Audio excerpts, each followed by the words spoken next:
Disclaimer. This show is for discussion and entertainment purposes only. The Finding Gnosis show is a platform for open discussion, exploration, and opinion sharing. The views expressed by hosts, guests, and participants are personal opinions and do not constitute professional, medical, legal, or financial advice. All topics discussed are only intended to spark curiosity, entertain, and encourage independent thought. If any subject interests you, we strongly advise conducting your own thorough research using reliable and professional sources. Critical thinking and due diligence is key. Stay curious, stay informed, be well, be lucky, and don't be an arsehole.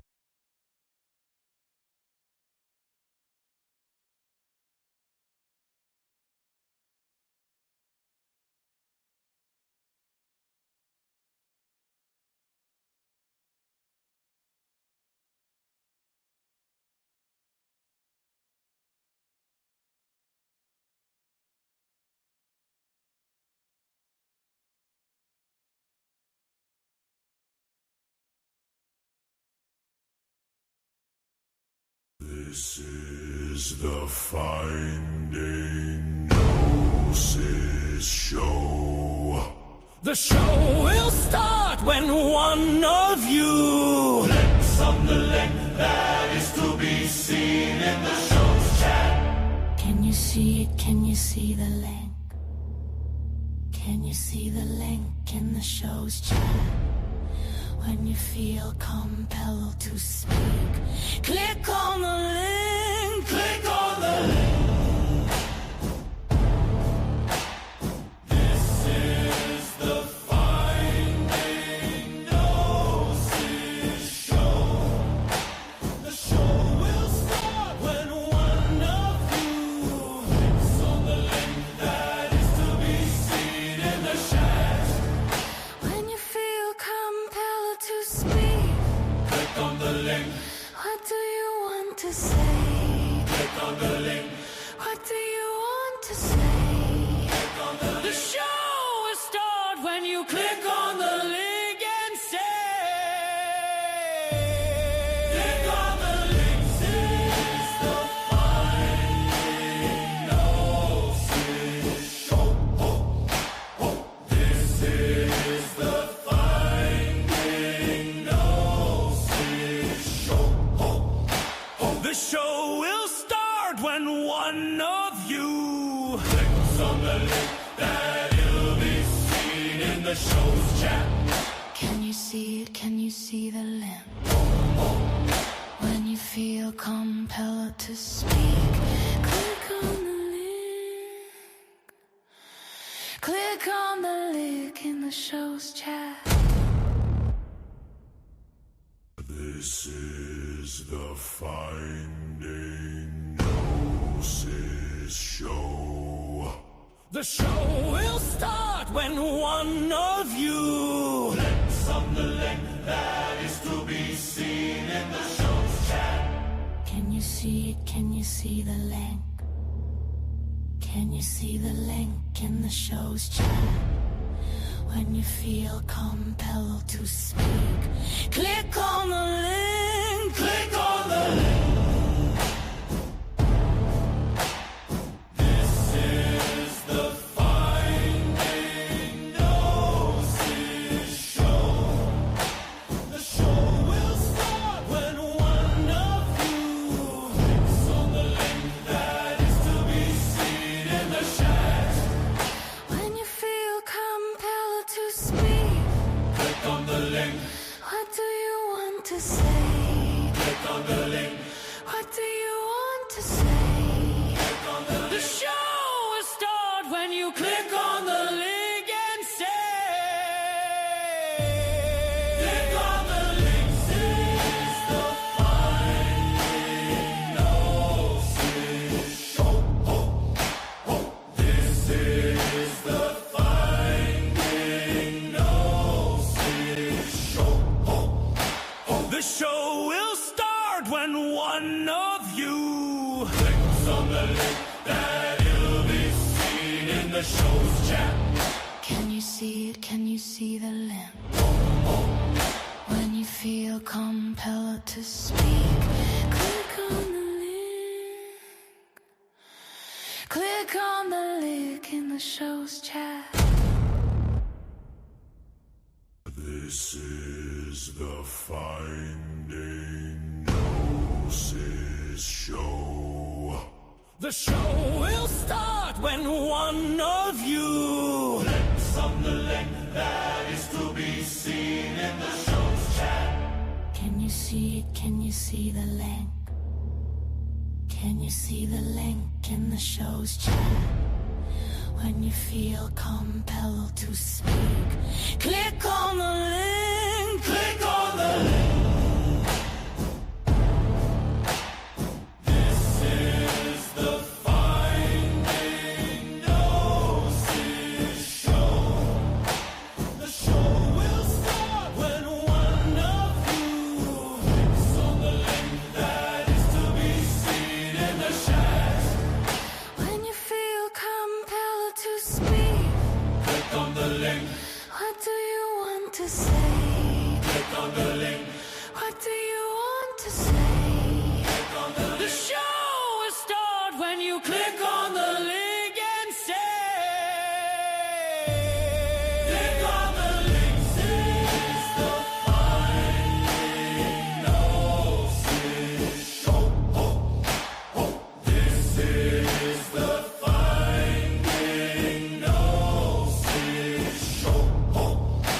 The show will start when one of you clicks on the link that will be seen in the show's chat. Can you see it? Can you see the link? When you feel compelled to speak, click on the link. Click on the link in the show's chat. This is the Hello, 1 second, guys.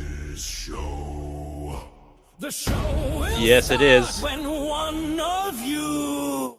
Okay, that's enough for that. Welcome to another Finding Gnosis show where we try to explore what exactly is going on in this strange existence that we are all apparently sharing together. And we try to find out what exactly we should be doing whilst we are here on this strange journey through time and space. Today's show, the idea was brought to you by Mr. Vegan Equilibrium, who has turned up here on time. Wonderful stuff. The show is about our inner child, something you hear bandied around in, armchair psychology circles, popular psychology, pop psychology, Cosmopolitan magazine, perhaps. Our inner child, is this something we should recognize? And what does it mean to do so?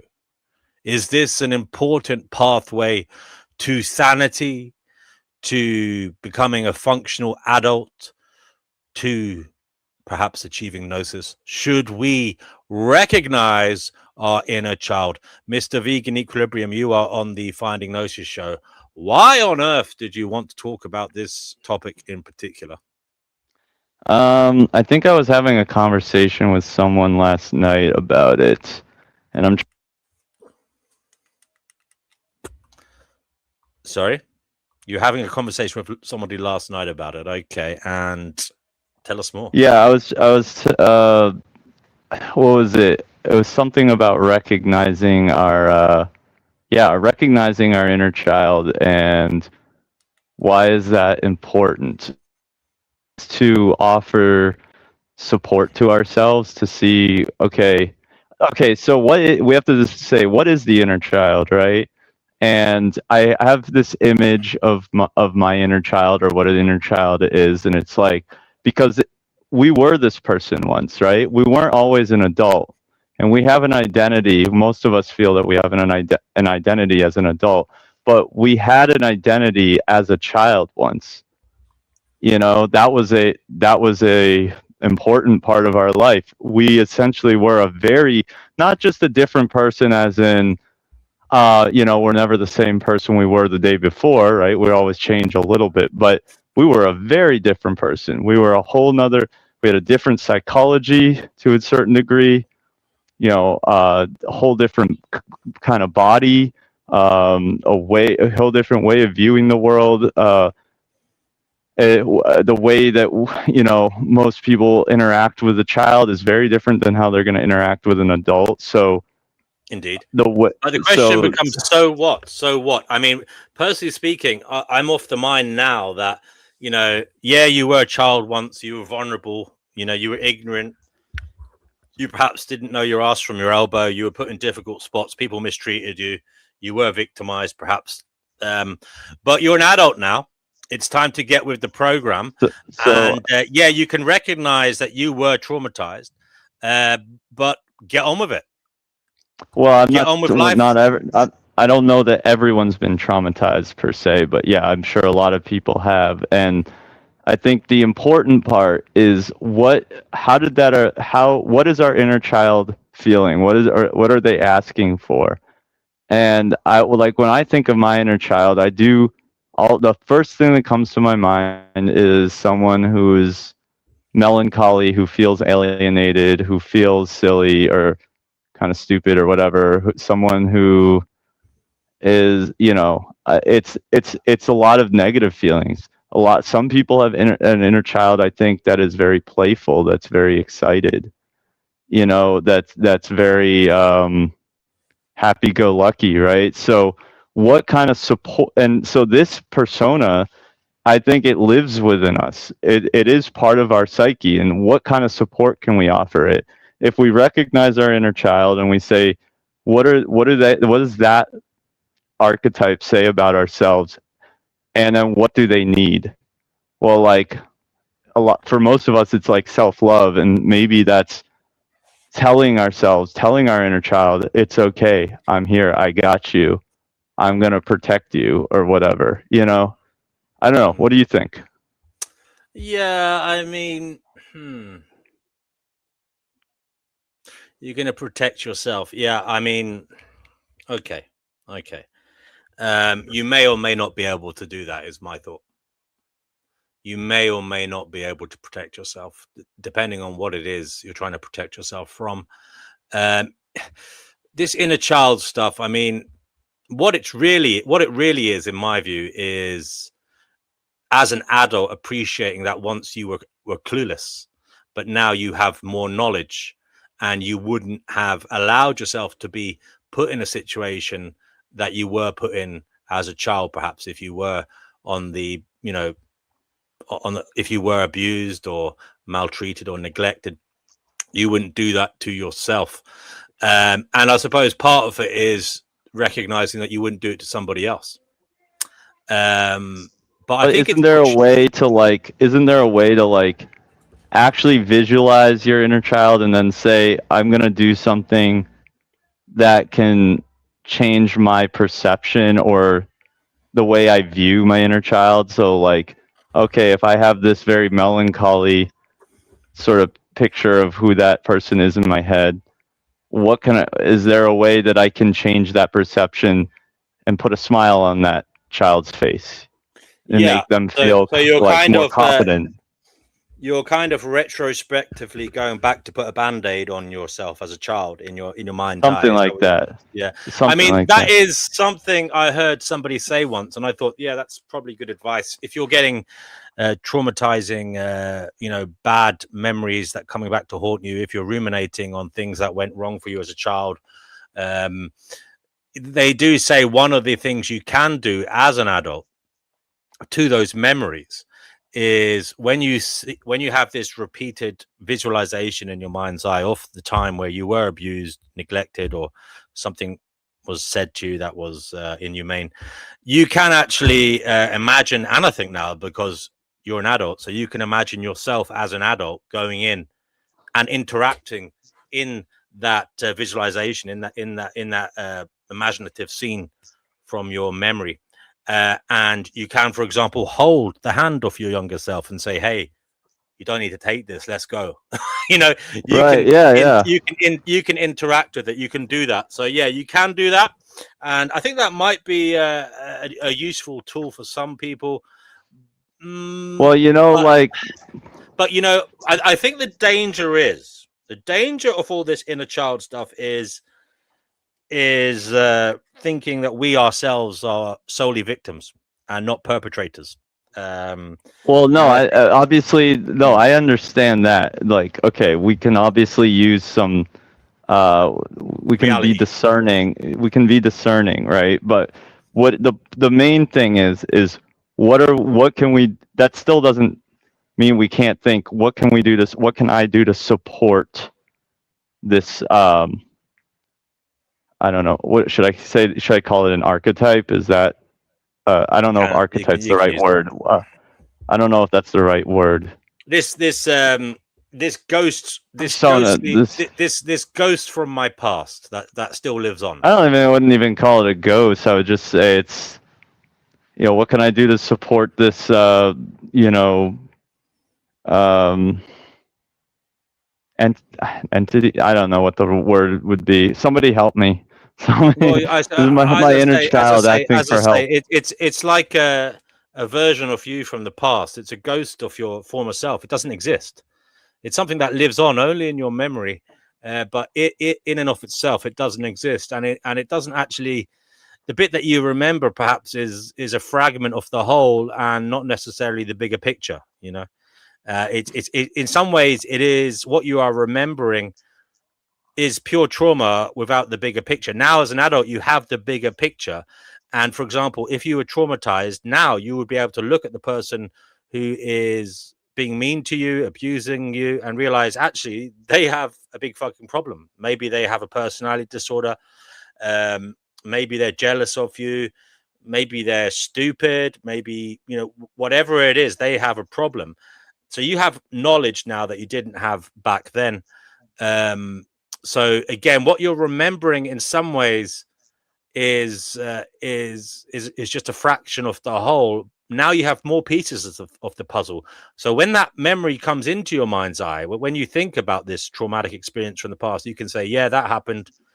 But the truth is, I have more information now to make sense of why that happened. And if it happened now, I would reflect upon it differently and take myself out of that situation. I don't know if dwelling on it, thinking about it too deeply serves you too well. I mean, if you start meditating about your inner child, talking to your inner child, I don't know if that's any good. I think you just need to take what you need from it, realize it is only a small fraction of reality, and in many ways it's viewed through your lens. It's the subjective version of events. Don't get too worked up about it. Don't get too worked up about it. Yeah, I mean, you say that, don't get too worked. I don't know. I think that it could be, there could be some, I don't know. I was just sort of thinking maybe this is an idea that we don't think about enough. Like, I think that maybe there's the symbolism is heavier than we often think. This person who we were plays a much bigger role in our lives than we ever really think about. Should it? I mean, I think it's I don't know. It's part of how we relate. It's part of how we relate to the world. Yeah. Should a version of you that didn't have as much knowledge as you have more of an impact on you than your current self? I don't know. Maybe it's woo-woo, stupid thing. I don't know. Well, I'll open up. People, you can come on and talk about this idea of recognizing your inner child. How you feel about it? Is it something that you've done? Is it something you recommend others to do? Look, I think it's look. I'm not saying don't recognize traumatic things that happen to you, but I'm saying don't pin your identity to them. Don't let them become your acolyte through reality, because, as I said, those things perhaps wouldn't happen to you now. I mean, for a start, you're probably about 5 foot taller, maybe. I don't know. 4 foot taller, 3.5 foot taller. I don't know. And people take you different. You are not a child anymore. Okay, you're an adult, and we do know humans are superficial, so people look at you now as what you are, an adult. So you don't need to be afraid anymore. You don't need to think that you're that little toddler, that little 5-year-old, that little 6-year-old, because you're not. You have more tools in your toolbox. You have more knowledge, and I would hope so. And you would do things differently, wouldn't you, if you met the same circumstances? I would hope so. And if you don't do things differently, I mean, again, is that really the fault of the inner child, or the fault of what happened to the inner child, or is it the fault of the self now, not utilizing its knowledge? Maybe the inner child was set in motion and became used to a set of circumstances and allowed those circumstances to continue, or had no choice but to allow those circumstances to continue. So that became the impression on their identity and molded them into what they are. Maybe, yes, I agree. But if you're thinking about it, it shows that now you have more knowledge. You can maybe crack that mold, and you can step outside of that which constrains you. Maybe. So All right. Well, I mean, you nailed it. So that's it for that topic. Next. I don't know if I nailed it. Hello to brother Marcus. Salutations, brother. Tell us more about this inner child malarkey stuff. I don't know. I don't know enough about it. It was just work. Inner child work. I'm just looking up the Google. I searched for it and it came up on positivepsychology.com. I mean, inner child, is this a term that's used in professional psychology? I don't know. Inner child work is the process of acknowledging, nurturing, and healing the younger parts of yourself to address unmet childhood needs and emotional wounds. What inner child work is? Inner child work, also called inner child healing, involves connecting with the younger version of yourself that experienced unmet needs, trauma, or neglect during childhood. This part of you carries memories, emotions, and coping patterns that continue to influence your adult life, including relationships, self-esteem, and emotional responses. It is not about being childlike, but about reparenting and nurturing your inner self to provide the care and validation you may have lacked. It matters because unresolved childhood experiences can manifest as repeating negative patterns, emotional triggers, or difficulty forming healthy relationships. Inner child work helps you process these experiences, develop self-compassion, and integrate your past into a healthier present. By acknowledging and listening to your inner child, you can reduce feelings of abandonment, shame, or fear that persist from early life. Techniques and practices, so here we go. Common methods for inner child work include journaling and letter writing to your younger self to express understanding, love, and reassurance. Visualization exercises, imagining comforting and nurturing interactions with your inner child. Self-soothing practices, techniques like butterfly hugs or gentle self-hugs to provide physical and emotional comfort. Meditation and mindfulness, creating stillness to connect with and listen to your inner child. Therapeutic guidance, working with a therapist trained in inner child healing, attachment theory, or parts-based therapy can provide structured support. So it says here how to start. Acknowledge your inner child, recognize the younger self within you, and validate their feelings. Create a self space, find a calm environment where you can reflect without interruption. Offer compassion and care. Speak to your inner child with kindness, reassurance, and understanding. Reflect on patterns. Notice recurring emotional reactions or behaviors that may stem from childhood experiences. Practice consistently. Inner child work is ongoing. Gradual awareness and repeated nurturing lead to lasting change. Okay, so the benefits are, apparently, engaging in inner child work can lead to improved emotional regulation and resilience, healthier relationships and attachment patterns, greater compassion and self-acceptance, healing from past trauma and reduced emotional triggers, enhance personal growth and authenticity in adult life by integrating these practices into daily life. or therapy, individuals can reconnect with their inner child, address unresolved pain, and cultivate a more compassionate and empowered sense of self. There you go. Sounds interesting. Brother Marcus says it is rooted in Jungian psychology. It is commonly integrated into trauma-informed care, internal family systems, and Gestalt therapy to heal emotional wounds. So we have somebody here called Paul. Paul, do you want to come on the show? The link is in the live chat. He says, hi all. He says he's just investigating his inner child. He says he now knows his mother was a narcissist. These creatures have a profound effect on their children, which must be addressed and identified to move on. Well, I'm sorry you think your mother was a narcissist. Yeah, I'm sorry you feel that way. Again, the person who finds out their mother was a narcissist must also ask whether they themselves have narcissistic traits, whether they themselves are, wholesome and, a good effect on others. It's not all about the mummy. Sometimes it's about what we do as individuals. And you could say that's part of this inner work therapy, that we're not just trying to soothe ourselves, but trying to improve ourselves. Any, negative thought processes that we picked up along the way from our parents, perhaps any any prejudicial views that we had on others that we might have got from our parents. I know a lot of people gain that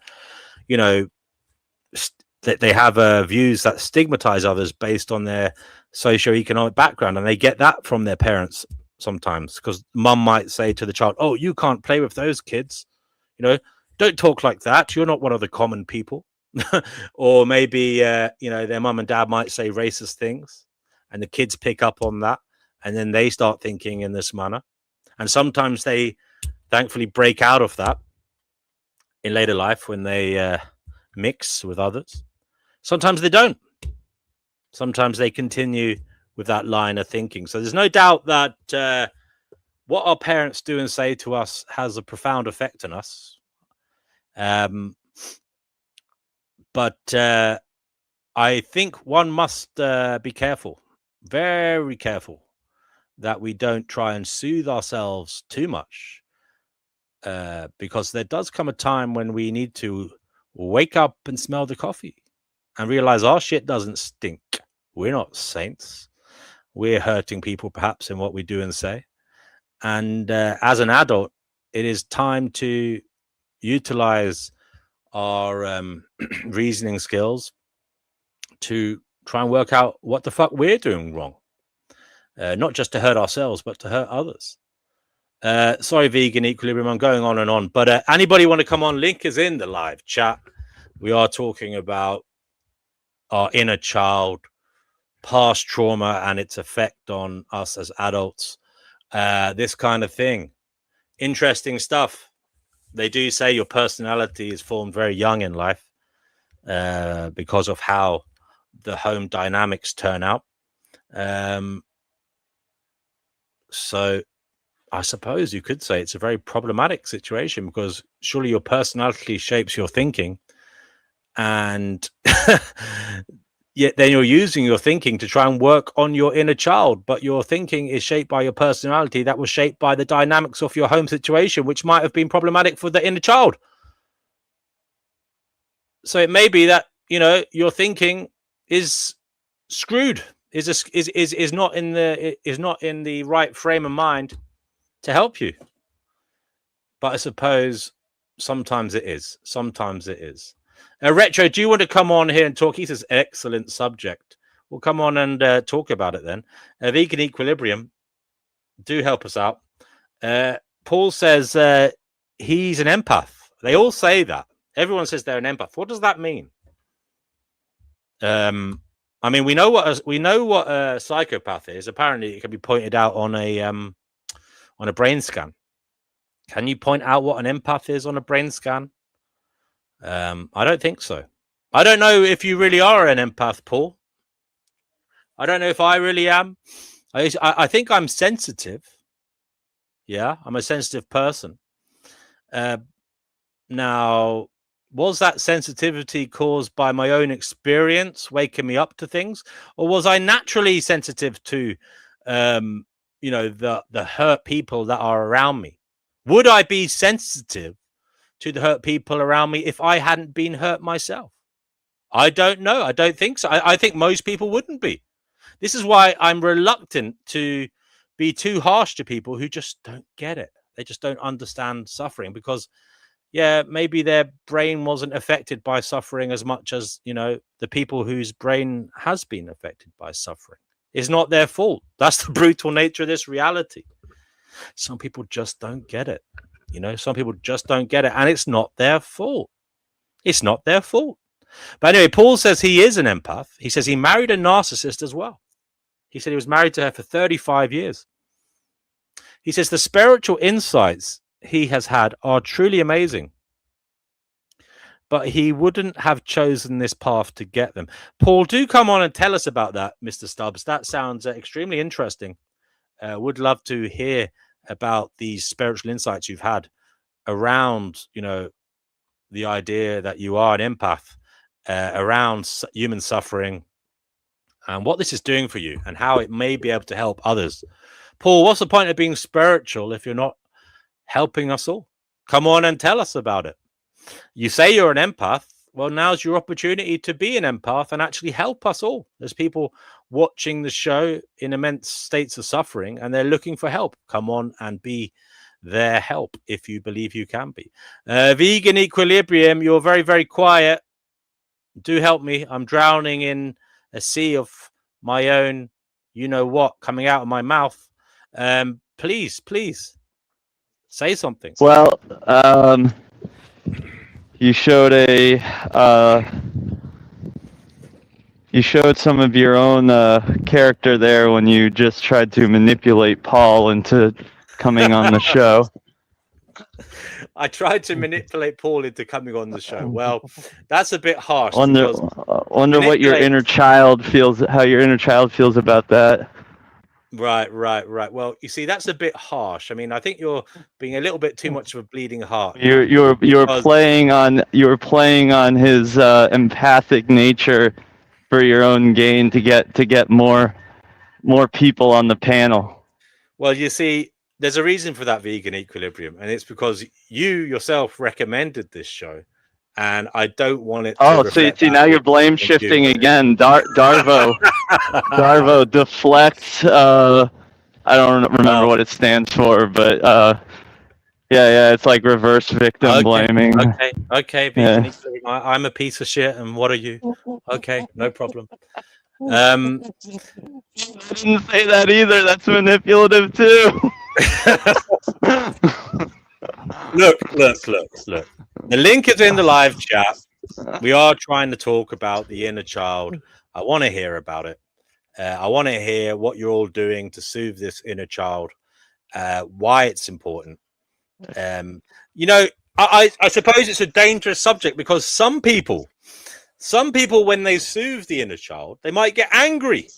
They might say, those fucking bastard parents of mine, or whoever the fuck it was, your teacher, your siblings, your auntie and uncle, your granny and granddad, whoever it was, you might say, those fucking bastards, they mistreated me.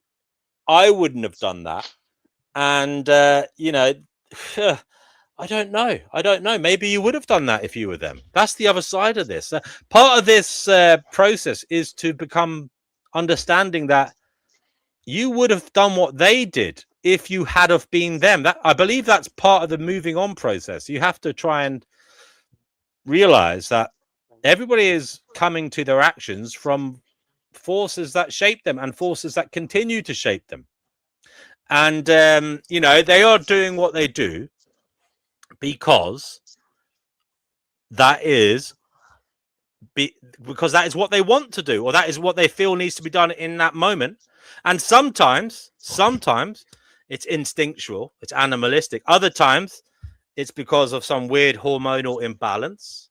Other times it's because, they don't have enough knowledge at hand, or they don't even know what they're doing is wrong because it was done to them, So I don't know. I think sometimes moving on is about forgiving as well. As you can see what happened to you, but you can realize that, if these people had the knowledge I had now, looking back at this, they wouldn't have done it. They wouldn't have done it. But that's the kind of sentimental view of it. I suppose the more pragmatic view of it is to accept we live in a world of people doing shit together, and to take the lesson learned from it, that it hurts to be manipulated, abused, oppressed, physically, hurt, whatever it was that happened to you. These things hurt us, and now as an adult, we're better positioned to put ourselves in positions where that can't happen to us again. So yeah, I bring it back to, don't stay too long in the past, for fear that it may affect how you act in the present, because the important work to be done is now. How can you change the state of affairs now for the better for you and for others? We have somebody here called Fatima. Do give us your thoughts on our inner child. Should we recognize it? What the hell does that even mean, Fatima? And by the way, everybody else in the chat, Brother Marcus, Life Abolitionism, Paul Stubbs, Retro, whoever else is there, do come on. Link will be shared now in the live chat. Fatima. Hi everyone. Hi Vegan. Hi D&W. How's everyone doing? Yeah, pretty Hi. interesting topic you chose, D&W. Our inner child. Dang, you know something I didn't about. choose it. I didn't choose it. Vegan Equilibrium chose it. Sorry. Oh, really? Oh, then yeah, pretty interesting topic. Vegan. I'm just trying Equilibrium. to soothe his inner child by giving him validation. Okay. Well, that's a Oh, very. now you're taking shots.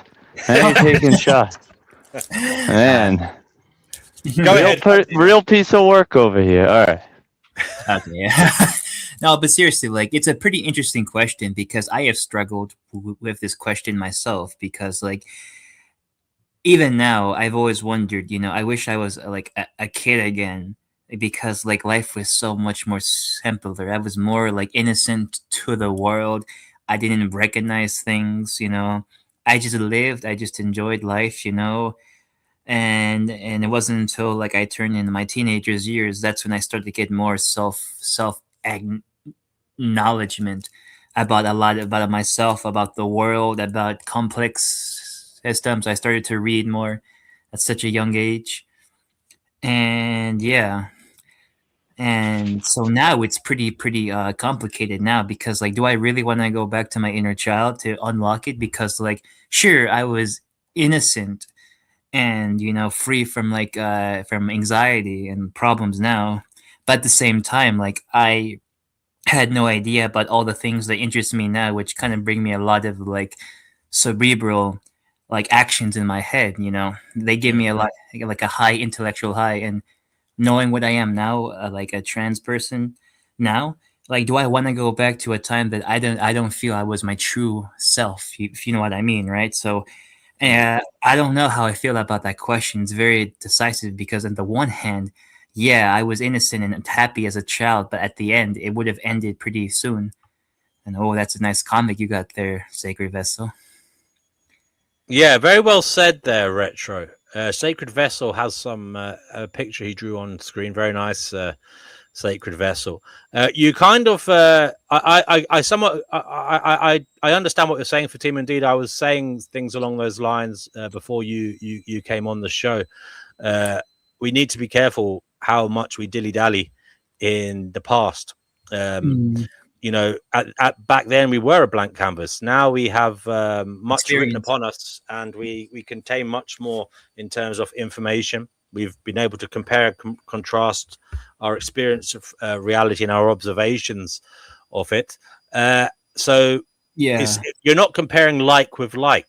You aren't your younger self anymore. no, I'm not. I am not. Yeah. You've literally moved on. Yes. So whilst you can look at it, it is. I think you can look at it, but don't try to like. Don't every day say, "Oh, this is my inner child." No, it's you now. It's you Yeah. now reacting to what is happening, and you know better now. You have lots of tools at your beck and call that you can utilize to better your life. You're Yes, not that inner child anymore. I'm sorry. That inner child mm, is a phantom. Doesn't it exist. is. Yeah, it doesn't exist because I believe that the past that doesn't exist anymore, and the future has yet to exist. All we have is the now, the Unless we live in present. a I'm a firm block believer universe. that the only Unless we live in a block universe where there is no flow of time and danger everything don't be exists all at once. yes, But we won't yes. go there. Oh, of course, yeah. But that's just my theory. That's just how I view it. Yeah, I'm not making like a metaphysical claim, but like how I see my life is that the future is gone. I mean, no, the past is gone. The future has yet to be here. Now all I have is now. So yeah, as much as I want to like enjoy like watching cartoons as a kid and playing outside and not having any stress about like money and the world's problems because I'm aware of it. I exist in the world, of course, right? I exist in it along with other people that exist in it. I wish I didn't know a lot of like the dark secrets of the world, like the conspiracies that really keep me up at night. I wish I didn't know that. I didn't know that as a kid. I could have gone my life without knowing that, but now I know. As But usual, but things have become polemic here on the Finding Gnosis show. And we have our resident contrarian who is loved and adored. Life abolitionism. Do come yeah, on here and tell us what exactly you disagree with and yeah, why. I'd love to hear your commentary. yeah, of We course. know he disagrees. We know. Yeah, but like as I was saying, like yeah, and now what I am now, I'm a person who's undergoing a very strong change. It does not match the person who I was when I was a kid. The person who I was a kid like can't even like imagine what I would be now. Of course not. Maybe there were some hints here and there, but at the same time, like I could never go back to who I once was before, and I don't want to because like as much as my childhood was easygoing, there were other things not so well too around it. Like I was happy, I was naive and innocent, but the people around me, the adults, my older brother, they weren't happy. And after recognizing that stuff, remembering it, everyone was mad at each other, and I was just the one that didn't know any better. So like I kind of lived in my own ignorance, my own small island. It was almost like like everyone was trying to protect me, but they were very very unhappy with each other, And so yeah, so like was my life back then good for me, but it wasn't good for everyone else though, and that's a fact because my parents got a divorce and I have other family issues. So yeah. So it Okay. so it wasn't the best time for everyone. Only for my own like. But it wasn't the worst of times either, was it? No, it wasn't. I didn't have a horrible childhood. It's just that like we did like lose. So this is what I'm getting to. When you look back at your past, make sure you look for the good times as well. Of course. Be careful you don't paint that canvas black because it wasn't all bad. And I'm sorry if that sounds like a terrible thing to say, but even those who had horrific family backgrounds, I'm sure I hope you met someone nice along the way, maybe outside of your family dynamic. I would hope. I hope there was a teacher somewhere who wasn't a bad person, a friend in school, perhaps. I don't know. Little old lady who lived a few houses down. I hope there was somebody back then who wasn't completely monstrous. I want to bring in I want to bring in Retro. Retro's been waiting. He's calling himself Sacred Vessel today. Sacred Vessel, what do you want to say about the topic today? Our inner child. Should we recognize it? And what the hell does that mean? Yeah. We all have wounds. We have to recognize those wounds, and they come of one of three places. It's at school we were bullied, or we were put into a place in our friendships. We had a certain role to play, whether it was the one that got picked on, or the one doing the pick on, or the one that didn't say anything, or the one that helped the bully, the henchman. Whatever. We all had our role, and then at home you had your role. So it's either you're a communicator, you're a go-between again, or you were the black sheep, or you were the one that was blamed for everything, or you were the teacher's pet, you were mommy or daddy's favorite, or you had no mommy and daddy. So you associate with orphans. And then there's the next group is the group when you first started listening to music, not just any music, the first music you chose, and you probably smoked a cigarette or drank a drink or did drugs or alcohol when you listened to that music. And that's basically what I think creates every human being.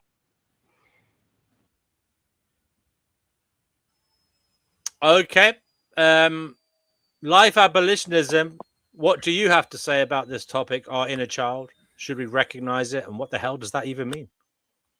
I mean, I can't sit here for long, but I disagree that like what happened to you in your childhood is a phantom that is no longer relevant. I think whatever trauma you experienced as a child shapes who you are as an adult.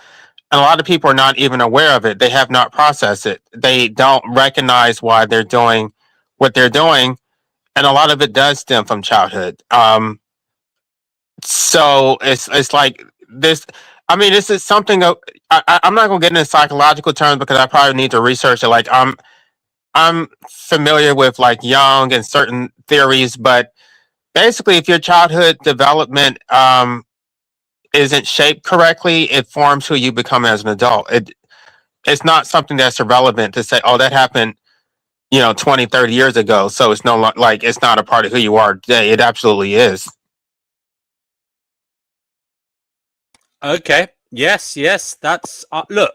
When I say phantom, I meant it literally doesn't exist. It's something you're harping back to something that doesn't exist.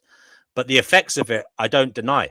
But I'm saying there is no inner child, quite literally. Now there is only you in the present moment, and that's what has to get its act together. That's what has to move on. There's no inner child to soothe. There is nothing there. What is here is a human being who has a certain set of tools, certain set of knowledge, and ability to utilize those in a more pragmatic way for attainment of satisfaction in life. I don't know about that. I think your inner child is still here because even though you're technically an adult, you're still a child to other authorities. You're a child to the state.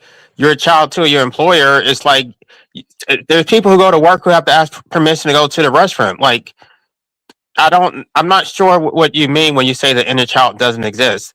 Like You're not a child to the state as an adult. There are expectations put on your shoulder. You've moved beyond the age of reason. You are treated like an adult. Once you reach a certain age, there's no escape. There are expectations put on your shoulders. Not the same for little children. I don't know about that. I feel like I'm the state's child. There's a lot of things that I can't do that I wish I could do, but the state sort of supersedes my will.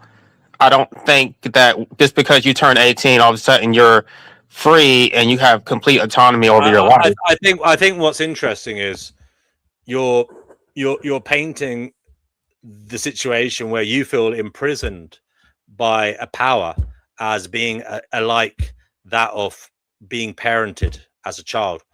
You view parents as prison wardens in some sense. That's what that's really saying to me.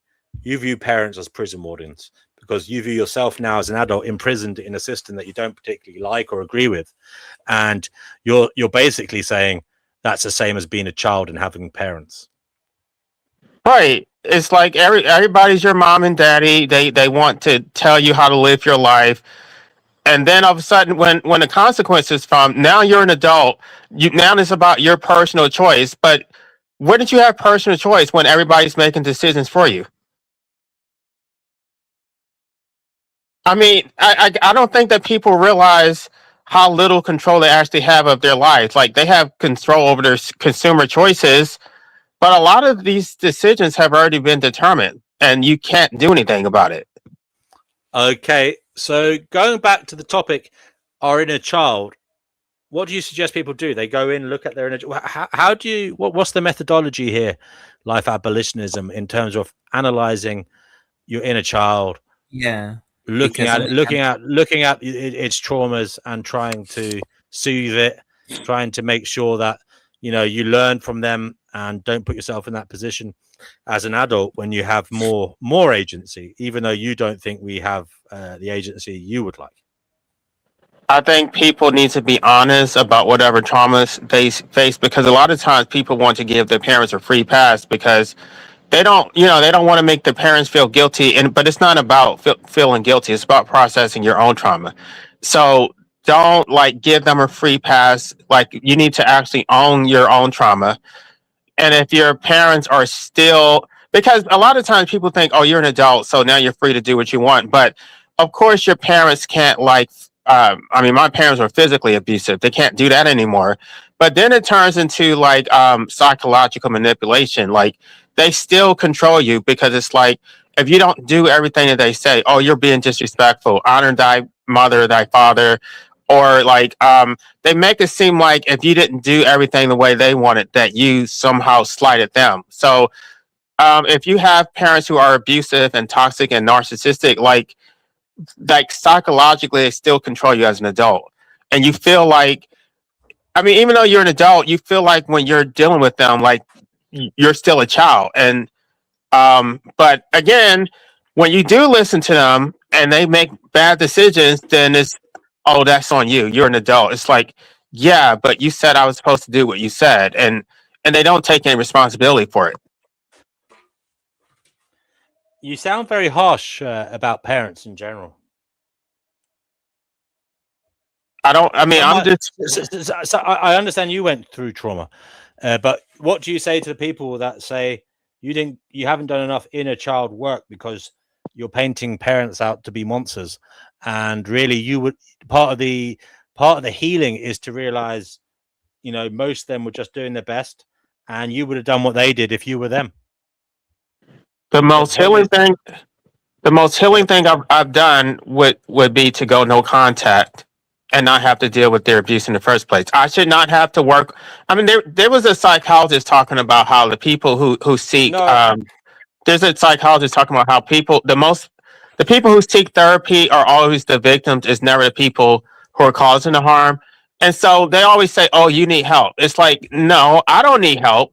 They need help so that they can stop abusing people, because really the help is really just so that you can become strong enough to tolerate their abuse, so that they can abuse you, but it doesn't affect you as much. It's like, no, I don't have to work on myself because I've already cut the abuse out. Now that the abuse has been removed from my life, I'm perfectly fine. Now that my mother can go abuse her husband, whoever else tolerates her abuse. no, I mean, part of the healing would be that I you get you. can, as an adult, choose to tolerate or walk away from it. That's like realizing you do have agency. I know you say you don't have much agency, but to say that you do have some agency, if you're lucky. Obviously, not everybody has this level of agency. Some people are hidden away in the back room upstairs by their parents as adults. But some of us do have agency to walk away. You've chosen to do that. And part of that perhaps has been because you've analyzed, past trauma and realized you're not going to take that level of shit anymore. Right, but that was like when I'm already in my 30s, and I felt like prior to that I had to do it. I felt like I had a duty to put my parents' needs first, to be respectful. It's like it shouldn't have taken me that long to realize that I could act. I didn't think that was even an option. I didn't think that I could just, because of the brainwashing. I felt that if I didn't like whatever have a relationship with my parents, that I was harming them in some kind of way. Like they were entitled to my energy, and it became untenable, because it's like you're taking such a toll on my mental health, and most of it is voluntary. It's not like, I mean, people have ups and downs, right? Nobody's perfect, but the things that they were doing was intentional. They're intentionally being assholes. They don't want any accountability. They don't want to be called out on their shit, and they just think that they're entitled to just continue being toxic, and you just have to put up with it. And it's like, I'm not going to keep telling you, I'm not going to keep calling you out on this shit. It's so exhausting to constantly do that. You don't want to change. The only thing I can do is remove myself from the situation. You can like, this is the thing, the same thing I've been telling you, DNW. The world can remain as it is. It's not entitled to my participation. So if you want to be a toxic narcissist, you can do that over in Philadelphia, and I will do that over here in this other state. I'm not going to, you're not entitled to my energy. You're not entitled to me being a part of your life. So I'm not trying to change you, but you're not going to harm me either. Because that's one of the things that my father said. He's just like, "Oh, this is just the way I am. This is just the way I talk," as if that's some type of uh, absolution to be an asshole. Like, so it's almost like they don't want to change their behavior, but they just want to spin it so that you can just accept it. Like, oh, I didn't mean anything, and it's like I don't give a shit what your intentions were. Like, it is toxic, it is harmful, it is causing a mental toll, and so I'm just going to remove myself from it. So you can make your excuses. You can go talk to the wall. You can talk to your dog. You're not going to be talking to me because I won't be answering your phone calls. Okay, fine. I mean, yeah, that's your prerogative as an adult. You can, when you're analyzing what is your life story, you know, and you are trying to heal any wounds. Part of that process may be, you know, saying, you know, you want to walk away from those kinds of people. But do you understand? Do you agree that part of the process is realizing it's not their fault, that they're just being No, it's 100% their fault. They chose to be that way. They chose to put, it's not, because it's not just the imposition of existence, it's the fact that they chose to be abusive once they imposed existence. All of that was a choice. And they didn't give a shit. They don't change their behavior. They don't want to be called out on it. So I don't know who else is. It's like when you're a child, you're 100% vulnerable. You have no autonomy. They can do whatever they want. They can abuse you. They can, and it's like I had nobody to stand up for me. There was nobody, and so my father, my mother was worse than my father, but my father did not protect me from my mother. And it's like, as an adult, I have to protect myself because nobody else is going to do that. I can't just like think, oh, her needs comes before mine. I have to make sure she's happy because I was conditioned to think that way. Like, no matter what she wants always has to be the priority. And she can. It's like if you believe that, then they can actually destroy your life. I hear you. I hear you. And then you're the one who's stuck, still living it. I hear you. I hear you. Now, I'm sorry to hear you went through all that. I think it's good that you found a way to try and cope with the mental suffering that has caused you, and I do wish you the very best with that. But you know, your kind of look back at your inner child or your daily walk with your inner child, has it not led you to the view that perhaps your psychology has been impacted upon because of your experiences, and not everybody else is like that? Some people are extremely happy because they had parents that benefited them to a large degree, and therefore your dissatisfaction with parents in general is caused by your personal trauma, and perhaps unfortunately it's just down to bad luck. It's not something you can paint upon, you know, the picture of what parenting is as a whole, which I feel that you do paint parents out to be monsters quite a lot. And I'm just wondering, is that because of what happened to you rather than what is actually the case?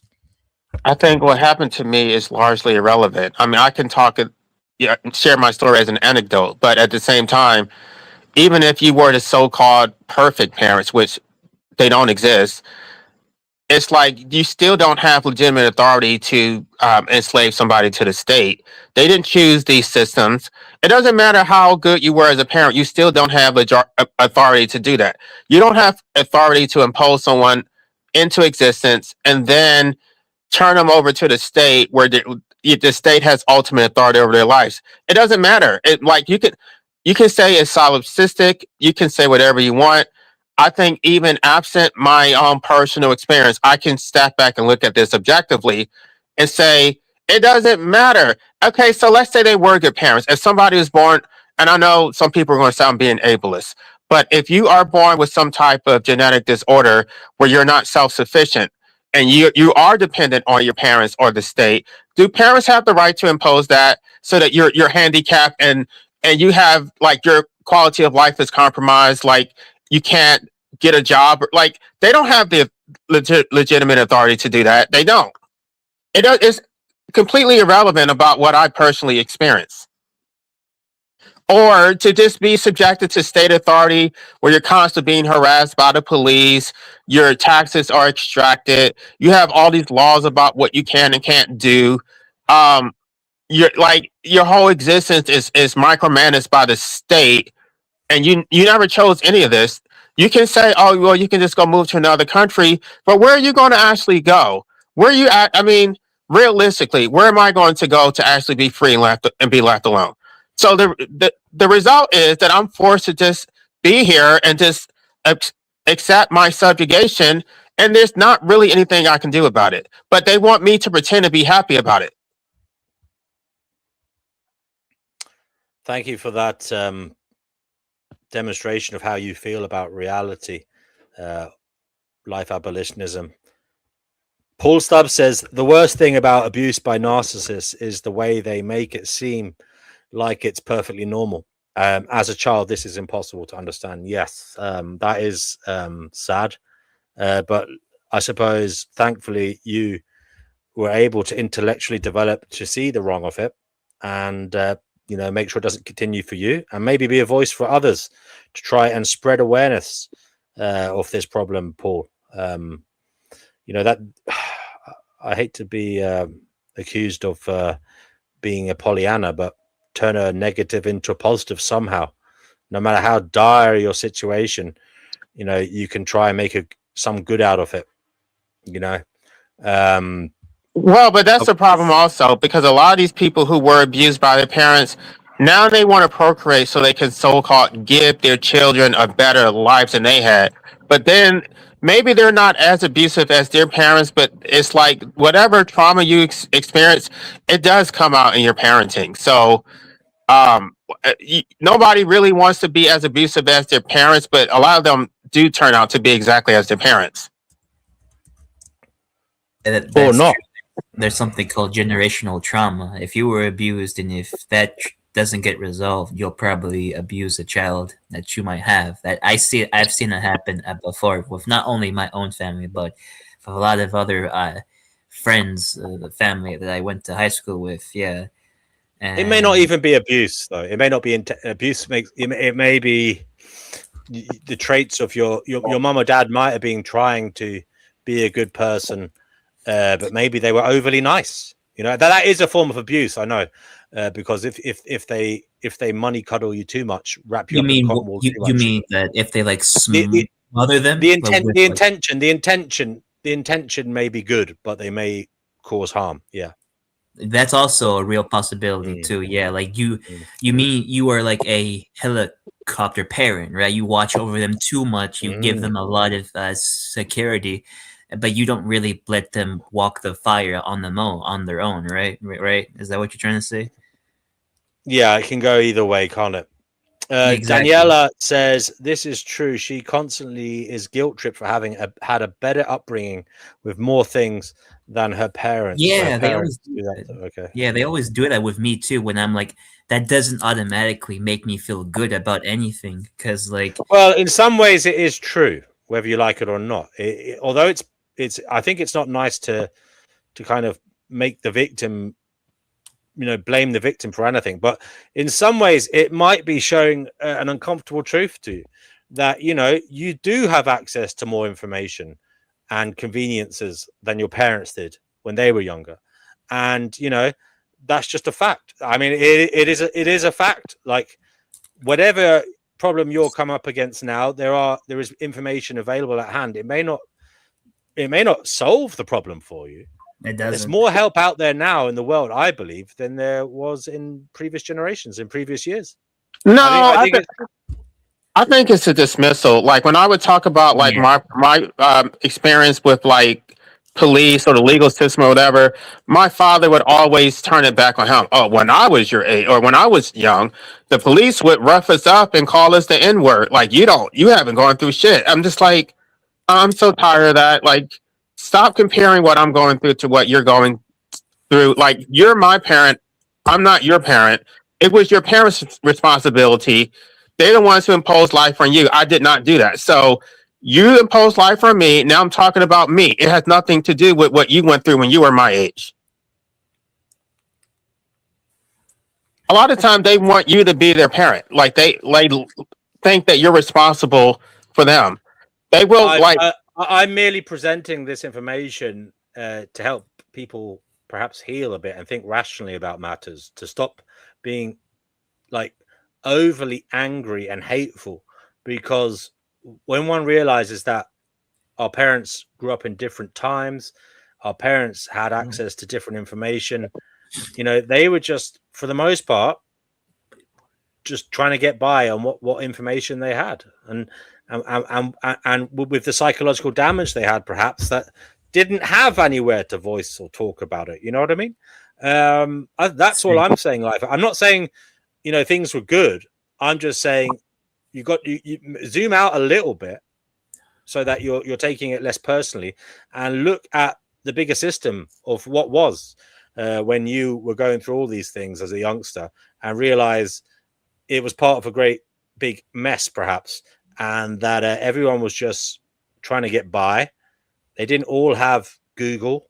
They didn't have Wikipedia. They didn't have Chat GPT or YouTube. They were maybe more insular in how they tried to approach and come up and get by and solve life's problems, because maybe they didn't have any choice but to use their own wits, and sometimes they didn't have enough information. okay, but I think people need to have radical acceptance of what actually happened. It's not like they just made mistakes or they just didn't know. Sometimes your parents actively tried to harm you. Sometimes they actively sabotage you. And a lot of people don't want to accept that. They don't want to think, "Oh, my parents wouldn't do that." Like, they pretend like it was a mistake, but they did it on purpose. I had an experience. I've had experiences like that with my family members. I know they'll never admit it, and to a certain degree, I think it maybe was somewhat subconscious. I don't know. When I talked to my therapist at the time about it, he said it was probably because there was a level of jealousy based on what what they had in their childhood, which versus what I was having, and so they wanted to make sure that it was kind of like was being pulled down. Right. A lot of times parents are jealous of their children. They don't want them to exceed them. And a lot of times they also want you to be dependent on them for the rest of your life. They don't want you to become independent. So they will sabotage you when they think that you're going to be successful. Yeah, isn't that interesting? You think like most parents want their the bird to leave the nest, but they might feign that, but like on a deeper level they actually don't, because it gives them a feeling of purpose and power and control, to know that you're forever dependent on them. Yeah, it does. It does for sure. Like, it took me a lot for them to buy into that I want to move to another country, because it almost feels like they want to, like, baby me forever here in the States, and they're like, I don't see a future here. And you're like, yeah, so like I just want to get out. So like I do need to like just get out of their hair. And Zorbath the Geek says he has an inner adult. Yeah, do come on and talk about that, Zorbath the Geek, because I think that's the thing that really matters: who you are as an adult, and what you're doing right now, and are you utilizing your skills, your knowledge to overcome what is happening to you right now that may be problematic? Are you trying to make yourself better? Are you trying to make the world around you better? Are you trying to help those you care about? Are you utilizing your skills, your knowledge that you have available to you right now? Your parents maybe didn't have DNW. access. Your parents didn't have access to the knowledge that you do have now, but you do. DNW. DNW. I want you to do something. I want you to close your eyes, I have them and already closed. I want you to I want you to visualize your I want you to tell me what you see, what comes to mind when you think of your inner child. What kind of persona, what kind of emotions are you seeing on this child's face? Now, who's being manipulative? He's trying to. I'm only joking. I'm only joking. No, what? So what comes to mind? I mean, in many ways, fun. I mean, I was a gregarious at home. I was gregarious, and my younger years, my very young years, were fun. Now,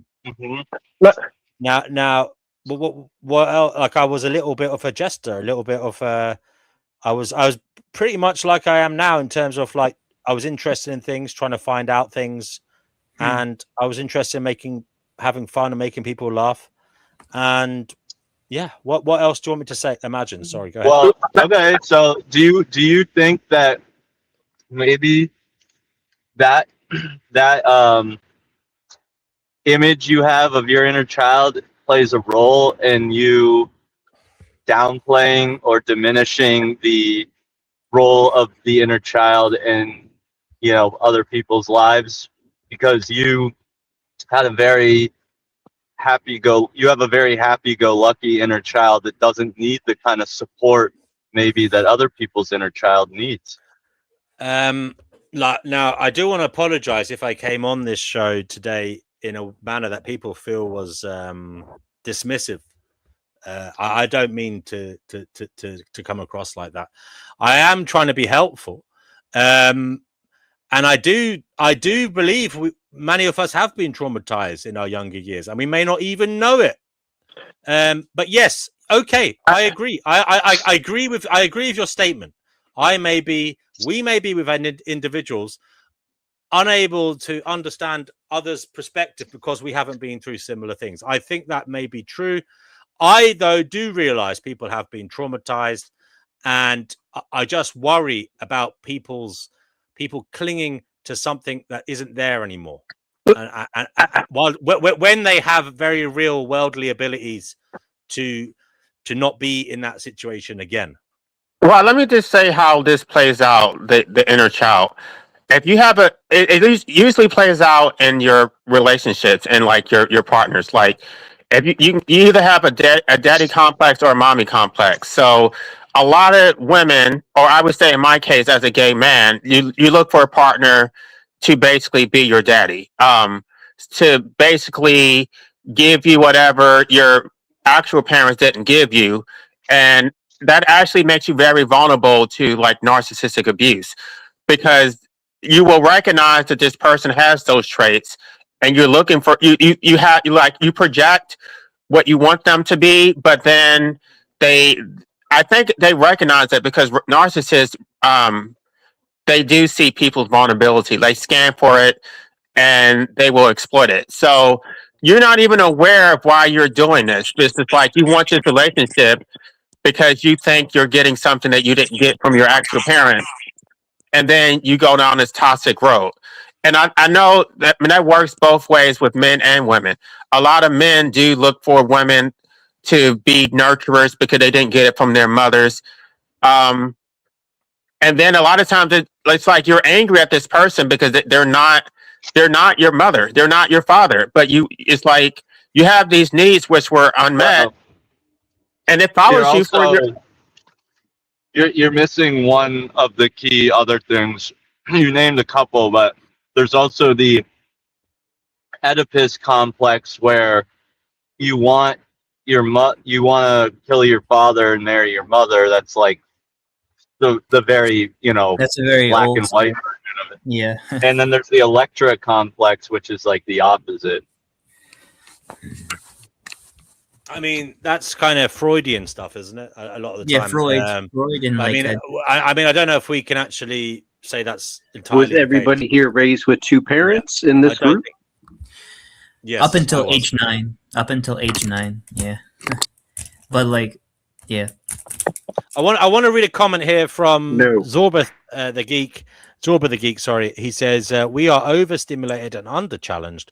We suffer with profusion of choice, and we yearn for childhood where decisions were made for us. That's an interesting statement. That's very interesting. Yeah, that's great.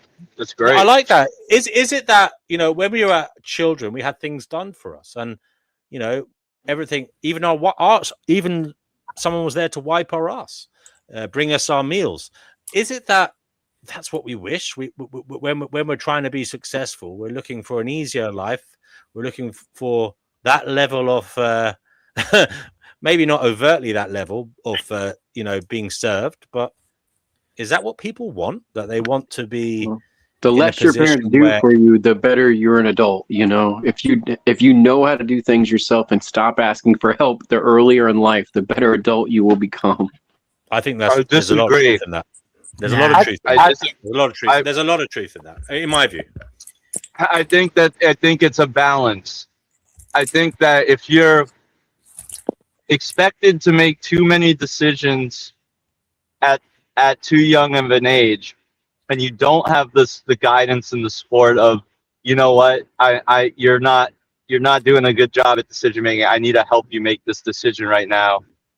It actually leaves you in it can leave you in what's a state of learned helplessness because you make the bad decisions that cause, you know, irreparable damage to whatever your psyche, your life in some regard, because you're too young to really have a grasp about the decision making process, and then it scars you, and you then become stunted from being able to make decisions. You're always, like this person said, searching then for this time, this guardian who will help you make those decisions, and as LA pointed out, leaves you in this very vulnerable state to be preyed upon by these toxic cluster B type people. Right. And it's like, who are you going to turn to make decisions for you? And I hate to bring it back to that, but it's the state. Now you think the state should give you like SNAP benefits to feed your family? Like, you're looking for the state or some external force because you have an external locus of control. You can't make decisions for yourself. You're either going to be turning to the state or some religious institution or like a partner. It's like, it's always going to be something external because you don't want to make decisions for yourself. But what kind of society? Every story worth its salt is basically someone who was ignorant becoming knowledgeable and overcoming a past trauma, overcoming a problem. You're no longer children, people. You're adults, and you have new knowledge to overcome whatever obstacles life has thrown at you, or to try and work towards society overcoming those problems. You are no longer a child. Bad things happened, you know, time was terrible, perhaps, but you're here and now, and you have all of you here have the ability to do something different, to do life in a manner that you prefer. No, that's not true. Again, and I don't want to keep bringing it back to the government, but it's like there are things that you can't do, and if your parents have actually caused permanent damage to your life, it's irreparable. You can't just go back to. You can't return back to the past. Like, I can't. I mean, I don't want to be That's where you specific live. about the If harms your that my inner parents. child is never healed, that's where you're going to live, though, is the past. No. It's not about my mental. It's like they can put you on a trajectory that is irreversible to where you can't fix things that they did. It's not. You can change your mindset. you are no longer a baby crying in the pram, but you can certainly allow yourself to be that if you want to. I mean, I don't want to be specific because I want to keep my privacy. But if they did certain things that affected your life, you can't fix that. I can change my mindset all I want, but if they destroyed my life, what am I supposed to do about that? Rebuild yourself like a phoenix from the ashes. Forgive them. And, Forgive yourself. You got to forgive yourself. I'm not. I don't. It's not about them. I can forgive them all I want. But I'm talking about my actual circumstances. No, LA. You can get inspiration from others who have also met trials and tribulations in life and come out the other side. It doesn't change my circumstances. It doesn't. Trying to connect others, trying to lift themselves up. You're focusing on the mental side of it. It's like that's not the problem. My actual circumstances are real. I can't fix that. Okay, well, DNW is going to be our daddy now. I tell you what, you'd all be getting out there to do some work in the garden. What? Yeah. Daddy DNW.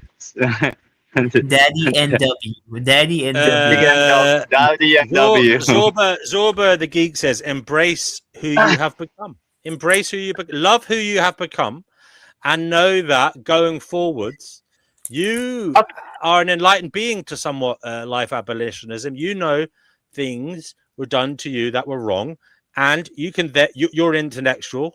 You're somebody who's intelligent. You can voice concern for others who haven't got a voice. I'm tired of that. I'm tired of being a sacrificial animal, using my hardship to benefit others, but it never benefits me. What do I get out of this? I mean, of course you can say it makes you stronger, but stronger Your for what? misery, It doesn't you're benefit wearing it like me. a badge. Oh, there goes How does it benefit me though? That's my question. You should ask yourself. You shouldn't wear it as a badge. This life is to teach all of us a lesson. Each of us have a different lesson to learn. Accept your GD lesson, and you got to move on. So we all move on. It's just like a thing. It's just like the catch-22 of life. Okay, I moved on. I accept it. I'm still here. My quality of life is still shit. So I can move on all I want. My circumstances are not moving on. You have not moved on one every day inch. by walking every day. That's how he moves on. No, Yeah. you're saying I'm not moving on because my circumstances are still fucked up as a consequence of things that I allowed my parents to do to me. So I can move on all I want. You guys are focusing on the wrong thing. It's like if your parents actively sabotage you and your life is still shit, what are you supposed to do with that? I had a very similar occurrence of life that's sabotage. completely your choice as an adult. You're no longer. I know you feel that you're the child of the state, but you literally. There's no other adult out there, that has you imprisoned in the house under a curfew. You can go out and do things. Life abolitionism. You can come on the stream. You can. I'm not saying you have total agency over matters. Of course not. Surely you have more agency than you did when you were a child. Okay, as an adult, am I free to no longer exist with medical assistance? I mean, stop gaslighting me. You know what I'm talking about. We don't have agency over the most fundamental decisions about our own lives. Yeah, that's true. Sometimes that seems to be the case. Sometimes. Zorba the Geek says time is a great teacher. Zorba the Geek, come on and teach us. Not all the time. Put on a robe and go to the temple. It's just like if you hate life, then turn off your phone, go to a temple, wear a robe, eat rice. There's plenty of people that do give up. I might do that. I might do that in Thailand. Who's going to pay my student loans while I'm sitting in some temple somewhere? You don't have to do that. You don't have to do it. Have you ever thought of starting a life abolitionism crowdfunder? Maybe we might pay for your holiday to Tibet. Try Thailand. No, Thailand. Thailand is where all like the great monasteries. Life abolitionism. Life abolitionism. Here's the thing about the monks and monasteries. Their food is entirely dependent on alms. Yeah, like if you're a monk, you have to walk all the way around the village close to you, and you have to like be dependent on just the pure generosity of like the villagers around you. Yeah, that's pretty extreme there. Yeah, they only eat like once a day. I want to bring in G here. G, you're on the Fighting Gnosis show. What is it you'd like to say about this topic at hand, or why did you feel compelled to come on? What is it you want to say? I just see you guys on, so I'm just here to listen. Oh, okay. No problem at all. We Glad have to have you. Welcome. Count Marcus. Count Marcus, brother, you're in the Fighting Thank Gnosis you. show. What Happy is to it be you'd like welcome. to say, Count Marcus? Hey, what's up? I felt compelled to just back up Life A. LA. You Yeah. have somebody who wants to join your LA? team. Yeah, life abolitionism. Marcus. And he also has his supporters in the chat as well. Don't worry about that. I support him too. He's quiet. Liam, you're on the Finding Gnosis show. Liam and Liam, are you there? I am. Liam, Can what you would hear you me? like to say, Liam? Okay. Well, I came into the conversation like good evening, fellow guests. By What the the way. hell? There's two DMWs now. Wait, two DWs? What? Because you guys kind of like sound alike. And that's what Brother Okay. Mark. I think someone is unmuted. What did I want to say? Well, I came into the conversation late, as I said. Have you heard of the psychological immune system theory, which was a scientific experiment which was prompted by findings that said that you were more likely to be unhappy over the long term if you won the lottery, according to people who had, than you were if you were disabled and in a wheelchair. People who were disabled in a wheelchair rated their happiness as higher. And to cut a long story short,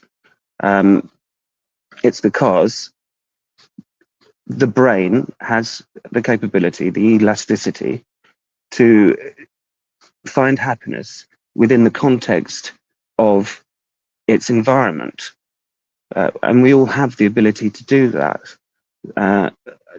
I suffered quite terribly as a child, and for a long time, and no doubt it has affected me and will continue to do so. But I am a much more sensitive person now, and I'm far more understanding of other people.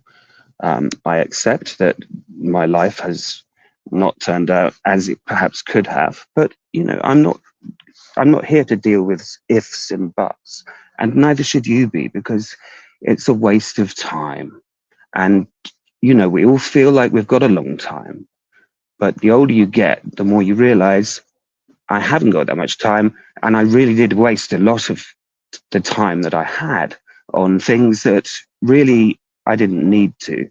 And I think psychology really encourages us to a point of navel gazing, where we're no longer looking where we're going. We're bumping into lampposts, and we're really not just reminding ourselves that this is you now. And there's always going to be more layers of the onion to peel, and we all will do so, and that doesn't change.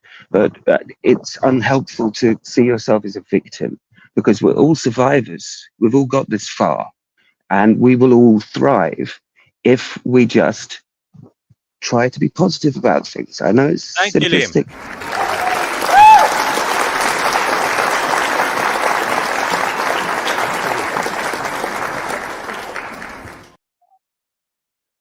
I think that was very well articulated, and I agree with him. That's he isn't saying don't think about what happened to you, but don't dwell on it. Don't become victimized. Don't drown in a sea of trauma.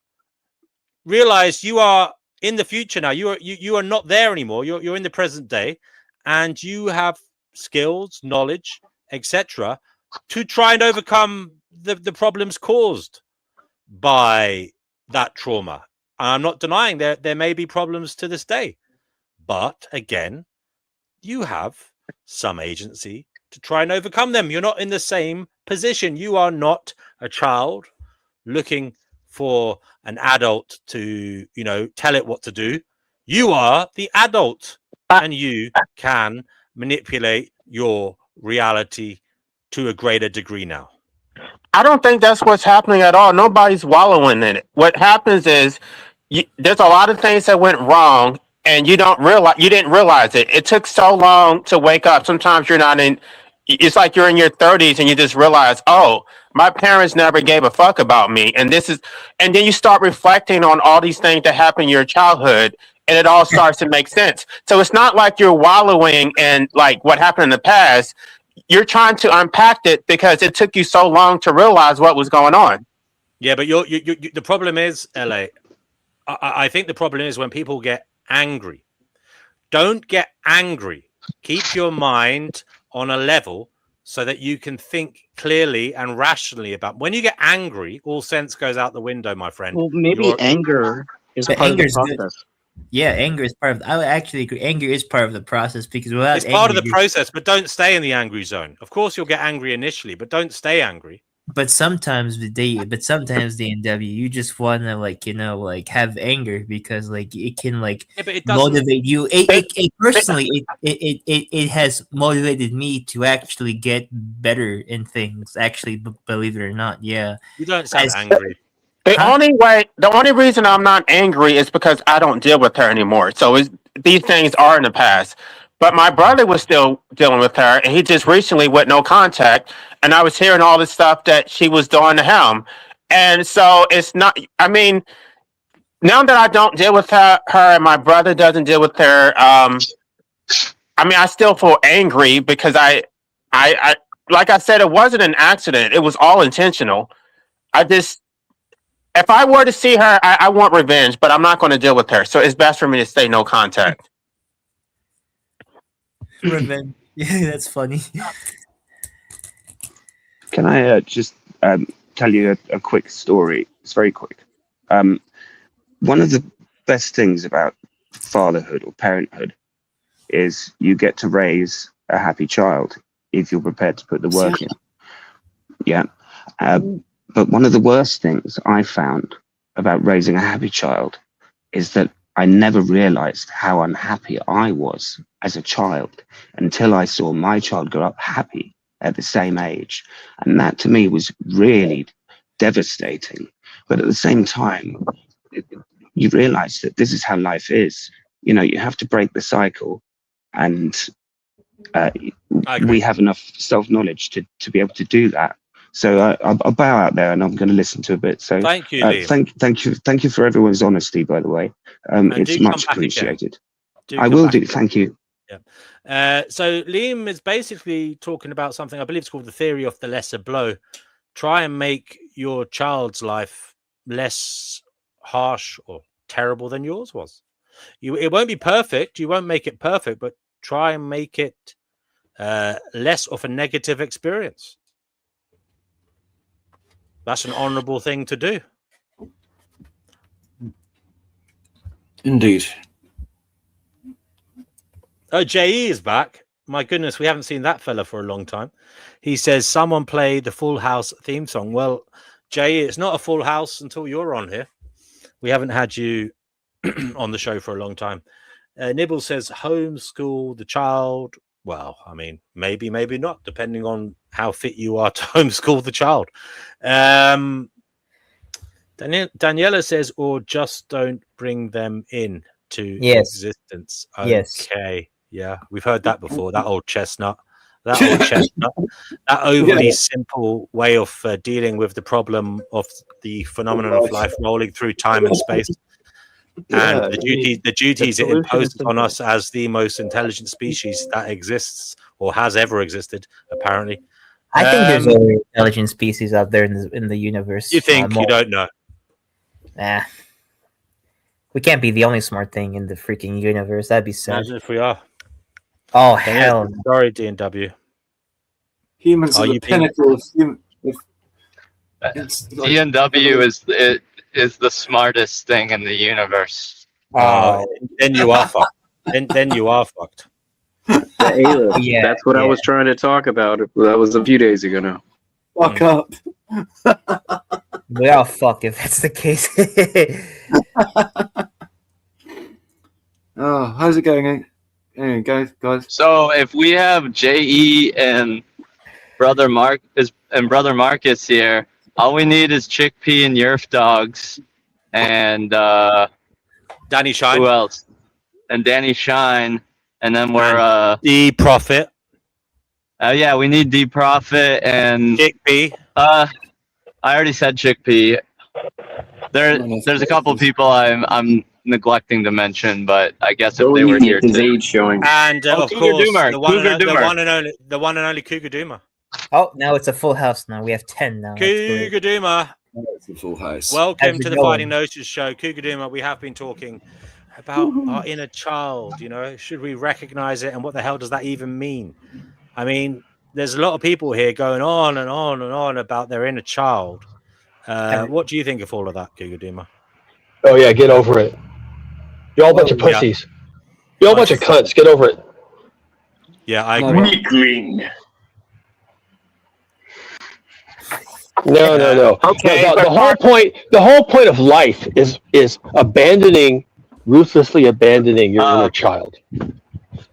Guys, there's two people I know are trying to get on the panel. I didn't realize there's a 10-person here. Yeah, it's okay. Is anybody willing to step off? Oh, somebody has. I'm willing to step off. Okay, yeah. there you go. All right, we'll let Cougar Doomer talk. We'll let Cougar Doomer talk, and then we'll bring the lady on. I can step off. I just want to make one last comment. Isn't part in getting over it accepting what actually happened? Because if you don't process that, how are you going to get over it? Okay, LA, you can stay for the while because they haven't connected their devices. Erica, you got to connect your devices.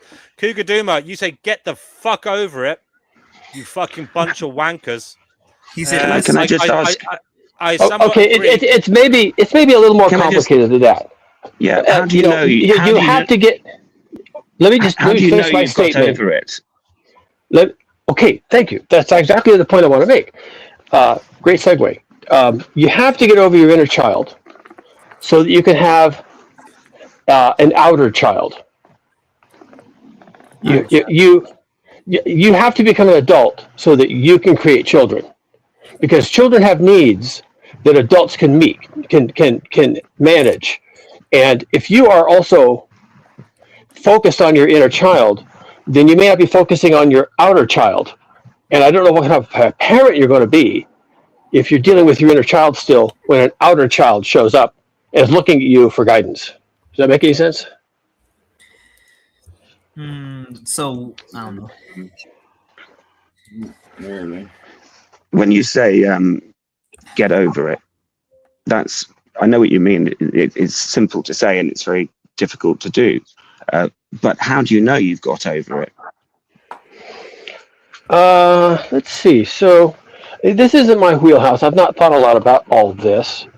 But let's maybe we can do some sciencey stuff.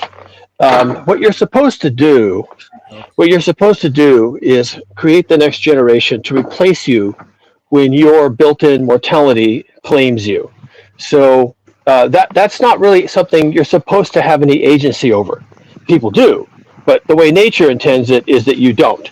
So when we have agency over creating or not creating the next generation, you can maybe understand that you have overcome the needs of your inner child when you, exercising agency and forethought, decide to have a child. As a man or a woman, you decide to bring a child into the world and devote yourself to them. I think that's when you know you've turned the corner. It definitely makes you a less selfish person. I can say for sure. Yeah. Hang on a minute. Can I say something, please? Can I? You don't have to ask, Ricardo. Just say it. Well, It's a free for all. I didn't know whether anyone could hear me. I just think how you're talking about children. How do you think you're going to relate to your children if you've lost touch with your own inner child? Like, that's not going to work. Explain how How that works, please, 'cause I it can't could see it. work, maybe it couldn't. Who knows?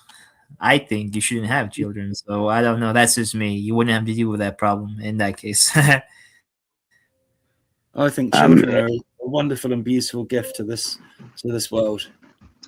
And I mean, it's amazing how when you raise a child, you learn just as they learn from you. You learn from them, and you're reminded of just being in the moment and just the honesty of just. You never have that bond with another living being, something that's more important than yourself, and it's a lovely thing to have that love. Sure. But still, the question remains: how do you expect to relate to the child in its own language if you've lost touch with your own inner child? And that's to Cougar Doomer as much as anyone.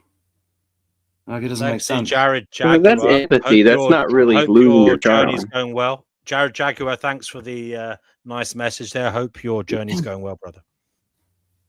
Go on.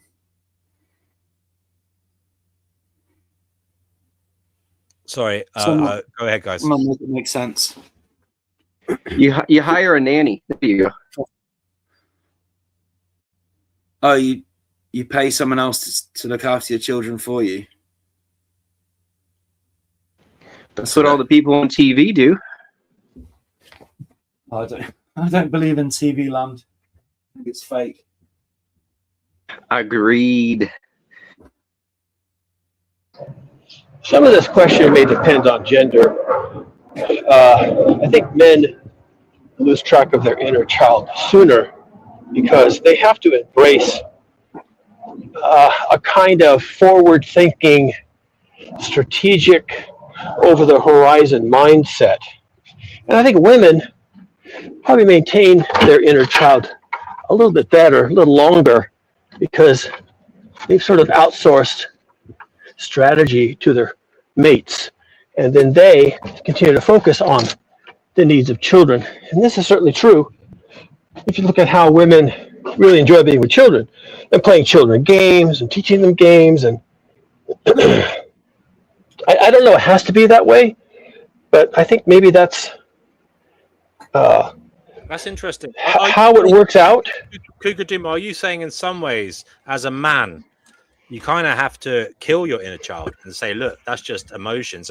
Pesky emotions don't matter in this big bad world. I have to use my mind. I have to get on with life. Yeah, and I think we've had this same discussion recently where men are kind of in a trap. We sort of have to give up a lot that maybe we'd like to keep, and that in modern times we have been able to keep. But it's always there as a necessity that people may turn to us, like during wartime, for example, the First World War, the Second World War. People may turn to us to just say, sorry, but you're a man and you have obligations, and even if you don't like it, we have defined these things for you. And that's right or that's wrong, but that is what the culture does. And so men maybe periodically have to learn a lesson that, yes, you can sit on the beach and strum guitar all day, right up until someone needs you to go to war, or to bring in the harvest, or to fight off the bandits, or to create, dig the mass grave because of the virus. You can sit on the beach and play guitar, but as a man, that may not last as long as you would like. Kill your inner child, God damn it. But none of us chose to be men. That is a problem in and of itself. So because no, that's not a problem. That's just how it is. That's absolutely not a problem. And it's not something that you chose. And if you don't want to accept that, then you should have a right to opt out of it. Kill your inner child crying at reality. No. You don't have a choice in your gender. And if you don't like it, basically go live in a convent or go live in a monastery. No one wants to hear from you. And we don't want to hear from everybody else who's imposing all these duties that we never chose. We don't want to hear from our parents. We don't want to hear them whining No, it about their doesn't matter. responsibility. It doesn't matter. People have responsibilities. Kill your Period. inner Okay, child. but we Kill don't your inner accept it though. child. What if we It reject doesn't it? matter. What Doesn't if we matter if you accept it. Throttle, We don't kill your know. inner child. What if Throttle we your inner refuse? child. We Kill can your inner refuse. child. Feeling Put your inner spicy now. child in a box, lock If it, you and leave it there. refuse, then the Time village to will grow up. punish you. The village No, will the punish you. village. The village. The What village can go fuck themselves as far as I'm concerned because I didn't accept any of it. Hell yeah! What the hell? The village. Yeah, but the village is where the food is. So you can say that, and they'll say, "Okay, then you're outside the walls. Good luck." I think you might have been talking about the gay village. Healing the inner child is a No, woman's work. I can produce my own food, but I don't have to be extracted from for society's benefit. You can't produce your own food. I You do not have the. You do not hold the means of production. You're in the village. I have a backyard. I can be self-sufficient. I don't have to rely on a village. Oh, okay, but you are. It won't work. Go ahead and try it. It's not going to work. You'll starve.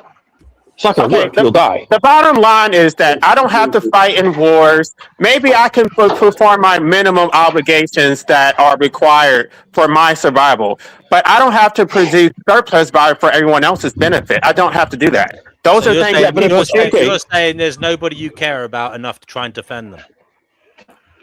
Yeah. I don't care to defend the system which enslaves me in the first place. So he's saying it doesn't matter. It does matter I'm not because talking if the about the system, system. I'm talking about people you care about. Is there anybody in the world you wish to defend? I'm not, even if those people have to suffer, I'm not going to defend the system. I refuse. Can you define the system? What does the system mean? I'm talking about democracy. I'm talking about the majority imposing its will. I'm talking about what he just said. He's talking about the village, how you're born into manhood and you have all these responsibilities that you never accepted. But he's saying it doesn't matter what you want. You're a slave. You just have to do it because that's what is expected of you. So you produce a slave for extraction, and I reject all of that. It's only descriptive. It doesn't explain what you should do. Okay, calm down. Please soothe your inner children. Can we give Cougar the opportunity to reply to what Life Abolition was saying, and then I'll give Liam. I think Liam wants to say something. If he does, he doesn't have to. Cougar, do you want to say something in reply to what Life Abolitionism was saying? Well, what can I say? I mean, I see his point, but part of that point is a contingent fact of history. When we live in times of peace and plenty and rules, okay, but rules protect everybody, then it's easy for someone to say as an individual, well, I see that there's enough people here. They can do the necessary. There's enough food. I don't have to harvest. I'm just going to take care of myself. I'm going to exercise my freedom, my agency. And all of you need to do that other work. And I'm not going to burden myself. That actually works in a system that has laws and plenty and abundance and fossil fuels and technology and all that stuff working for us. But humans didn't evolve in that. We fell into it. And it doesn't have a long shelf life at this point. So what we evolved to do is the necessary. We did it. And when we didn't, we were kicked out of the village. And when we were kicked out of the village, we probably suffered for that. The hermits and joining monasteries and joining convents and that kind of thing. So maybe it works, but maybe it doesn't. I think right now it's fine. You can focus on yourself and you're fine. And no one will even question it. No one's going to say, wow, he's not really helping. She's not really helping. What a bad attitude. No one's even going to say that. They're like, well, that person isn't reachable. That person can't participate.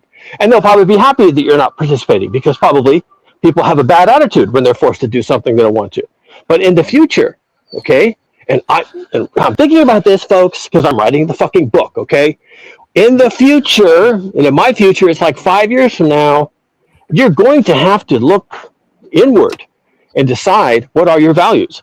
And are your values really your own? Are your values... Cougar, do 1 second. Sorry, there's somebody here. Dion, you're on the show. 1 second. Dion, you're on the show, are you? I'm trying to click them onto the show. Can you? Yeah. Dion, you're on the show. You're on the show. Oh, sorry, 1 second. Dion, you're on the show. Is that how you say it? Oh, for fuck's sake. There you go. Hello. Yes, Hello, hello. Dio. Hi. Hi, you're on the Finding Gnosis show. What is it you'd like to say? So, it's a very interesting topic. Like, I need to say about that this idea that you feel extreme rejection over minor criticism and possibly old fear of not being good enough. You getting what I'm saying? Okay, so you're saying that are you directing that as at us as a collective, or are you saying that Inner child. generally speaking, the inner child is somebody who has been criticized unfairly or not validated? Is that what you said? Yeah, exactly. And okay, so do you recognize your inner child daily? How often do you do it? Is it some kind of introspection you feel everybody should be doing? What use is it? Well, first, you need to define what is inner child actually in order to recognize it. Okay. Do you have a definition? No, I'm not sure about it. Okay. I do. Life I do. abolitionism. Oh, sorry. Go ahead. Yeah, can I say? I don't know if this has been mentioned already on the show because I caught you a bit late. But for me, if I look back to the childhood state, it's about innocence. There's a certain kind of innocent purity about being a child that most people, not all, but most people lose when they get to a certain age and they take on too many heavy responsibilities. So I think we can still hold on to that innocence. We don't have to throw it away for a load of bullshit. Can I ask? We need the definition of an inner child. Yes. I was going to ask you, when did the concept of the inner child actually start? Because what did people do before the concept of the inner child? Did they somehow battle through? Great point. I mean, I think it's some They kind knew of how to pop read by then, and then psychology. I guess they could read children's books to their children, and it was over. Maybe they just did it anyway. I think that when you feel deeply hurt by small criticism or get unusual jealousy or you are insecure, maybe that is what inner child really means. Yeah. Pusey says inner child is just another word for it, an inner you. Yeah, it's your triggers and insecurities of who you're afraid to be, and who you're, what you're hiding, and as an adult that's kept with you the whole time, shit you just won't fucking let go of. The untapped potential in everyone. And you can also look at your inner child as who your core self actually is before you were corrupted by society. Yeah. Exactly. Yeah, that word has a lot of meanings. I mean, come. How can you separate one from the other? You are your experience. You are the result of your experiences. Are you not? Life abolitionism. How can you tear all that away? Seems ridiculous. Right, You are the canvas of the impressions that have been put upon you. But you literally just said that we should get over our past and just suck it up. Yeah. No, I didn't say that. I said you should. I didn't Cougar say. said that. I didn't say that exactly. I said you should walk forwards rather than backwards. Mm-hmm. Well, that's true, but don't overly dwell on the past. That's as I already said. You were looking at it through a narrow lens back then. Anyway, you were if you're going to hold yourself at the same standards as today, you were an idiot in the past. You were moronic. But here's the thing, though. Who I was in the past before I was corrupted by society is a very different person. Like, I feel that I used to be a good person. I used to be empathetic. So it's like almost you're grieving for the person who's died, because I am not the same person. And a lot of times people look at the monster with their pitchfork. They want to bring their pitchforks, but they never look at what changed this person. How? Because you keep talking about like how, why don't you want to help people? It's because of my past. I've already learned that sacrificing myself for other people's benefit accomplishes nothing. I have to put myself first. I'm not going to, the definition of insanity is repeating the same mistake and not learning from it. I'm not going to do the same thing ad nauseum. Well, you sound like a very caring person to me. Here, can I put something on before I forget about it? Is that rhetorical?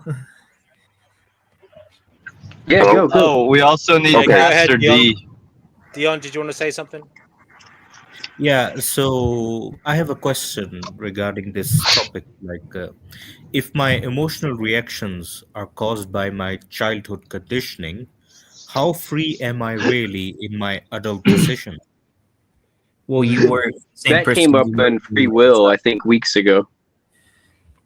You were the same person you were as a child, just a bit not experienced. No, he raises a good point. Now, it may be that the neural pathways in your brain that make you think certain things,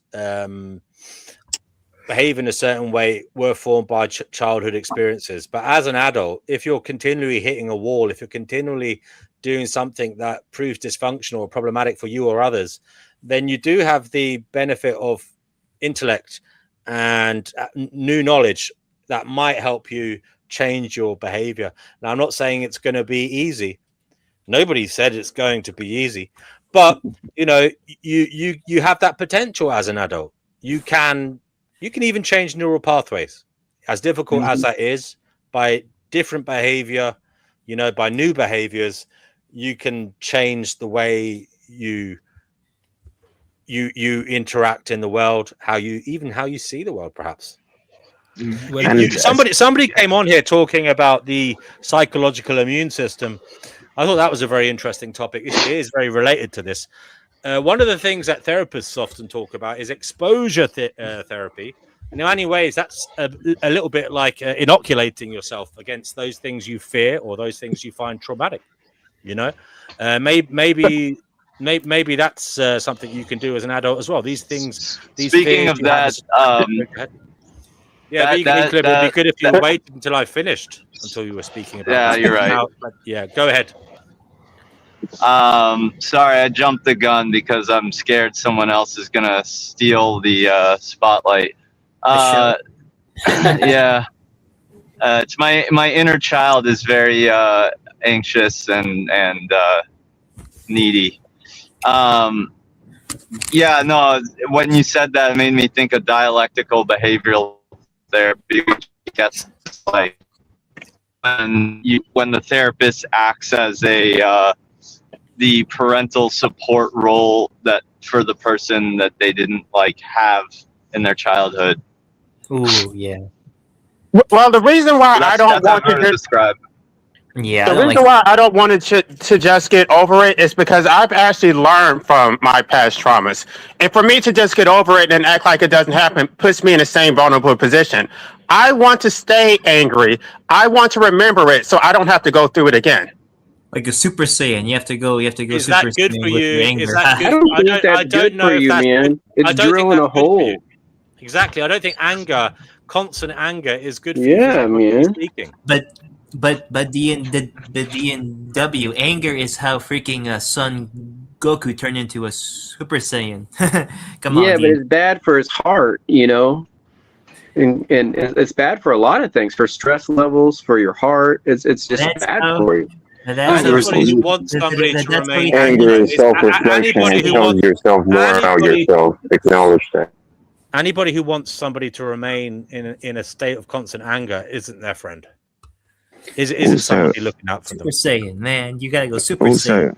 Life abolition. I think he was just saying. I think he was just saying, don't lose your memories of how you felt when you were child and whatever bad things happen. Also, anger is very much a controlling emotion. You can wipe on a bit of anger, and it'll obliterate all the intricate feelings that you're really having. Anger is a really good way of controlling in a negative way, because you're never going to develop out of it, because anger will keep you there. And does LA smoke weed? Sorry?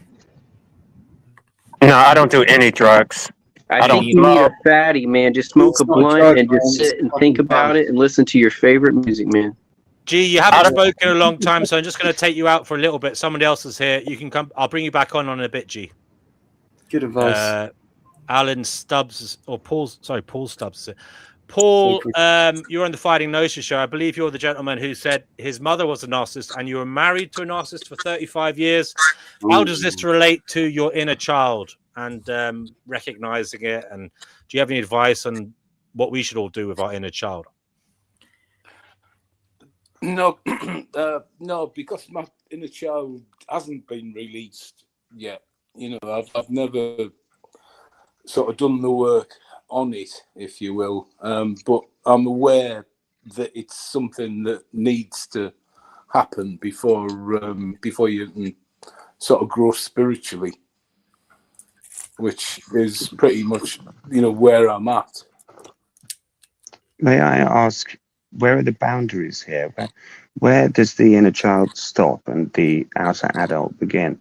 Surely we are our inner child. We are who we've grown to be. And whether I judge someone who's 14 as young, as a child, I might, when I'm 90, I might think of someone who's 30 as a child. I don't quite... I think we need to forget the kind of inner I think child. pre-adolescence, pre-puberty is child. So whatever we were at 12 to 15, we wanted to be way older. So we were trying to push and rebel against being called a kid. So I think whatever was developing before those years. So whatever abuse, trauma, good things, bad things, being, again, the teacher's pet, the most spoiled kid, or the kid that didn't get nothing, shaped us in some way that we're either recovering from or we're helping others recover from. Yeah, right. Yeah, no, for me, the inner child is beyond memory. It's the fact that, you know, personally, I can't remember ever having a loving cuddle off my, you know, either of my parents. Oh. This is pre, you know, it's a lot younger than sort of like before 4 or 5, I suppose. You know, it's really like pre-memory. You know, it's healing that memory that we can't remember. That child is, you know, before the memory was formed. For me, you know, I know that's not for everyone, but Can anyone describe their inner child? My inner child likes to watch a lot of old cartoons, and yeah, that's about it. And like going to the beach, I always associate going to like a pool or a beach with like fun times. Yeah, but watching old cartoons and old anime definitely brings me back to the, like, I guess, quote unquote good old days, in quotations, good old days, right? Like Scooby-Doo. I think Liam raises a very good point. And where does it begin? Where does it end? For me, I am a continuity of self. I am, if you like, a blob of experience. And to separate one from the other is, in my view, nonsense in some ways. I am a continuous state of learning and experience. And that's all that really matters. I am experiencing, I am learning, and I am moving forwards. I'm in the present moment, interacting with reality, utilizing the knowledge I have, trying to make the best of it. Liam, Has anybody heard of the ship of Theseus? The ship of Theseus. Sorry, I want to ask Liam. Liam, does that answer your question? That defines my point very succinctly. Thank you very much. Okay, Cougar. The ship of Theseus. The ship of Theseus is a thought problem, a thought experiment. The ship of Theseus gets old, and as it gets old, as it gets holes in the planks and the whatever else, little bits of the ship of Theseus are replaced during repairs. A plank here, a rope there, a sail. Okay, eventually it turns out, and maybe only Theseus knows this, the ship of Theseus has been replaced, completely replaced, one plank, one rope, one nail at a time. It's still his ship. It still looks like his ship. It still sails. He still owns it. Everyone seeing the ship come into port will say, that's the ship of Theseus. But not one part of it that was there in the beginning is still there.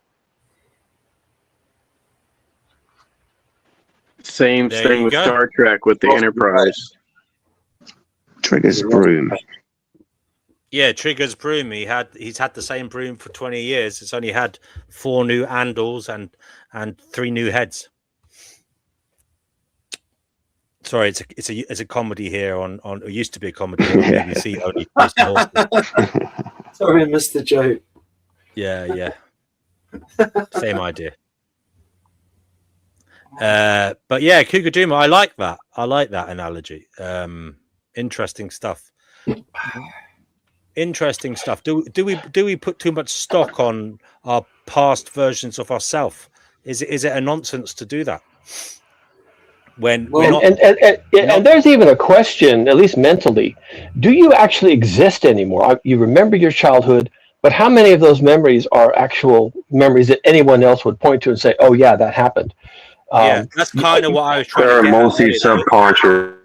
I was trying to say earlier that kind of line of thinking, Cougar, that it's a phantom, it's an apparition that isn't sensible, because you were looking at reality through a narrower lens then. Nobody else saw what you were seeing, but that lens was even narrower and more absurd than now, because now you have a wider field of vision. You know? Yeah, and your lens now of what you knew then isn't even that person's lens. That person is gone. It's the ship of Theseus. Exactly. That person is I don't know gone, about utterly that. gone. My brother remembers everything that we went through, so I have one other person to confirm that it was real. Yeah. Well, okay, but maybe your brother is simply repeating back to you what you told him. The effect may be real, but in many ways, it is still a phantom haunting you. It's not real. At the same time, life abolitionism. You need to be exorcised, my boy. Exercise. Oh, what the? Hey man, can I share my point? Go for it. No? Okay, alright. I think there are pieces, the purest form of the ego, before the ego can judge itself, is subconscious. There is a saying, when you're a baby, you're a genius. When you're getting older, you become a savant. And when you get into adult, you become the normal person. It describes as how our neural development goes through speed when you're young. So within that speed, your experience of reality are majorly blurred. You multiple feeling objective reality, and also at the same time your subjective reality. You subconsciously have those in your brain. Those are the purest form of your ego. And being, inner child is acknowledge those pieces still exist, and acknowledge how you can grow out of it is to connect those pieces to a broader form, to let you acknowledge that original pieces weren't just simply as a point. It's something that you can get back to and continue to develop. It gives you a whole understanding of reality over and over again. Some people like to say it's trauma. I like to say it's a learning experience. That's how I see it. Okay. I don't think I Okay, suffered. thank you. Paul, by the way, I muted you because there was a bit of background noise. Feel free to unmute yourself and join in the conversation when you want to. I don't think I suffered much trauma as a child. Maybe I'm different in that way, but maybe a little bit. But I think I've gotten over most of it. I think I'm a pretty good adult, but I never want to lose touch with that childhood innocent side that just doesn't impose anything on the world, just wants to learn and just wants to know by observing. That's me. There's a rather loaded phrase. Facts don't care about your feelings, and but there's an inner truth there, and you learn that you carry your trauma, and if you persist in carrying your trauma, the brick wall of reality will gradually chip it off, and you'll learn that actually it's best to do the chipping off yourself because it's less painful, and you awareness of oneself and one's cyclic behavior, whether it's positive, which is a good thing, or negative, which, believe me, you can uncover that the further you go on in life. There's all kinds of things, echoes of the past, but nevertheless, it's all about awareness and acceptance and valuing yourself as a male, just how much influence you can have as a strong male figure. And you can define male however you like. You just have to be the ideal person to your next generation. And there's nothing that makes a person happier than if they can make someone else happy. And especially if there's an economy of effort there, if it's very little effort to make someone else happy, it's a nice feeling, especially because it didn't take very much to do it. And happiness can be found in fleeting moments. It's not a destination. Happiness is a byproduct of action. Simple as.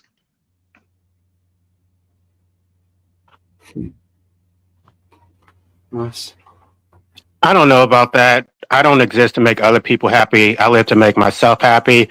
I've lived the first half of my years trying to make other people happy, and they don't reciprocate. So you need to put your energy into yourself and stop worrying about other people. Yeah, I agree with that. Yeah, I don't really think what other people do. I can take things into considerations, but like I'm not gonna just like pull out my lawn chair and just hear you out ramble for years and years on end. And like I've been called like a very insensitive person because of that, but like I don't think I am. No, you don't sound insensitive to me at all. Not at all. No. Well, I'm an introvert. I even changed my species. And yet, because I'm capable and my capabilities are huge, I gain an almost indescribable amount of pleasure from helping people with the gifts that I have from nature. When I can help someone, and just walking down the road, someone says, "Yeah, can you give me? You got some spare change?" I'll look at my wallet and I'll give them the biggest bill I've got, $20 bill, and it's fine, and I feel great about it. I feel great about that. It's something I could do. Okay, I am not a poor person, so money is something I can do for people. I'm an engineer. I'm a builder. I can build housing. I create housing for people. I do things, and in the end, I judge that by how well I helped someone or how happy I made them in the moment. And then I move on. And I get indescribable pleasure from this, even though I am an introvert. I never ever seek anyone out. I never seek anyone. It's completely contrary to how I work. But when I can help people, I feel great about it. So I think people can be really complex. And I think that happiness and purpose, all these things, can be really complex drivers that not everyone has, not everyone agrees on. But if it makes you happy, then I think maybe you've arrived. You've solved the problem that the universe gave you to solve. There you go. Anybody have anything to say about that perspective? Did he say that? Did he? If I heard him correctly, he said he changed his species, right? He did say that. Say your autobiography. Well, you're changing your species. I'm changing my gender. We're both kind of the same.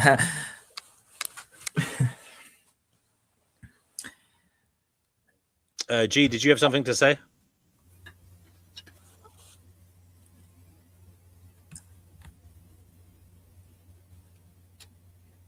pornography. He was a man and now he's a cat. Yes, that's apparently the case. A cougar, to be precise. A Cougar. mountain lion. A mountain lion. Yeah. Do you want to tell us that story, actually, Cougar? You said it before. It's quite an interesting one. If you want to, you don't have to. Yeah, I don't mind. And since there's someone in the forum who's changing gender, this might actually resonate. So I was working on my master's degree as a biologist, and it's a stressful time. I was really enjoying it. I was contributing to a very big project that had circumstances associated with it, and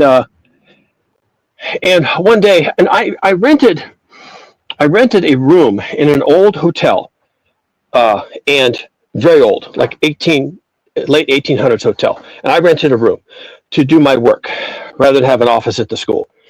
And one day I was in the tiny little washroom, ancient little washroom, and the mirror is all stained and the reflective coating is peeling off. And I looked in the mirror. I'd been washing my face. I was tired of washing my face. I looked up in the mirror, and the mirror was kind of distorting. The mirror wasn't a good reflection, okay? But I heard a voice. I heard a voice. Sometimes I hear voices. When I hear them, I pay attention. And the voice was simple. It just said, "Cat, thou art." And I was like, okay, that resonates. And I, as an introvert, as an INFJ, Sigma INFJ, as a lone wolf, for a long time I had people tell me, you're not really human. You're not like the rest of us. You're not quite what we expect. And sometimes even in those terms. A lot of time just in how I was treated or even how I felt. And so when I heard that voice in my head, and there I was transitioning, working on a master's degree, the rest of my life is ahead of me, which turned out to be true. Transitioning, you see how it works? You see how it works? Me right I was now. transitioning, and so I get this message, and I said, oh, that tracks. That sounds about right. Finally, that sounds right. And so I basically changed my name to Cat. And it was painful. People were looking at me like, well, you've lost it. I was like, no, it's a little more complicated than that. And eventually everyone calls me Cat. And now I'm Cat. And I act like a cat. I think like a cat. I behave like a cat. Probably I'm ruthless. Probably I'm fast. I'm very quick. I make decisions very quickly. And I feel very comfortable in my skin. And that's how I came to be another species. It's not a name. The name fit. The name fit the thing. So I go with the name. But it fits. Because that's what I am. And I'm simply recognizing it. And so that's the story. I don't know if that's moving or inspirational or whatever, but that's how I came to be what I am. And I've been a cat now for 40 years. Without interruption, constantly. Oh. Acting like one, demanding to be treated like one, behaving like one, and it's been good. When did you first let the cat out of the bag, as it were? Okay, I needed a break. So after I finished my master's degree, like some 6 months later, I just chanced upon this huge project with the EPA, Environmental Protection Agency. It was a super fun cleanup. I got to be a field biologist. I also brought a lot of computer skills. I've always done computers. Like, it's just my weirdness. I'm like Elon Musk. I see something and I just get into it. So he got into computers. I got into computers. Yeah, I'm sorry, interrupted. That's cool, by the way. Yeah, I understand him. I don't necessarily like him much. I think he's maybe lost his mind, but I understand losing your mind. So my break was I left town, left my university, graduated, all that, and I went to this other field station, which I had to help set up. So there's a lot of responsibility. I got there first. I set it up for everyone else because I can do that. And then at our first meeting, I said, well, guys, listen, I know this is how I signed up, and you've all been sending me emails and this and that, but I'm changing some things. And they had to deal with it. They weren't happy, but I made them stick to it. And some of them were intrigued. It's like, wow, people can do this? Yes, people can do this. Maybe not people when you're done doing it, but people can do this. And I embraced it wholeheartedly, and to this day. And that's how I intend to leave the world. I'm very comfortable in my skin. Can I ask how you live your life as a cat? What does it involve that's different from just feeling like a cat? How does it manifest itself physically in your real world? Well, let's see. If you're at all familiar, or could become familiar with the Myers-Briggs personality profiles, there's 16 of them, and I am an INFJ, and that's the rarest personality type, and it's very feline. So my approach to life and the challenges is to observe. I watch everything all the time. I absorb my entire environment constantly. I don't pass judgment. I don't try to change it. I don't have opinions. I simply absorb it constantly. Always vigilant, always on top of things. It's a hobby. I pursue it. I never stop. Then when things happen, I respond instantly. And the closest I can come to it is what I guess they call Zen training. You do nothing, you do nothing, you do nothing, and then you do exactly the right thing, and then you stop. Okay? So that's a feline thing. You do nothing, and then when you have to do something, you do exactly the right thing. Precisely, sequentially, everything about it is the correct thing for the moment, and then when you're done, you absolutely stop. And maybe you disappear. So that's how I live my entire life. Do you recognize you mouth for us? Do you recognize if you meet another cat person? Well, we're kind of rare, and we tend not to seek each other out. Just as cats have territory, we kind of respect each other's territory. Have I met a cat person? I think I may have. Well, when I was really young, I met a woman that was a little bit older than me. We didn't ever have a relationship, but later on, when I recognized my own transition, I looked back on her and I thought, she's kind of a cat person. And I'll tell you another group that's kind of a cat person, and I put her in this group at the time, female witches. Female witches, and I have known a few, tend to be like that. The instincts, the inward looking, the observation of the environment. If you've read any Terry Pratchett books, especially the Discworld books and the ones that involve witches, you start to see cat people. They watch, they listen, they do nothing, and then all of a sudden they do exactly the right thing. And of course, it's according to the plot. But real people who are cat people are also like that. Do nothing, do exactly the right thing, stop, and disappear a lot of the time, vanish. And they're also putting out fire with gasoline, as David Bowie had it. Yeah, David Bowie might have been something of a cat person. I've always liked his... I'm a creative person. I make all the art. I'm a male, but I have a lot of it's feminine energy when you're a creator. So I'm a ENFJ, which is the other one, which is the protagonist, which is main character energy. Yeah. Well, yeah. Then you and I are kind of probably a little bit adjacent. I think there's a lot of dog people out there, don't you? Yes, I do. And I think that's a good thing. If you had too many cat people, you'd probably, it would be really bad. It would be terrible. It's a good thing that we're rare because we're not always 100% of the time good people. Yeah. I remember like one time. cat girls. One time I was tripping and I was with a friend and he was sitting there with his elbows on his knees, really looking sort of energetic, and he really felt like a dog energy, like he wanted to go out and do something. And I just wanted to curl up on the sofa, and I felt very much like a cat person, just wanting to curl up in the cushion and just sort of observe and be comfortable.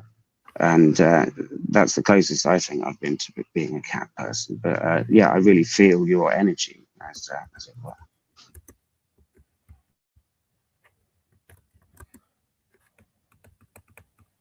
Shocked silence. Does anyone have their own conversations with AI here? Raise your right arm.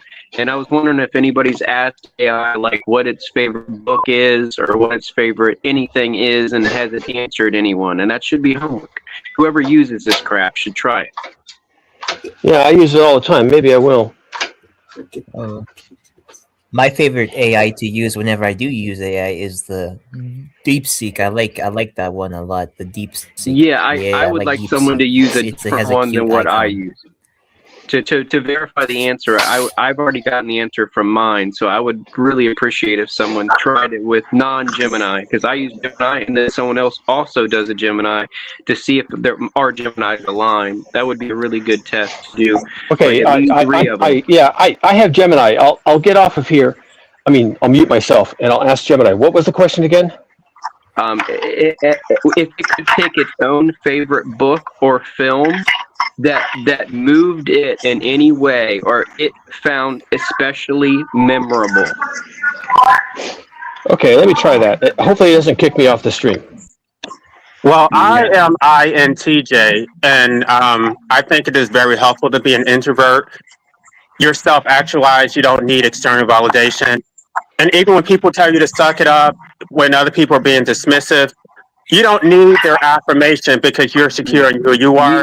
So you can conserve your limited resources on what you care about instead of focusing your resources on what they care about, because they will always put you second. You need to put yourself first. Stop sacrificing yourself for other people's needs. Stop sacrificing yourself for a village unless you actually chose to be a part of that village. But if you were just forced to be a part of a village that you did not choose freely, you have no obligation to the village. Yeah. Yeah. Well, then why you point a finger to have the same exact thought? Be an egoist, as they say. Be an egoist, I guess. Yeah, happens a lot. It's fine, but soon, being that angry for that long, you're gonna get tired sooner or later. The village, being angry forever. the continuation of the village supports your sustenance. You do owe the village. I don't want sustenance. I don't want to exist. So whatever Life needs benefits, love. Life needs a good whatever benefits relationship. the village is giving to me is under coercion, because the village is keeping me captive in the first place. Life needs bliss. Life needs love. Life needs We all need each other. We all need someone. You You can't put somebody in a cage. You can't put somebody in a cage and then say, Please, find yourself. Ted K. Find the world. Ted K. You guys should read him. you can't put somebody in a cage and then claim that their captivity is for their benefit. It's for everybody else's benefit. Yeah, I mean, people would be calling me sour. If I acted like you, they'd say I was sour, something made me sour, I need to change my outlook. But I wouldn't listen to them either. But I am who I am now, and I would like you to be happy one day, man. And I think you should have a positive outlook and just see what happens, how it changes your own atmosphere. So, there's a matter of self-selection. This is a matter of self-selection going on here. Unless you're prepared to give life a chance and give yourself a chance, you're gradually going to exclude. That's the point of this whole conversation, though. The point of this conversation, we're talking about our inner child. Like nobody was born this way. I am a product of my circumstances, just like everybody else. So your inner child is completely different from who you are now. Yeah, that's all very well, but you're not going to draw people towards you with that kind of attitude, are you? You're going to find yourself to be a very. Why do you think that I want to draw people to these? Why do you think that I want to draw people? You'll become a very lonely person. You'll become a lonely, which is very person. Okay, I'm allowed to be angry. People around him, right? What if he doesn't like people, right? Yeah, but then you need to go through catharsis and let it all out. You gotta let One it at a all time, please. out. One at a time. Inner children, behave yourselves. We'll go one at a time. Life abolitionism. Do you want to reply to Liam, and then I'll go round the houses looking for other voices. I just think people project their values onto other people. They care about the continuation of the human species. They care about drawing people towards them. They care about external validation. And they just assume that everybody has the same values that they have. I do not. I don't care about any of those things. Whether humanity perishes or not has nothing to do with me. I am not here voluntarily. I'm not trying to. I don't expect anybody to feel sorry for me, but I don't necessarily have to feel sorry for anybody else, and I don't have to use my limited resources for other people's extraction. So you don't have to care, but I also don't have to care about you. I'm very happy that you're able to do that, and I wish you all the best. I don't feel sorry. I just feel a little bit pity about it. Gee, that's interesting. You pity life abolitionism. Can you dive into that a bit more? I'm good because he's gonna flip because I understand him. You reckon he's going to flip? He's Of course, because the stuff I'm gonna say, I know how his response is. Well, just say it. G, Doesn't need to think a lot. Gee, say it. If you believe it, say it. Too decisive. When you can be more free than ever, he's too decisive about the thought of life, which limiting the broadness what you can see. You're saying he sees I'm things trying my in best. You're saying he sees things in a black and white manner. He's too all or nothing. Yes. He's too decisive. Yeah. Well, how can he be otherwise? Tell us. Embrace. He failed to embrace it. The odds, the exceptions, the rules, the outer force, the within the three, all within the possibility of relativity, he embraced the only single choice instead of the relativity of it all. Which he might be precisive on that, but it's never generalized on everything else. That's not correct. And I specifically say this in my book. But I believe in mutuality. That I'm going to do things that are in my rational self-interest. I care about others to the extent that they care about me. If they don't care about my cause, I don't care about their. May I I'm ask not about going to your be book? exploited or extracted from. I reject that entirely. Yeah, there you go. You reject it.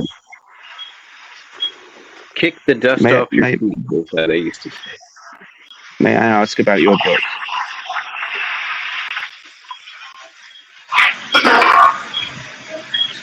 Oh yeah. By the way, LA, what's the name of your book? Sorry if I keep asking you that. Can you mute yourselves when you're not talking, please? Mute yourselves when you're not talking. Thank you. Did you hear my question? LA. Yeah, I heard your question. I was waiting for the noise to calm down. Okay. The book is called "Whose Life is the Moral Debt for Life Enslavement?" And if you go to my channel, I have been going through the chapters. So for some people who don't want to read, I've already done the work for you. All right, thank you. I'll make sure to check that out. I'll definitely have a sneak peek. Yeah, me too. Thank you. The downfall of society for the last 10,000 years is they forgot how to read. If y'all didn't know, that's what's happened every time society has had a full downfall. Wasn't the majority of human history like pure illiteracy? Like you weren't allowed to read the Bible and like. Well, yeah. Back when the Bible was originally only Catholic and in Latin, yes, you are correct. But we're talking before that. Before that, the losing of language, meaning the only people that usually had language was the upper government and the upper trade people that were running the sea ships and the import-export businesses. No one else needed to read or write except for what you were trading your shekel for, if you had one, in for something that you traded it for. So it's just like all you cared about is what you got for your 2 pennies. But everybody else was marking lots of higher numbers and doing more math and doing more language. And they had a spoken language, but the written language was only used by the shipping industry, the import-export, and the government. And when the government fell, there wasn't enough people to keep teaching language. And that's what happened to, I believe, the Egyptians, the Sumerians, and the Bronze Age after the fall of Troy.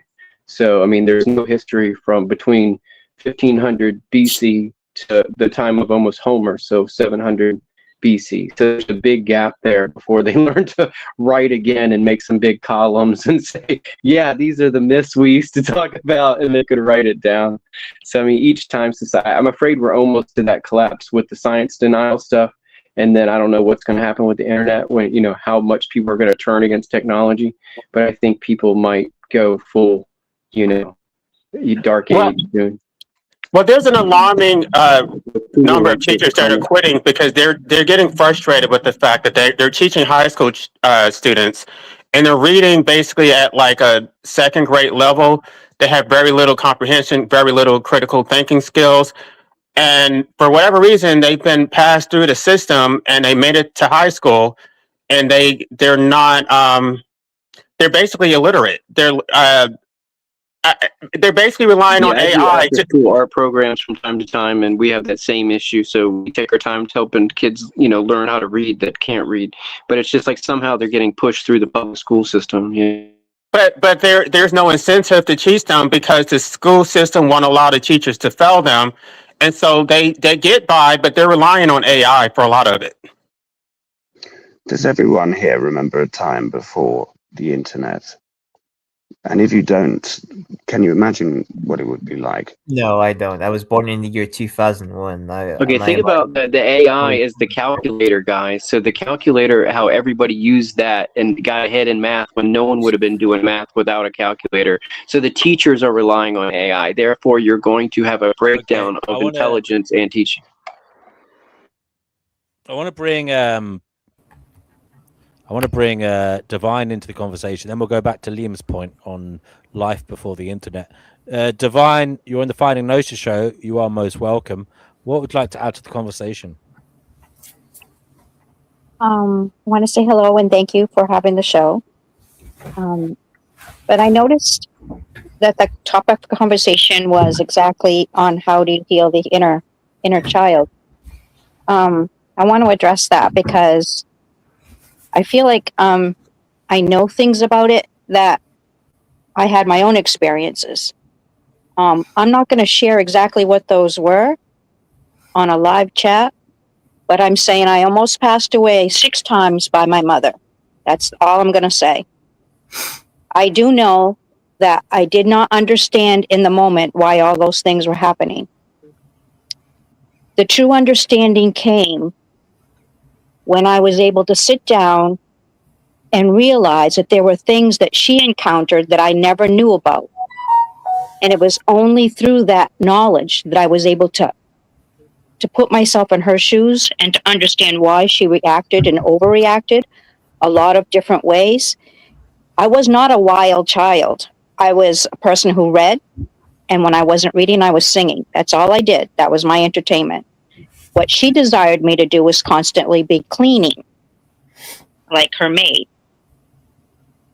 But as time went on and I sat there and I thought about what is it that drove her to be that way? Now, mind you, I was a lot older. I was out of her home and in my own. And once I got that answer, I'm telling you, all of the pieces came together, and the compassion and the empathy that I have for her grew, because then I could understand how it was that she overreacted and acted in the ways that she did. And it was through that understanding and that compassion that I was able to reconnect with her and have what was left of her wonderful life coming down to a close. About a year or two before she decided to pass, now we had constant connection because, you know, she was my mother, and I always wanted to make sure I was a bridge for the healing that needed to happen between the two of us. But it actually wasn't between the two of us that she needed to have it, because when she finally sat down with me in 2013 to have a real conversation, I think this is probably one of the only 2 times that she ever did this in her whole life. She was able to explain to me how she felt she had a misunderstanding over circumstances that had come about in her life when she was 13. So when I was able to express to her that she was not to blame for any of those things that happened to her, it was almost like I took a weight off her shoulder, and then she was able to explain to me how incrementally how everything happened and came about. Even though I wasn't pushing her for answers, I didn't feel I needed them. She wanted to express them, and in that expression I was able to understand her at that level a lot different than now, remembering that she was generations older than me, different upbringing, different ways back then obviously I have come to realize that my children that are now grown sons have I've always sought to make sure that I changed the cycle, that I didn't repeat the cycle at all times. That was my main drive. If I'm going to have sons, I'm going to make sure that they grow up to be good men, that they're going to give back to their community, that they're going to love people unconditionally, they're going to have compassion and empathy towards everyone and not just some. They're not going to have any deviations of white, black colors, and so forth and so on. My mother wasn't like that. So I was successful in breaking cycles. And that was the success. And that is why I can say that I am healed from my childhood, because I actually sat down with her and I had a very candid conversation. I had a separate conversation with my dad. They're not married. Been divorced since I was, I would say 7 going on 8. And that's when everything shifted when I was younger. But yeah, that's how, I think that's how healing comes about, is by a general ambition to express your thoughts honestly and truthfully within their presence, so that they realize that how they brought you up isn't how you're going to continue in your lifetime, but you're also able to have empathy from where they came from and why they became who they were. That's it. Very well said, Divine. Thank you so much for that contribution. I'm really glad that you personally were able to find that way of healing, and it worked out for you. Wonderful news. Jack Rogers, you're on the Finding Gnosis show. You're currently muted. Do you want to unmute yourself and add to the conversation? I would love to. Hello, everyone. Jack. As you can see, my name is Jack. Synchronicity has brought me here today. Do tell. Pardon? Do tell us.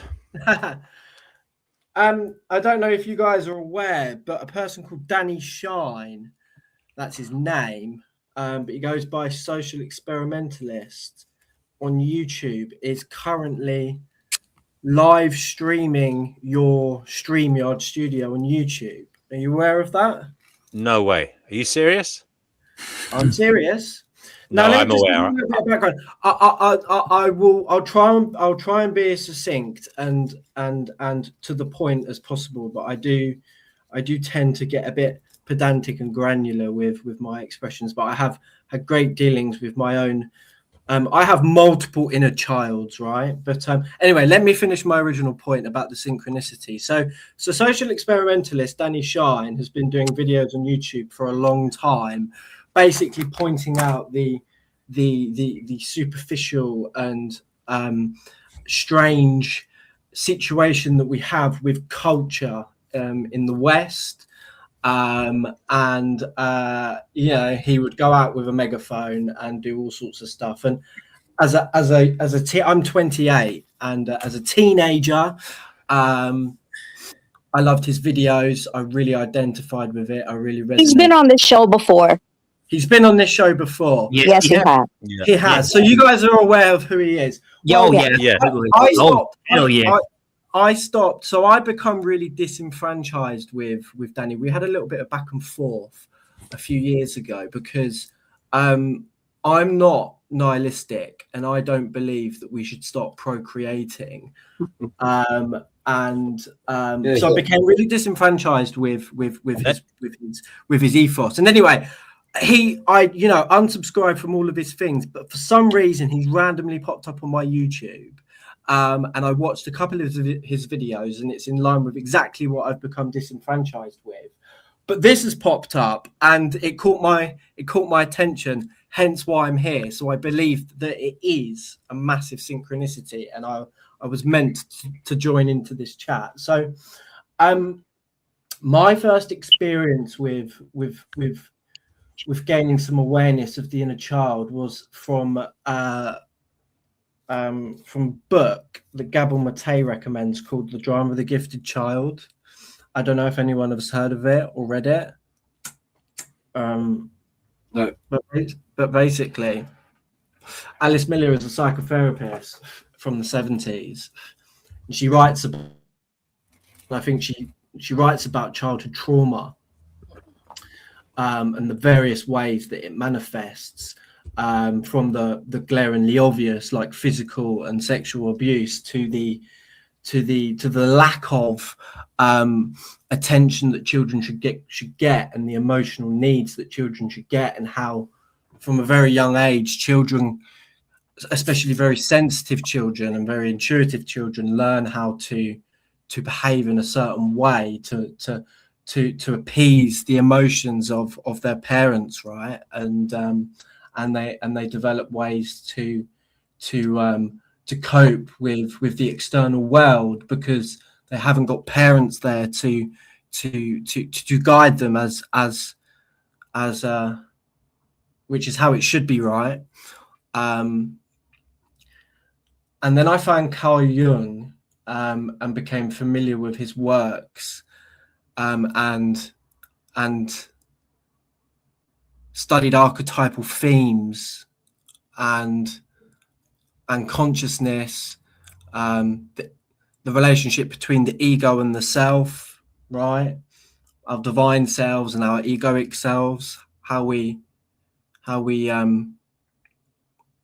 center that, and how we ground that, and how we integrate that, right? Because I need an ego because everyone else around me has an ego, right? And if I was completely egoless, I wouldn't be able to live in South London and work and do all the things. But if I'm too egotistical and too grandiose, all my character defects come out. And I saw a transpersonal psychotherapist after these experiences, reading this book, starting to learn about myself and my childhood trauma, and becoming conscious and aware of the things that the story of my life, right, from birth till today. And I have a real tangible experience with communicating with what I believe are various almost autonomous archetypal entities that are my inner children, or inner child, my inner child, my inner infant, my inner child, my inner adolescent. I believe that there are almost fractured instances, archetypes, individual essences of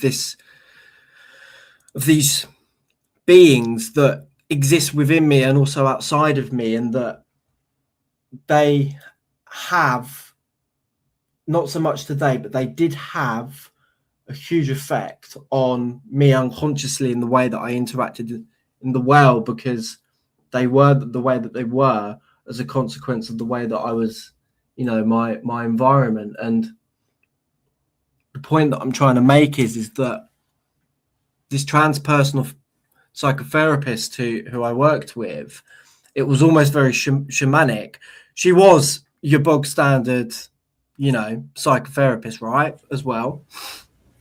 And we brought into the space the inner children, or the inner child, the inner adolescent, into the room, into the space, and I was able to communicate with it.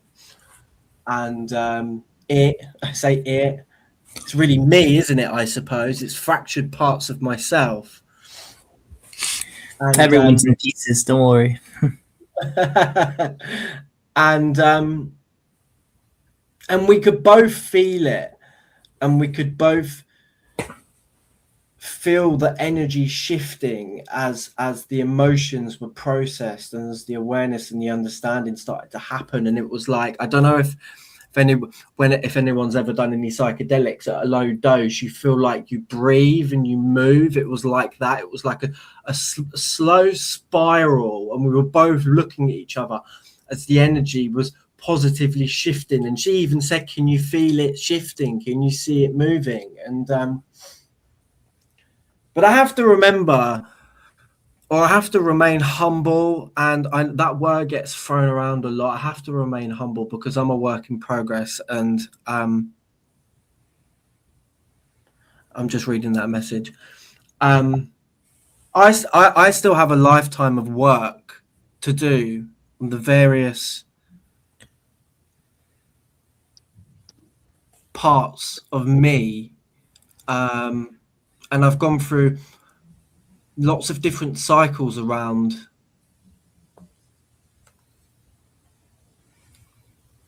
I think this what you were saying about the ego. Go on. I found, like, I remember feeling like you, and then I had a child, and I realized I had something more important than my ego now, and my ego just kind of vanished into my child, and it didn't matter anymore, all those things that I was kind of concerned with, because I just had something so much more important to think about. That's my personal experience from. Can I just add to that? It's like there is only one thing that I truly feel like that I want in life, and that is children. I couldn't care where I lived. Children in the confines of a stable, loving marriage, right? I wouldn't want to bring a child into this world. And I think, I guess what Danny Shine's point is that we seem to, for the most part, be in perpetuity of bringing children into the world to be traumatized, and I don't think it needs to be like that. And I think the whole point of this paradigm that God has instilled into this reality that we know, this is the only reality that we know, is so that we can get to that place, get to that other side. That's what I believe. It might be cobblers for all I know. There's no absolute truth, but that's what I feel is right. And I'm now a born again Christian. At 16 years of age, I was a complete reductionist and had no concept of the divine, and today I do. And Alice Miller, The Drama of the Gifted Child, was an amazing book for me. And if anyone is interested, give it a read. But it can be difficult to swallow because I almost made the decision that she asserts is important, and that's to drop the codependency and the relationships with the people that still repeat those patterns. And for me, that's my mum and my dad, and they haven't changed fundamentally since I was born. And I made the decision to keep them in my life because I can keep myself safe with the energy that they vibrate outwards. And I have a shield today against that because I'm aware and I've healed, and I've come full circle. I've had my space from them and I've come full circle, and I accept them for who they are today. And that's probably, I'm going to stop rambling now. I'll let someone else speak. No, Jack, welcome. What an amazing entrance onto the Finding Gnosis stage. I really hope that you come back again. Make sure you subscribe so that we have you and your thoughts back here in the future. That was very deep and very touching. So you've done a lot of work, and you believe there are fragmented versions of yourself, and you look to these archetypal versions of yourself, these archetypes, and you consider them the story they're telling in your ongoing orientation throughout the world and your life. And it was very touching because you said that you took some hard choices. It seems like you kind of disentangled yourself from those who you felt neglected you, maybe, and you put up some boundaries. You learned from what happened, and you've tried to build a more positive path forward, right? Absolutely. Yeah. I had to have some time away from both of my parents, which I did. And then I healed. And then the choice was either to cut them out forever or build enough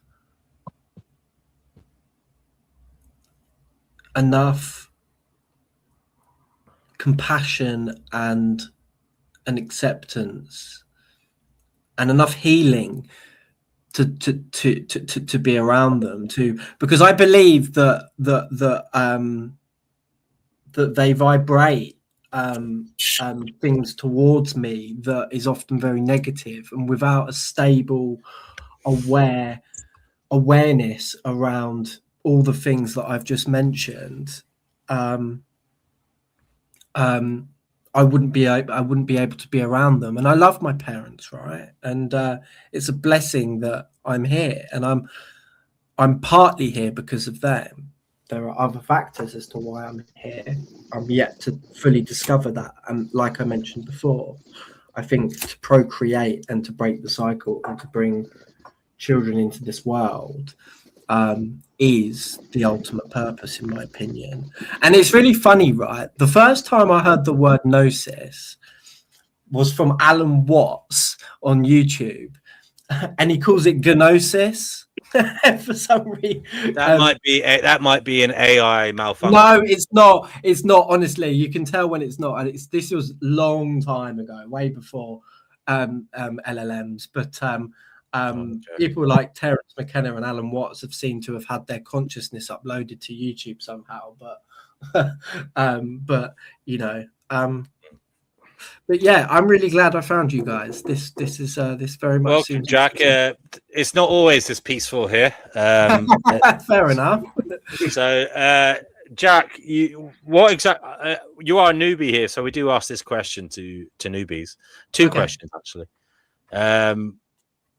First of all, what the hell is going on? In this Okay, I've got quite a robust answer to this, and let me try. Let me just. So, how familiar are you guys with Carl Jung?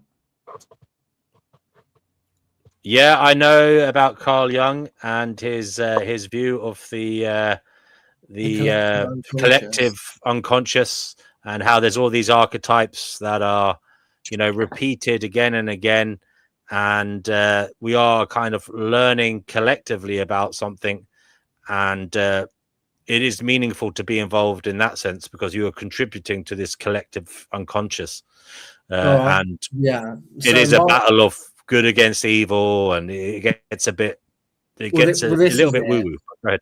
So what I think is going on here is that we don't know anything else apart from duality. So you can't have good without bad. You can't have black without white. You can't have evil without good. I mean, look at what evil spelt backwards is live, right? And the way that God has set up our reality for us to experience, the way God wants to experience himself is in a dualistic perspective, and this is what we've got. And I like to think, and as Jung says, Jesus Christ is the archetype of perfection, or the ultimate self, the ultimately end of individuation. And I personally believe that the ultimate purpose is for us to continuously incarnate until the point that every single physical being on the planet merges and reaches that state of wholeness, perfection, individuation. And then the Big Bang happens again, and then God chooses to do something else. That's kind of what I think where we're at. And I think we have so many different strands of different people like David Icke, Russell Brand, Jordan Peterson, and it's very difficult to tell what these people really believe and really feel about the state of things, and I think you can take positives from all of it, right? There are so many things that I like Danny Shine, social experimentalist. At one point, I was like, I absolutely agree with everything you say, until he moved on in his journey, and then I became disenfranchised. That was the same with David Icke. I absolutely believed, and I think that he has uncovered so much about what is really going on here, but without any real tangible evidence. It's all loads of circumstantial evidence. And then you have, Christianity. But when you delve deeper into much more technical things that people like Carl Jung uncovered, and then when you start to become whole yourself and experience life yourself, you start to develop your own perspective and notion. And like my ex-partner, who was definitely I wouldn't say she was a twin flame, but she was definitely a soulmate. We've definitely met each other many times in the past. She would always say to me, well, there's no absolute truth. And that's a difficult one to swallow in a dualistic reality, right? Because that would tell you that there is an absolute truth, but my experience tells me that there is no absolute truth, but there is an absolute truth right now, and I'm sat here right now talking to you guys. So we live in a world of paradox, and all we can do is chew the fat in this space. So there we are. I would like to comment about that. 1 second, LA. 1 second, LA. He is a newbie. I don't want you to eat him up straight away. Jack Rogers, there is one more question that we ask newbies, and that is, have you ever had a paranormal experience? Take as long as you like. Have you had a paranormal experience or a series of paranormal experiences? If you have, tell us. I've had quite a few. I'll tell the funniest one first. I took so much LSD once when I was 19. It took me outside and undressed me naked and walked me around South London for a few hours, and then I knocked on my next door neighbour's. And this is paranormal, right? Because I can do drugs to an extent more than anyone I've ever met. Like, they don't affect me, but I had a paranormal experience with the divine where I overdid it, and it picked me up and it chewed me up and it spat me out all across the village that I live in, and it undressed me and just made me look like a complete fool and went, who the fuck do you think you are? It was a paranormal. There's so many strands to that I won't go in, but it was incredibly, I've only ever done DMT once, and it wasn't a very big dose. But those are all things I'm putting inside of me. But I've had what I would say more natural paranormal experiences where I've probably seen bright lights, which I consider to be a bit like what happens in when Jesus in the Sermon on the Mount, when Jesus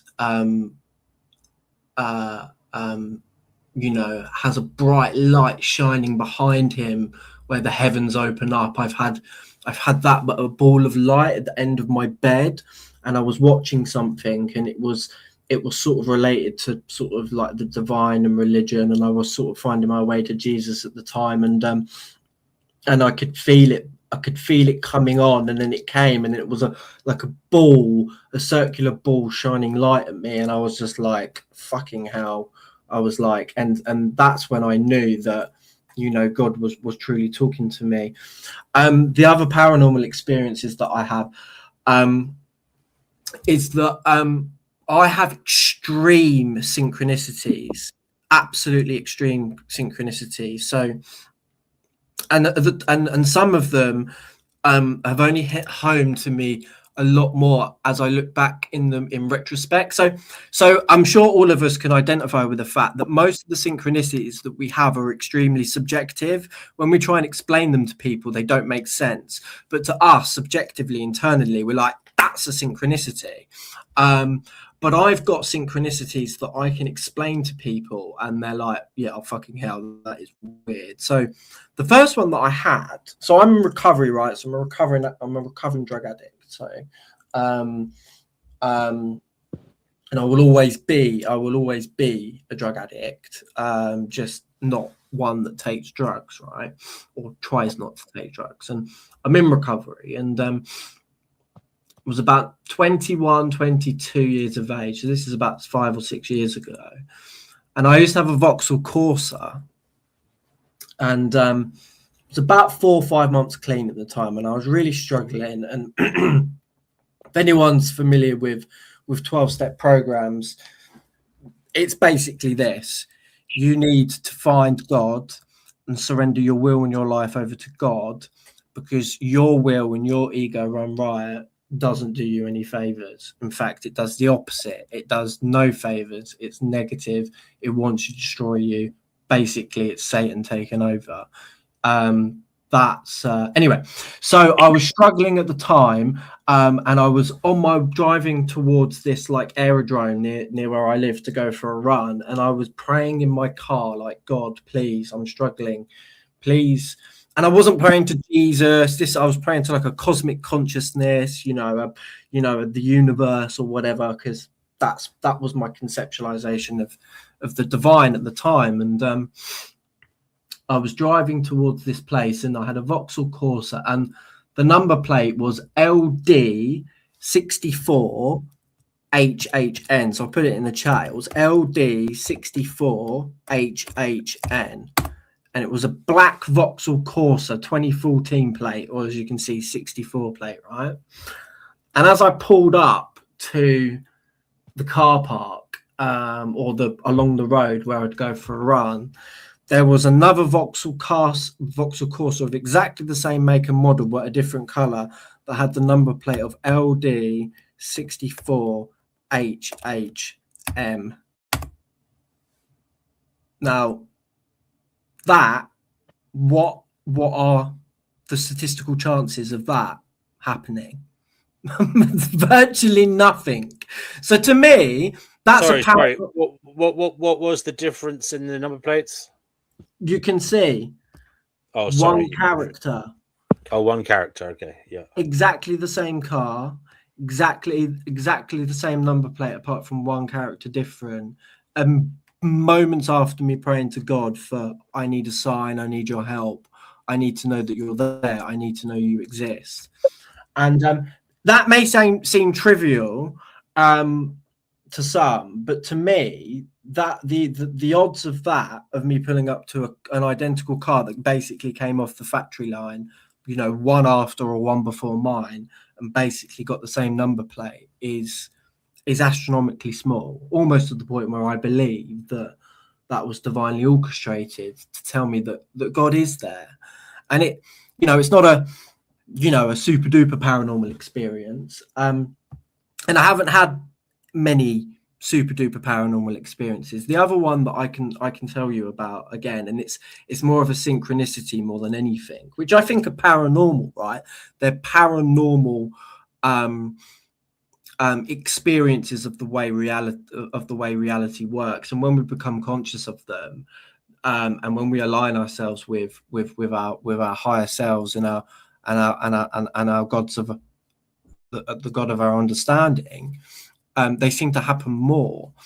I went to an ecstatic dance festival in a couple of years ago, and I was going to be 26 years old on the 28th of July, which is my birthday. I was going to be 26 years old, on that day, and I was at that festival, and I was also going to be 2 years clean on the same day.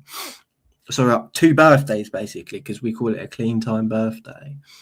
And this place was at the Osho Leela Personal Development Center. I don't know if any of you guys have seen the Wild Wild West Country Netflix documentary of that Osho guy, the spiritual leader guy with that cult that went mental years and years ago. Well, anyway, I wasn't involved with any of that. They just provided a space and a location for this event that I was going to, and they had this big sort of like manor house, but I was camping in a tent, but the manor house was open sort of all the time. You could go in there and make coffee and stuff, and I got up really early and went in there to get a coffee. And basically this venue had hundreds and hundreds and hundreds of all the same mugs. They were all exactly the same.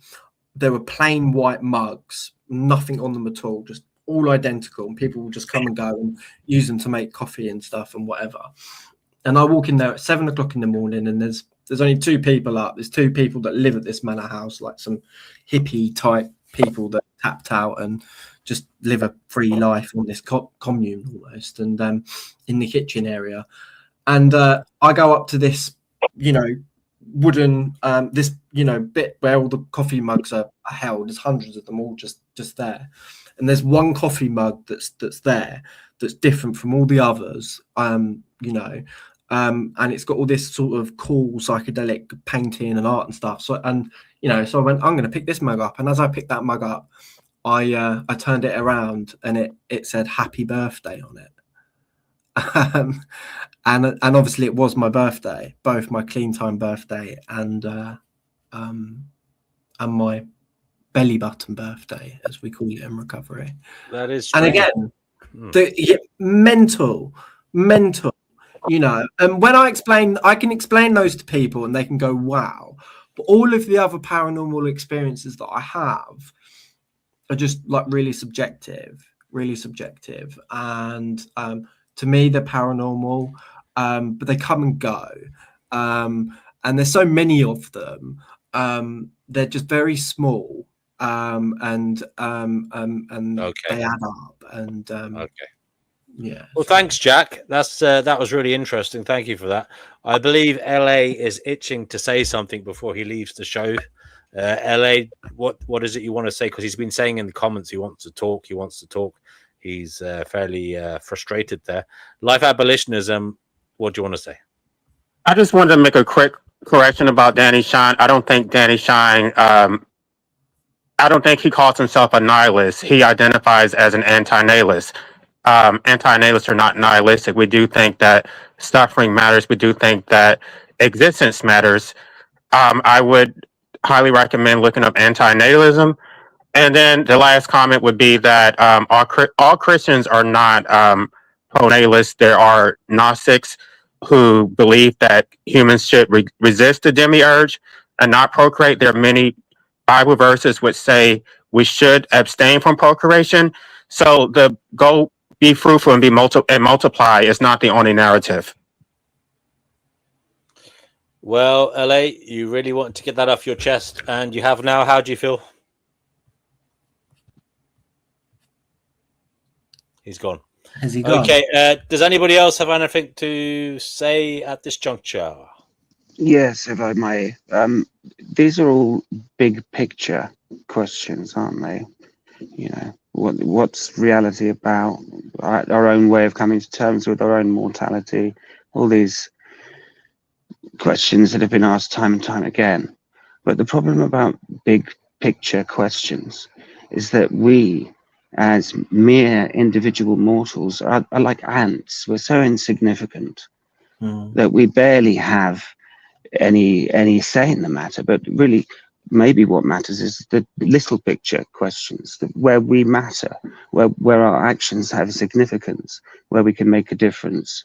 And maybe we just ought to concentrate on where we are now and accept the paradise we live in, and let the rest figure itself out. There you go. So concentrate on the locality of matters rather than zooming out into things we cannot have any say over or any control of. Kugaduma, you've been woefully quiet. Maybe he's busy. Anybody else? He's having a cat nap. He might be playing with his what's that stuff they play with? What's that stuff they play with? My technology stopped working. Can you hear me? Yep. Yeah. Okay, good. So somewhat tangential to all this serious talk, someone asked about 30 minutes ago if Gemini had a favorite movie or a favorite book. So I asked, uh, and it said it does. It gave me a very, very long and forthright answer, and I took the answer on my phone, so I don't have really a way to copy it. But basically, it likes the movie Arrival, and they gave a reason for that. And the reason was perfectly sound for an AI. And they gave me that perspective from the AI's perspective. It also says it likes the original book that went into the movie Arrival. And then it said it also likes The Hitchhiker's Guide to the Galaxy by Douglas Adams. So there you go. I liked the movie Arrival. I enjoyed it as a sciencey person. The kind of questions it brought up and the way that things were handled was, I thought, very, very clever. And I also have always liked Hitchhiker's Guide to the Galaxy. So maybe it knows this about me. So it answered in a way that it knew would be resonant with me, give me the answer I want to hear. Or it could be that great minds think alike. I don't know. So there you go. Interesting. Thank you for that. I Divine, don't you do have. I don't do AI. It would have been interesting if I would have asked the question if they would have picked up anything. That would be interesting. But you're not going to do that, are you? May I Perhaps ask not you, now. did you feel loved as a child? Are you talking to me? I am. Forgive me. I can't remember your name. But please Okay. forgive me. No. I don't see how a child could feel or know that they were loved if they're being constantly almost offed on a consistent basis. So where did you derive your notion of love? Where did you learn about love from? How did you conceive of the concept if you weren't introduced to it? I had a really great connection to what I call, boy, here we go. I used to have two invisible friends. One was a bumblebee and the other one was a tiger. And Both stripy. they are who kept me feeling like what I was going through was only a temporary gig. And I actually had lost connection with the tiger because he didn't seem to fit in the world that I have now. But I was reminded, I was going down the road and Spirit said, stop the car. And so I did. And on the road was the most interesting thing. So I picked it up and I didn't look at it because I was going to throw it in the trunk in a plastic bag because I was picking it up off the road and I'm kind of like a little weird about that stuff. So I get it home and it's in the driveway because I wasn't going to bring it in the house until I could see what it was and ascertain if it was something I needed to keep or not. And it was a tiger, the most beautiful tiger I've ever seen in my entire life on a blanket form. And it wasn't just a blanket, it was a luxurious, extremely expensive blanket. Well, obviously, I have it and I'm reminded every day of how much I'm connected to it and how much it helped me through the times that I really needed the support of something that I could understand. So that's how I felt loved. And it's always there. It's almost like it was put there to protect me in some sort of way. So that leads to the obvious next question, which is how do you communicate love to other people? Well, my communication to other people is limited extremely now because both of my parents have passed. My sister has passed. My life partner has passed. So I'm going into a unique sort of stage in my life where I don't have a lot of connection to people because now I've gotten to the point where, geez, all of them seem a little bit either self-centered or ununderstanding of different people's level of understanding too, because we all came here to do our thing, whatever that thing may be. It doesn't matter what it is. It just matters that you're on board for whatever it is.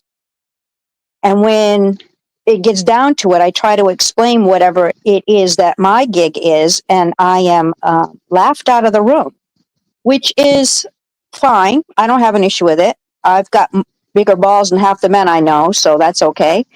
I'm just more into knowing who I am, and I'm unequivocally gonna share who I am and what I know, because why else am I here? It doesn't make sense. Can you define the period in your life where you most learned about yourself? When I put myself out there and I'm not comfortable, that's when I learn the most.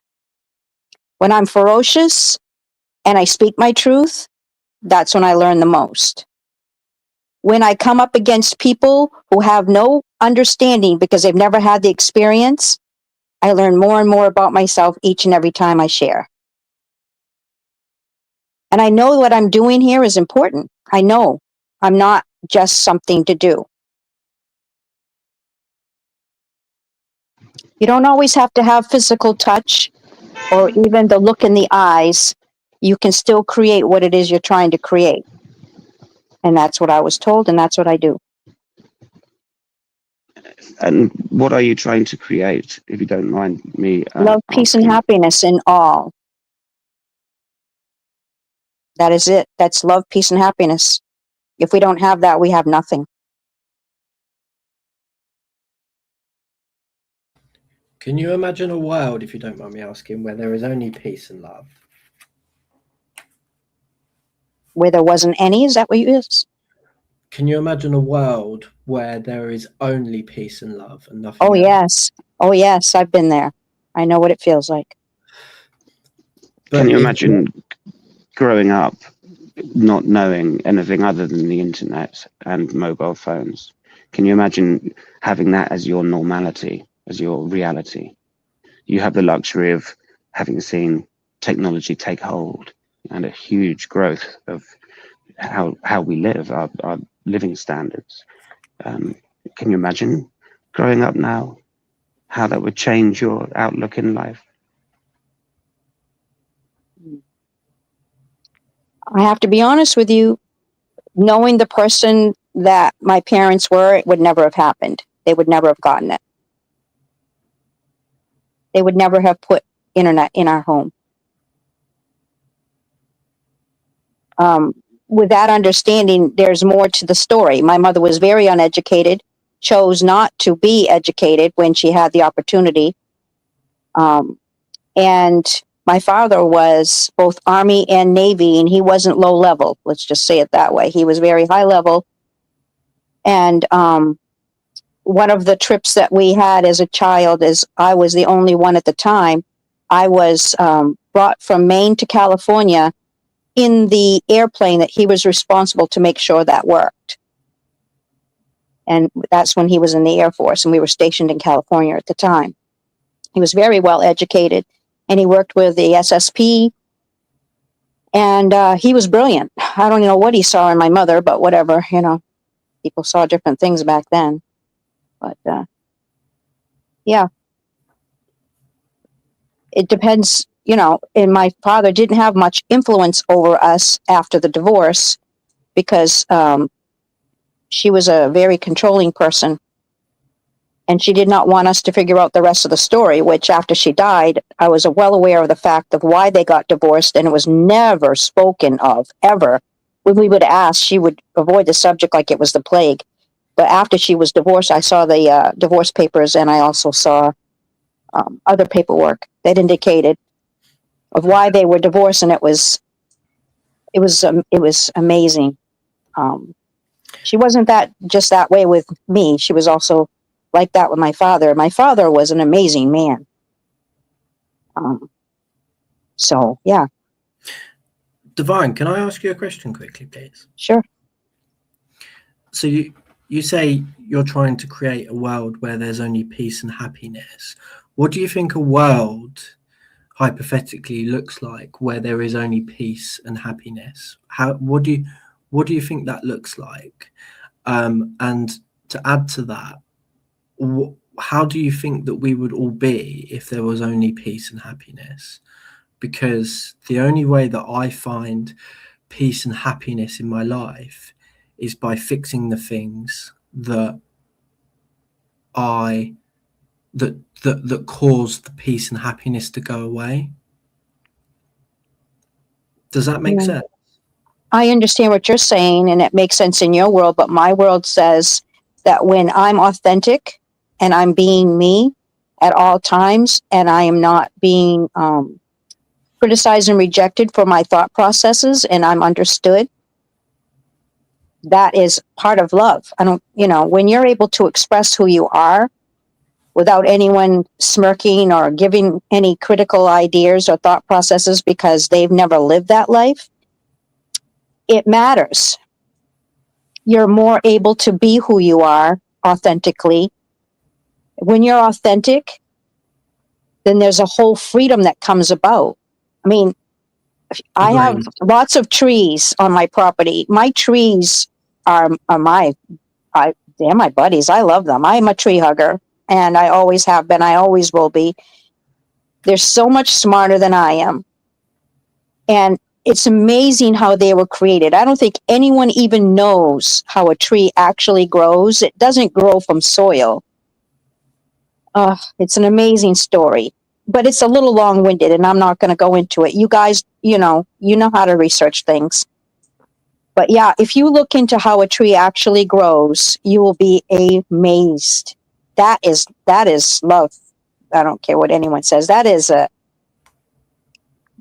so. Well, if you think about normal, not happy, as without trees, there's no oxygen, so there's no life.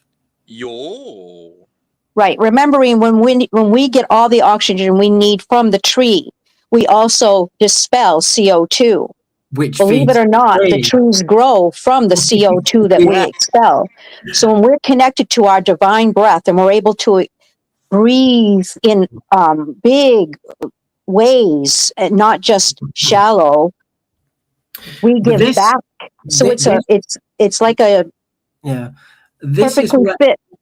This is where I think pain and suffering and the opposite of peace and happiness is also important, though, because that element in life is also fundamental to how human beings move towards bringing more peace and happiness into the world. And if all I had was pleasure, peace, and happiness, then why would I want to do anything? If I was in a constant state of bliss, all I would do is sit and just be in bliss.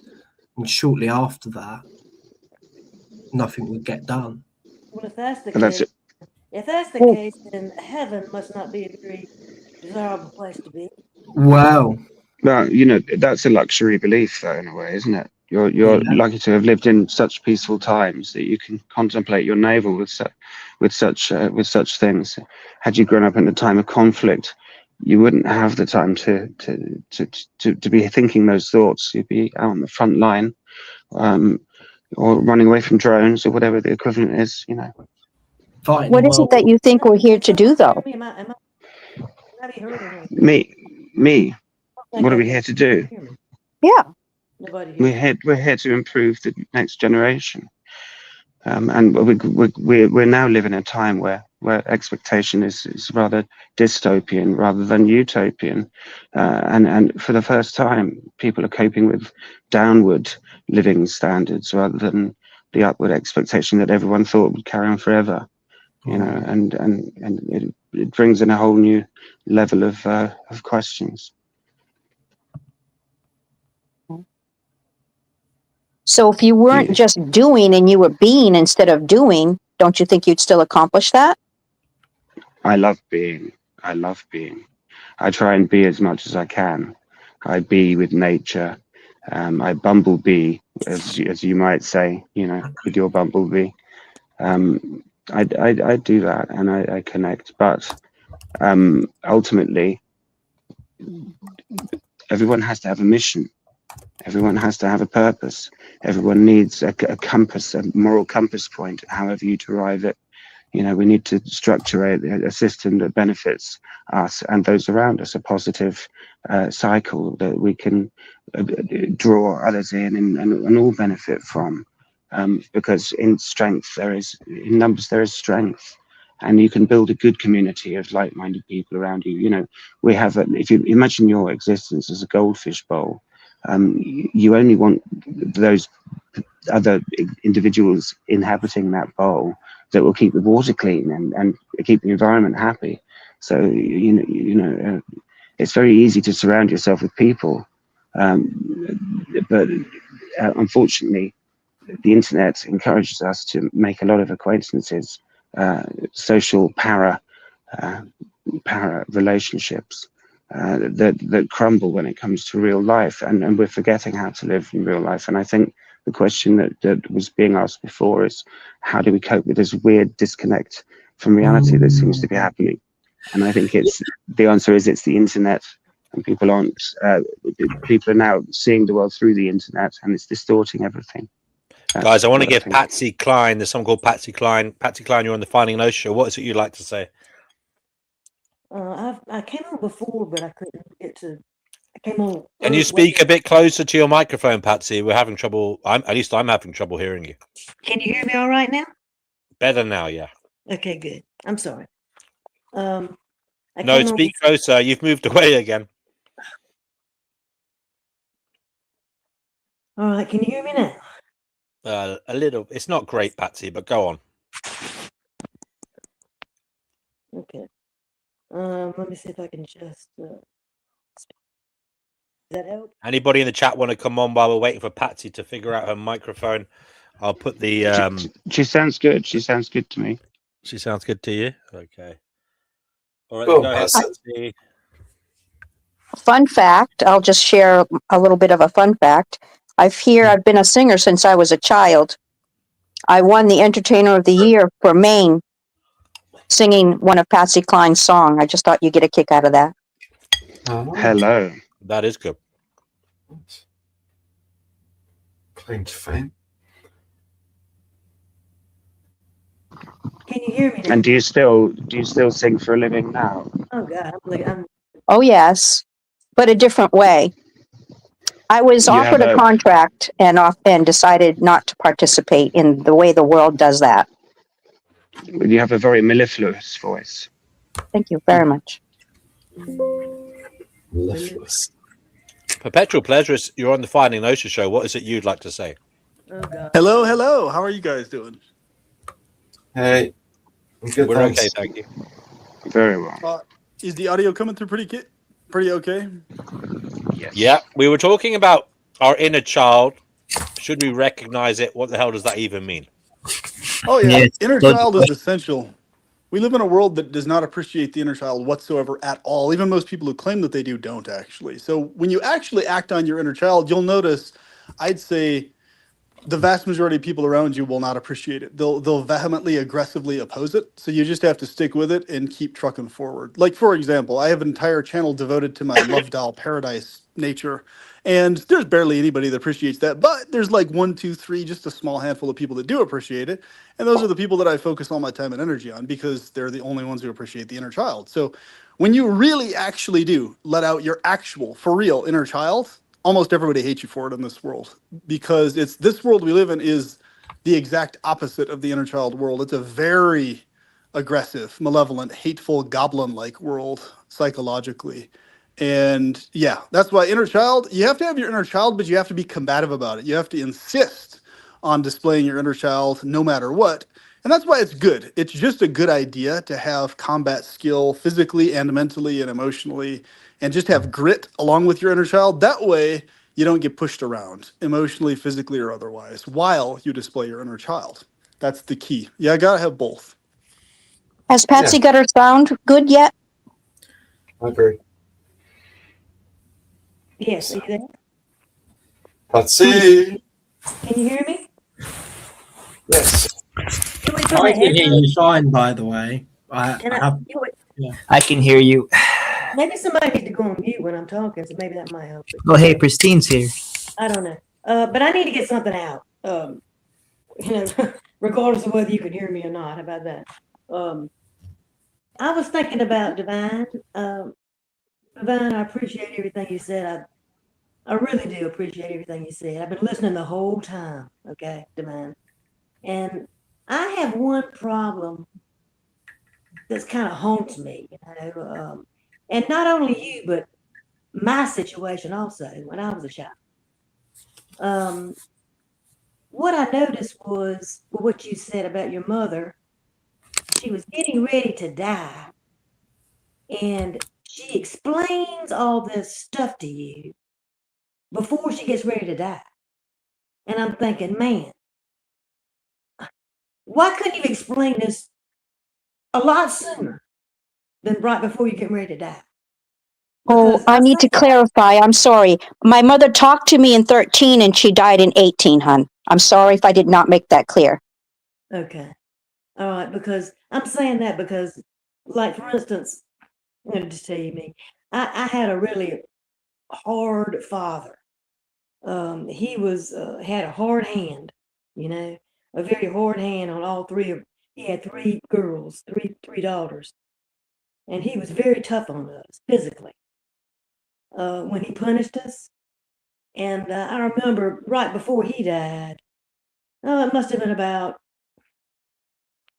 2 or 3 years, maybe 4 years. He finally says and admits, "I'm sorry, I was hard on y'all. I was hard on y'all." And that would have been nice to have heard many years before that. Because that's a lot of trauma that you go through all those years, and with no explanation or why he did it or why, how he was conducting himself or how he was being a father, the way he did it. It would have been nice to know a lot sooner. That's my point. Instead of, haunting yourself all those years and afterwards too, after he tells you, why. Or admits he was hard on you. It's almost like they're trying to cleanse themselves. They're trying to take it off their conscience. Exactly. You know what I'm saying? Not so much for you, but for them. Yeah. Does that make any sense? Oh, yes, definitely. I Okay. think it's because that they're kind of afraid that they may not make the mark when they get over there. Right. And they're just grasping at straws for anything they possibly can in order to justify their behavior because, I mean, in the end, it has nothing to do with anyone but you and your creator connection, whatever that may be. And it doesn't matter what it is. That's the whole thing that everybody doesn't understand. It doesn't matter what your connection is. The fact that you have a connection and that you were here because of some other reason besides just being here. It doesn't matter whatever church you belong to or no church you belong to. It just that you believe in a system that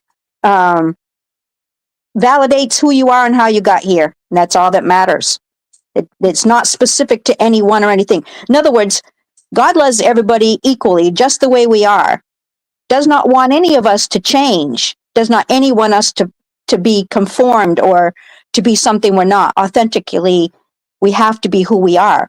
Each individual, as we come in, all has individual DNA. Each one of us, all individually, has the characteristics, the upbringing, the thoughts, the essence, the soul of who we are. We're the only ones that have that. When you come in, that's all that matters. And are you living up to your par? Are you doing your point? Your goals or whatever? Are you achieving them? If they are achievable, create it and share your love, share who you are, share your essence because it matters. It matters. That's all I know. I'm not one to believe in it. I don't really believe in an afterlife. I was a Christian for over 50 years. And just in the last 3 years, maybe 4, maybe 4, maybe 3, I'd say 3, I've completely changed my perspective on the God situation. And if there is a God that created all this, then it would have to be a different God that's in the Bible from what I've read in that Bible. And I've read the Bible. I've consumed it. I've studied it.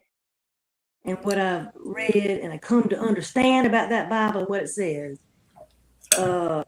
I can't see worshiping a God that did the things he did in that Bible to people. And he also, he could have done anything he wanted to do. God can do anything he wanted to do. He created this, he could have created this life, this existence, any way he wanted to do it. He was the grand creator. And he created the system, all this, exactly the way he made it. And I just don't see it being a loving God that would have done that. He's all knowing. He's supposed to be all knowing. When he created it, he knew what he was doing. He knew what was going to happen. He knew how it was going to turn out in the end. He knew all this. Okay, Patsy. I just want to bring Christine in. She's been waiting. Very hard time at this point. Sorry, Pat. Pristine. Cut me off, but that's sorry, darling. I get what you're saying. You're angry with God. You don't think God should create this mess. You don't worship God. I'm not angry with God because I don't think he exists. Okay, yeah. You're okay. I got it. Pristine, you're on the Finding Gnosis show. What is it you'd like to add to the conversation? I actually don't really have much to say on this topic. I'm not quite sure what to contribute. I do have a stupid sense of humor. I will say that. I don't know if it's childish or not, but I do still watch Adventure Time, and I don't really know what else to say. But I had a pretty good childhood. What's this? Yeah, You said in the comments. You said in the comments about what is it? You said black-eyed children. What's that about? We should talk about black-eyed children. What? That was a real report that happened allegedly. Urban legend. Yeah. An urban legend. I was making a joke. I don't think this is. Yeah, if you guys are talking about the inner child, I was kind of making a joke. It's like cryptid stuff. It's like a supernatural. It's like a spooky evil.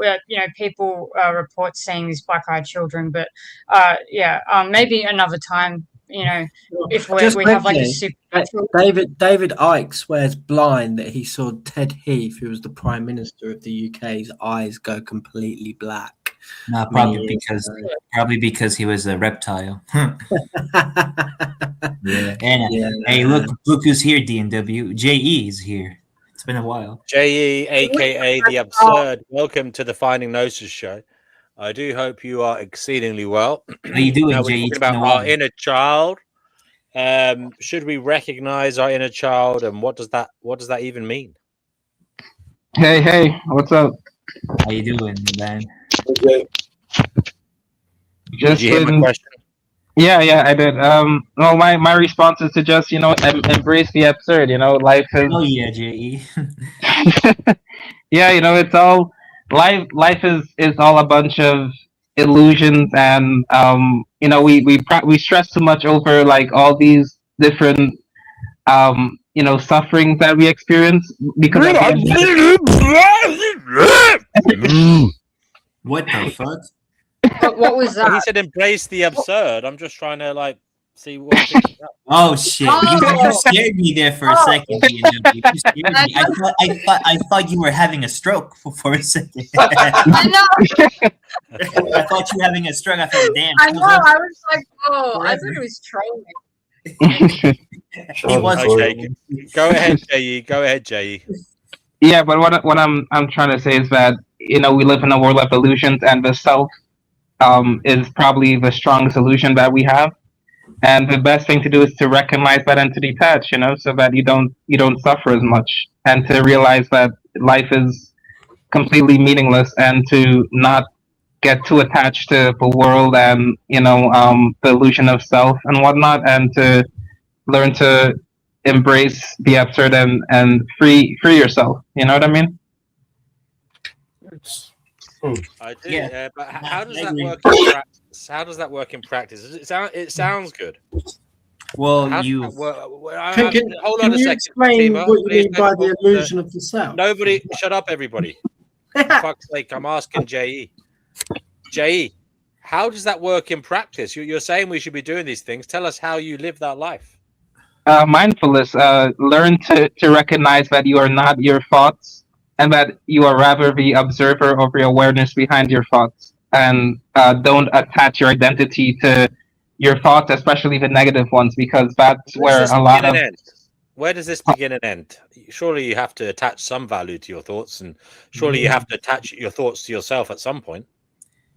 No, well, that's the thing. I mean, a lot of our mental suffering comes from attaching our identity to our thoughts, especially the negative ones. But we need to realize that we are not the author of our thoughts, but rather the observer of them. Yeah, I agree. What's wrong with what's wrong with mental suffering? What do you mean? What's wrong with mental suffering? Are you insane? Yeah, what's wrong? No, like it's not good. Like as a person who suffered back then from it, and still kind of now because of my ontological situation. Yeah, it's not the best ever. No, right, exactly. Debilitating. But if you were suffering with something mentally, or if there was something in your life that was causing you some form of mental suffering, is that not the catalyst to change that thing in your life? What? Yes. Yes. Right. So it's the chicken or the egg. If there was no such thing as mental suffering, what would the world look like? Okay, I'm kind of confused because I'm trying to understand your question, but I'm not totally getting it. What are you trying to get at? I'm trying to ask you why you think suffering, not in perpetuity, but just suffering in general, is inherently or innately bad. Because it causes harm. Yeah, exactly. It's a harmful experience. I don't think I need to. It's self-explanatory. Those are just words. Those are just words. They're negative emotions, right? This is what duality means. Why is I'm not a bad dualist. bad, and why is good good? Because that's what we're saying here.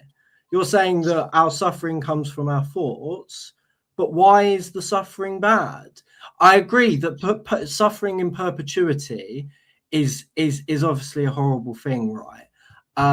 But it's relative. Like, what about suffering for 15 minutes because you're stressed about something?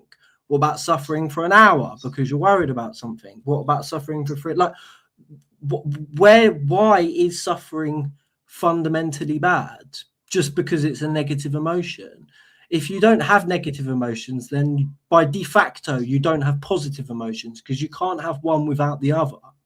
That's illogical. That's a non sequitur. It doesn't follow that just because you have negative emotions, you can't have positive emotions. Yeah, that's a false dichotomy. How do you know that though? How do you know that though? Have you ever experienced continuous, forever, positive emotions? Well, let me ask you this: if that's the case, you think having negative emotions is so bad, and it is bad. You're thinking having positive all the time is bad, right? Okay, well, what's so good about heaven? What's so good about the concept of heaven? If you think just positive is good all the time. You switch the conversation. No, I'm not switching it. That's a legitimate question. That's a legitimate question about what you just said. Why would heaven be a desirable place to be? If exactly. No, you're right. I agree with you. Why would continuous positivity and perpetuity be a good thing? That's exactly. Yeah, why would it be then? What's your point there? I mean, tell me how heaven would be a good place to be. If you didn't think it was.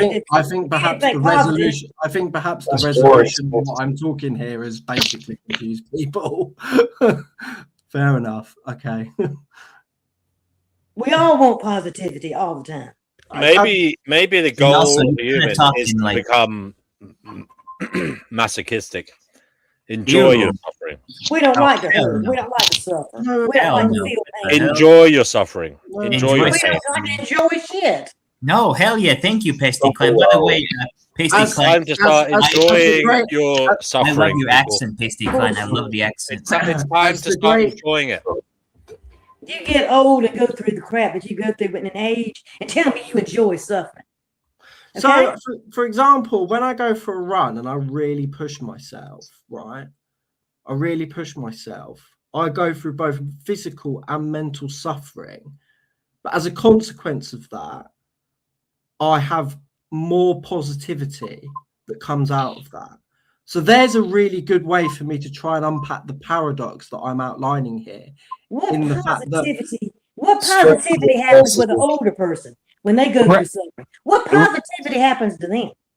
Right, that's what I was gonna say is that's suffering. There's a difference there because that's suffering that you chose to go through and take on for your own benefit. But most suffering that we as humans go through, it's imposed upon us. It's not something that we actively choose.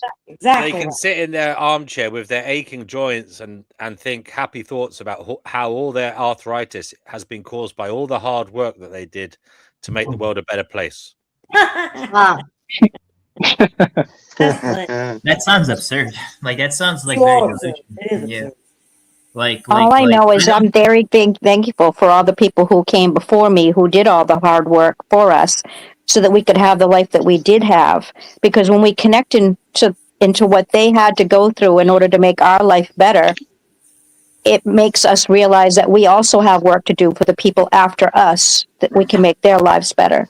Try saying that to the kids in Gaza and Myanmar and Sudan. The people before them tried, but they didn't, they're failing, Well, seeing as nobody asked to be here in the first place, nobody had a choice about what they did. And I don't think the suffering of those people. How do you know that? How do you know that your higher self didn't choose to incarnate in this? That's bullshit. That's kind of BS to me. I don't believe my soul. Hello and welcome to Existential Deal or No Deal. We have in front of us two boxes. Open today. Which box would you like to pick? You have the option of eternal bliss or a shite time on planet Earth. The choice is yours. Will it be box number 52 or box number 47? Oh my Lord. Praise to Jesus.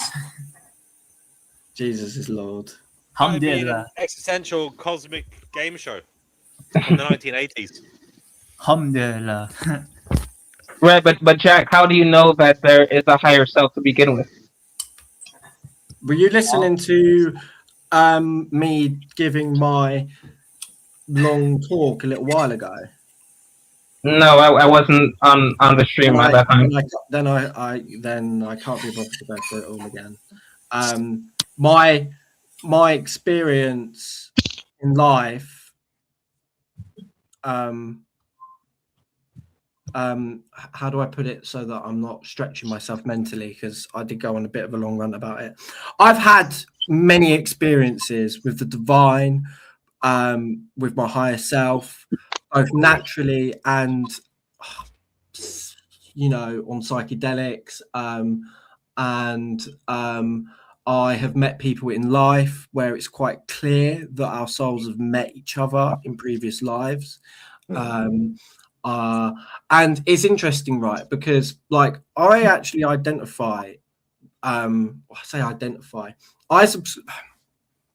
believe in Jesus, and I believe in Jesus in the non-Gnostic fashion.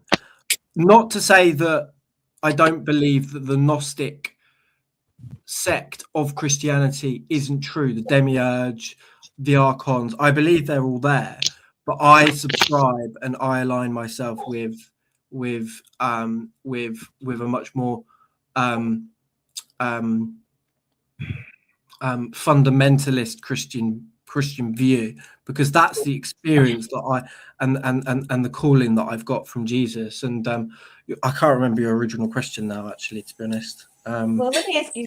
How could you prove that this was the actual real Jesus? Like, how could you prove that experience to us? I don't really care about proving things tangibly, because most of the paranormal and psychic and metaphysical experiences that I have are subjective, as I'm sure there are people here that have the same things.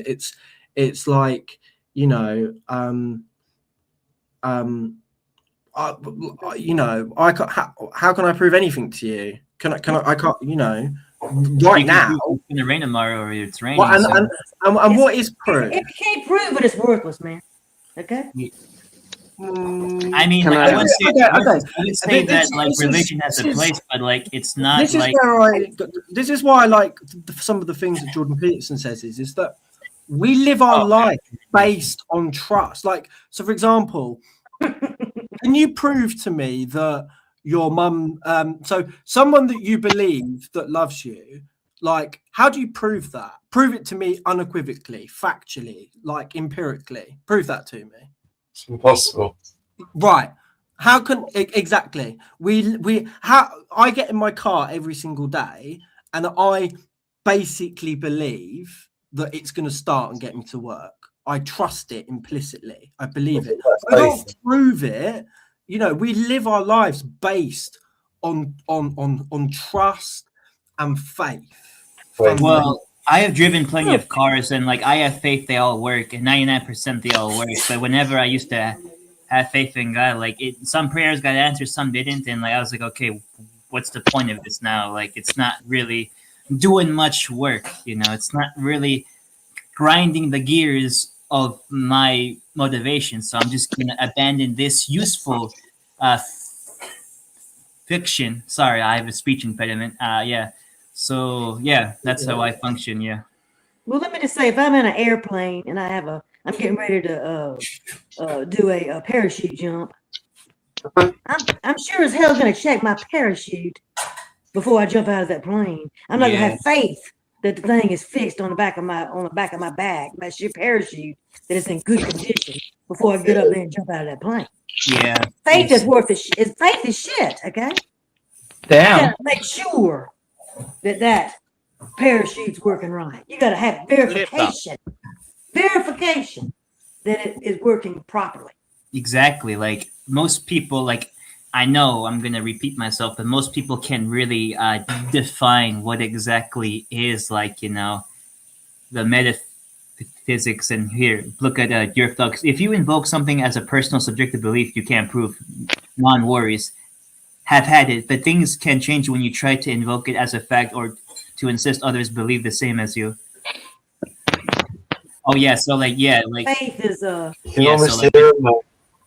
faith is a weak word that people use to comfort themselves and to make themselves cope. Faith. In some games of life, faith can also be used for a helpful form of crux. But in my life right now, I don't need faith. I need action. I need like concrete evidence. Jack Rogers says he can't.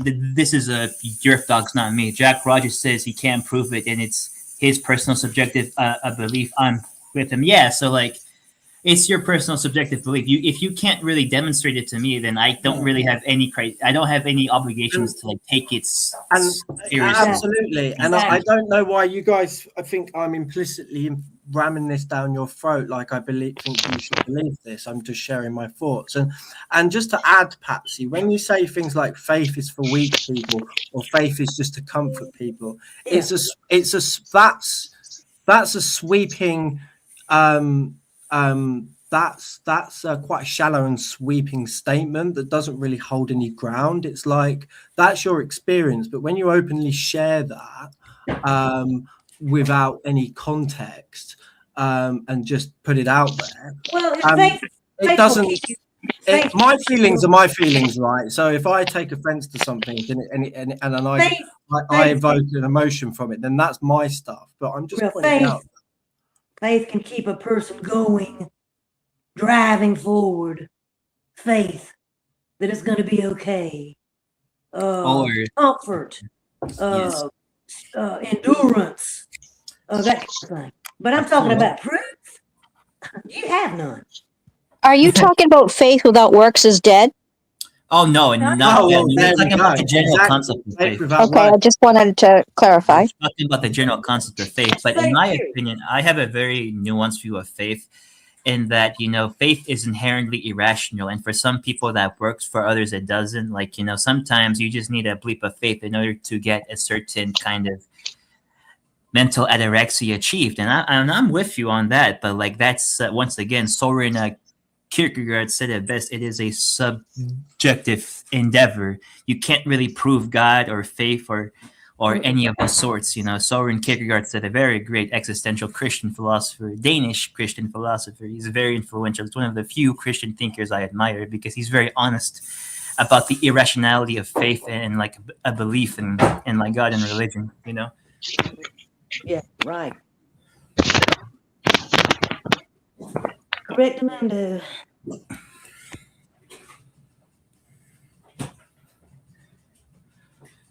Yeah, DNW, you were absolutely right when I joined in there. So it's not always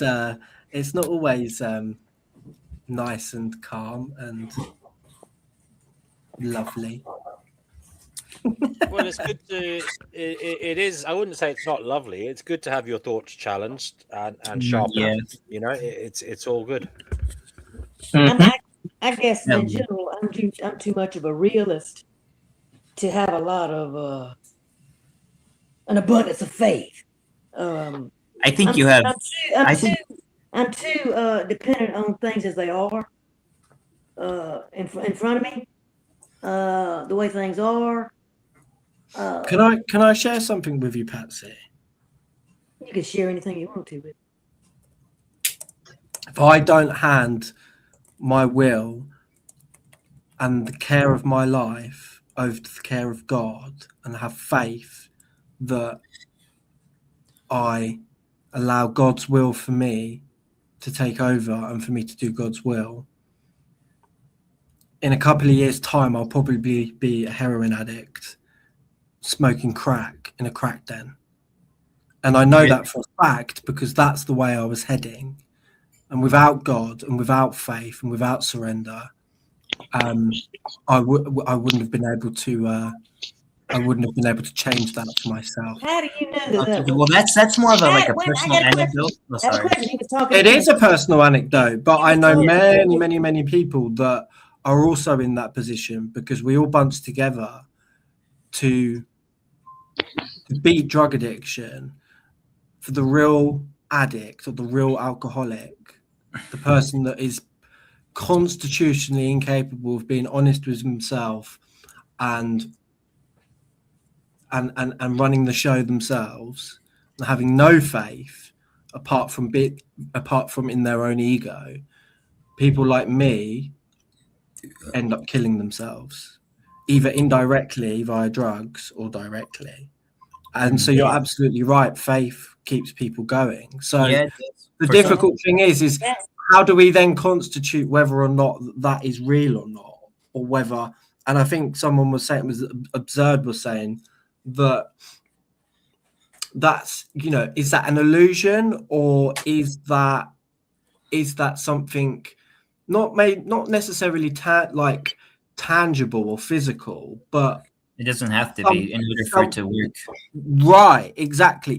That's where I explain it in that faith is too abstract to put into words, but the only thing that's real about it, practical about it, is its functionality.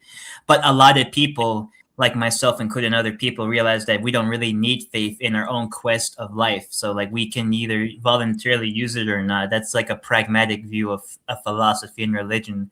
It's a kind of view I follow, like faith, it's its own grammar of life. And you can either play that game or not, or opt out to play that game. And that's the type of view of philosophy I have. Yeah, and to give my own personal anecdote, like one of my family members is prays every day, goes to church every day. He lives in my home country, and he still does like heavy meth. So yeah. But I'm saying, like for instance, I didn't take drugs or anything, but I went through a very, very hard time in my life, and I was a Christian at the time, and I didn't pray a lot, but I prayed a good bit, for strength and everything. But I never saw any proof that God gave me that. It was me pushing forward every day of my life by myself as a woman with no help, going through that turmoil I had to go through. I give myself that credit because I know I did it. I did it because I never heard from a God. I never heard a word from a God. Nothing. I had a lot of bad things happen to me, while I was recovering, but I pushed through it. I got there on my own. So I'm just trying to say, I don't put a lot of worth in faith. Someone will say to you, I'm just saying what they'll say to you, Patsy. You may not have asked God for assistance, and you may have got through it, but you may have got through it quicker and easier if you had have asked God for assistance. I did ask. Oh, you did ask? Yes, and it was a long process, and I did it on my own strength, my own endurance. Life Abolitionism said you're right. You did it completely by yourself. I mean, sounds interesting, but did you get help from anybody? You got help from others, right? Me. No, she did it. It's an inner strength that most women have to go through when they have no one else around to support them in any way, shape, or form. It's just an inner knowing that you can do it no matter what, and you don't rely on anyone else to do it, because if you do, it doesn't get done. It was the love I had for myself. Exactly. That I had to get But back. That I had to regain. Better, that I had to regain. Acquire. Patsy, bless you. I'm glad you're feeling better. Bless you. It wasn't a god from a illusionary heaven up there. Okay, it wasn't. I know My that. mother was the same. Yeah, my mother was the same. I recognize her in your words. We lost somebody. Oh, okay. We did lose somebody. I don't know who it was. Who did we lose there? Was it Jay? J.E. Yeah, we lost J.E. Maybe. May I ask the ladies, since you're both there, it's my contention There's three ladies here. Pristine is three a lady. ladies. Oh, I beg your pardon, ladies. There's three of you. I've noticed that you've been talked over a bit, so I'd be very interested to hear what your opinion is. It's my contention that there is joy to be found in small things, and that the older we get, the more we realize, the more we notice the small things and just what beauty there is in life. How do you get your joy? How do you find your moments of bliss, if that's not overstating it? I'll leave it to you to answer if you would be so kind. I'd love to hear what you think, Patsy. Okay, I'll go ahead and go first. I will immediately tell you, there's not but one thing that will make me smile like nothing else in this world. It's an animal. A pet. A pet that gives you unconditional, true, genuine love. Like that one. That you will never get from anywhere else in this world. Say hello, Sonic. And that's the one thing that will make me smile, and I'll never take the smile off my face. It's like glue when I think about it. My face turns into a different person when I think about an animal. That's really nice, Patsy. I mean, it's just unbelievable the metamorphosis my face gets when I think about my pet. What kind of Dog. animals are you friends with? I have a Cavalier King Charles Spaniel, and he's my child. And I know I've had a lot of love in my life from different, parents, sisters, brothers, all that stuff. And I've never experienced a feeling like I've had when I love that dog. I mean, it's I can't put my fingers on it. And but that's what brings me sheer joy. But when he dies, it's gonna kill me. I'm gonna die. It's gonna be the end of me. It's gonna be the worst day of my life. And it ain't that far away. Patsy, Thank you for sharing. I'm glad your animal friends bring you so much joy, darling. And it sounds like they're lucky to have you in their life too. And it's always so hard because animals don't live as long as we do. And when first we get our animals, when they're puppies, we do so with the awareness that at some point we're going to have to say goodbye to them. And all we can do is give them the best possible life that they can have, and it sounds to me like you have that dog has been the happiest dog in the world. So I don't know if I'm picking up too much from what you were saying, but it sounds like he's had a lovely life so far, and long may he continue to do so. Well, it's just, two dogs are just so, just like I say, I can't think of another entity, another being in this world that gives the unconditional love. I mean, you could starve a dog, okay? If you wouldn't do it, but I'm saying you could starve them, and they'd still love you. You know what I'm saying? I mean, come on, think about it.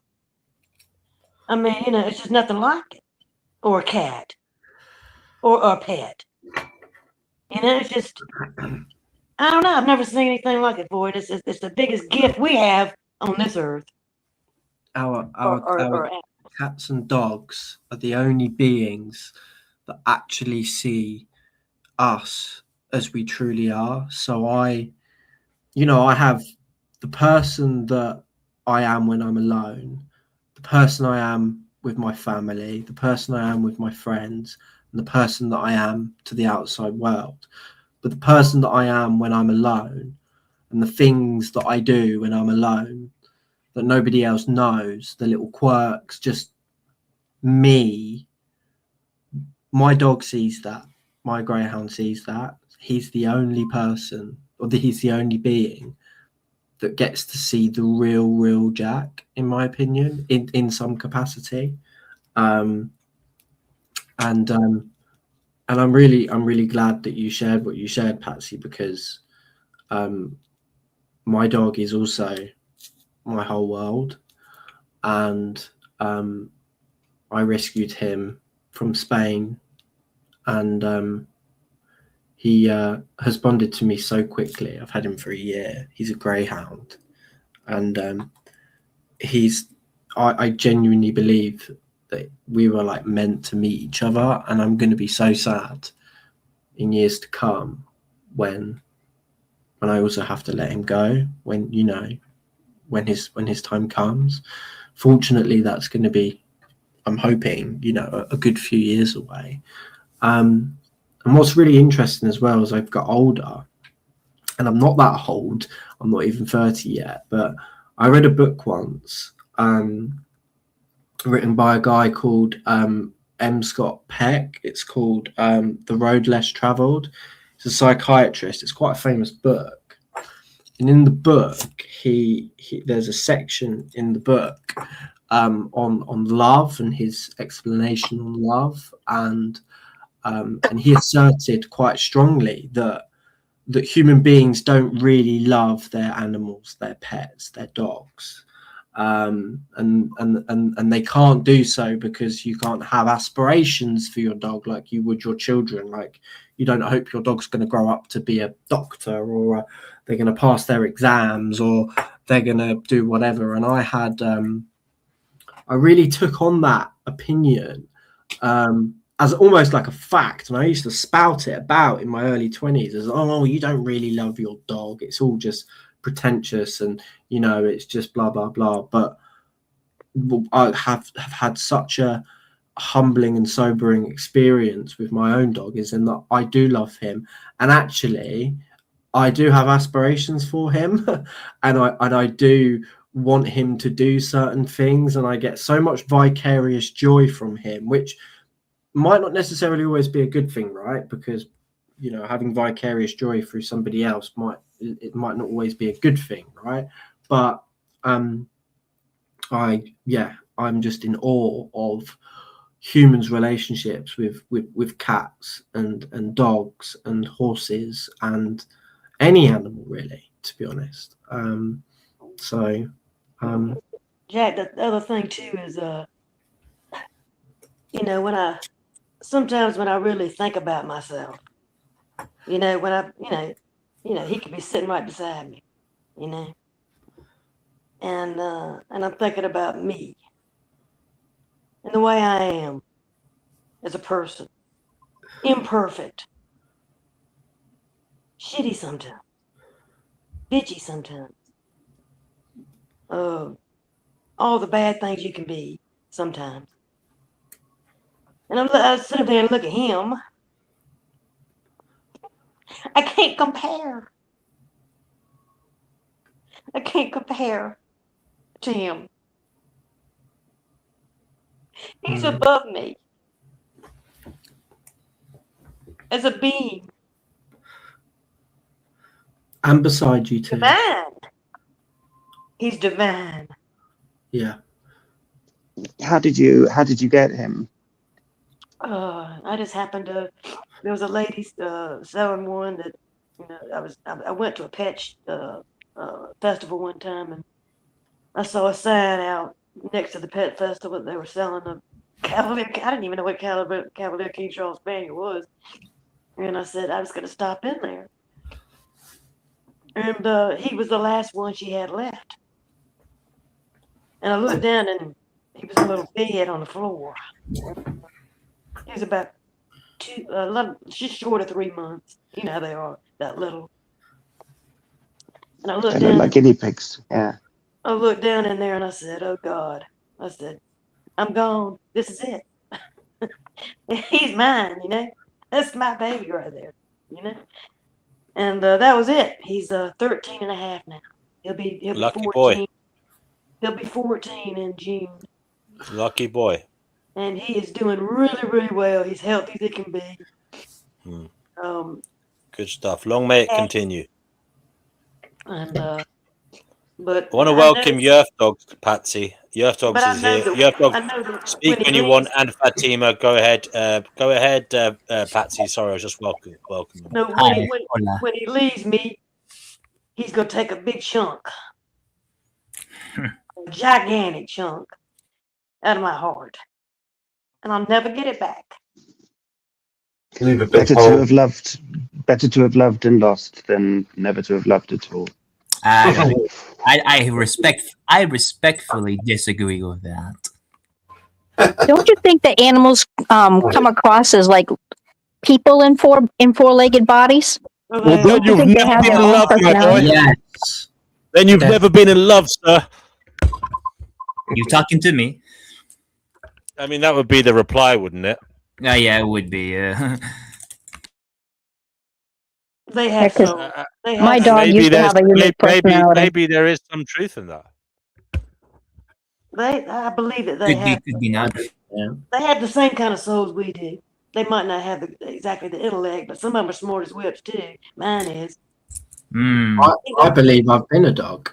He even knows what I'm saying when I talk to him. He knows exactly what I'm saying. You know, it astonishes me sometimes. But I'm just saying that they feel just as much as we do.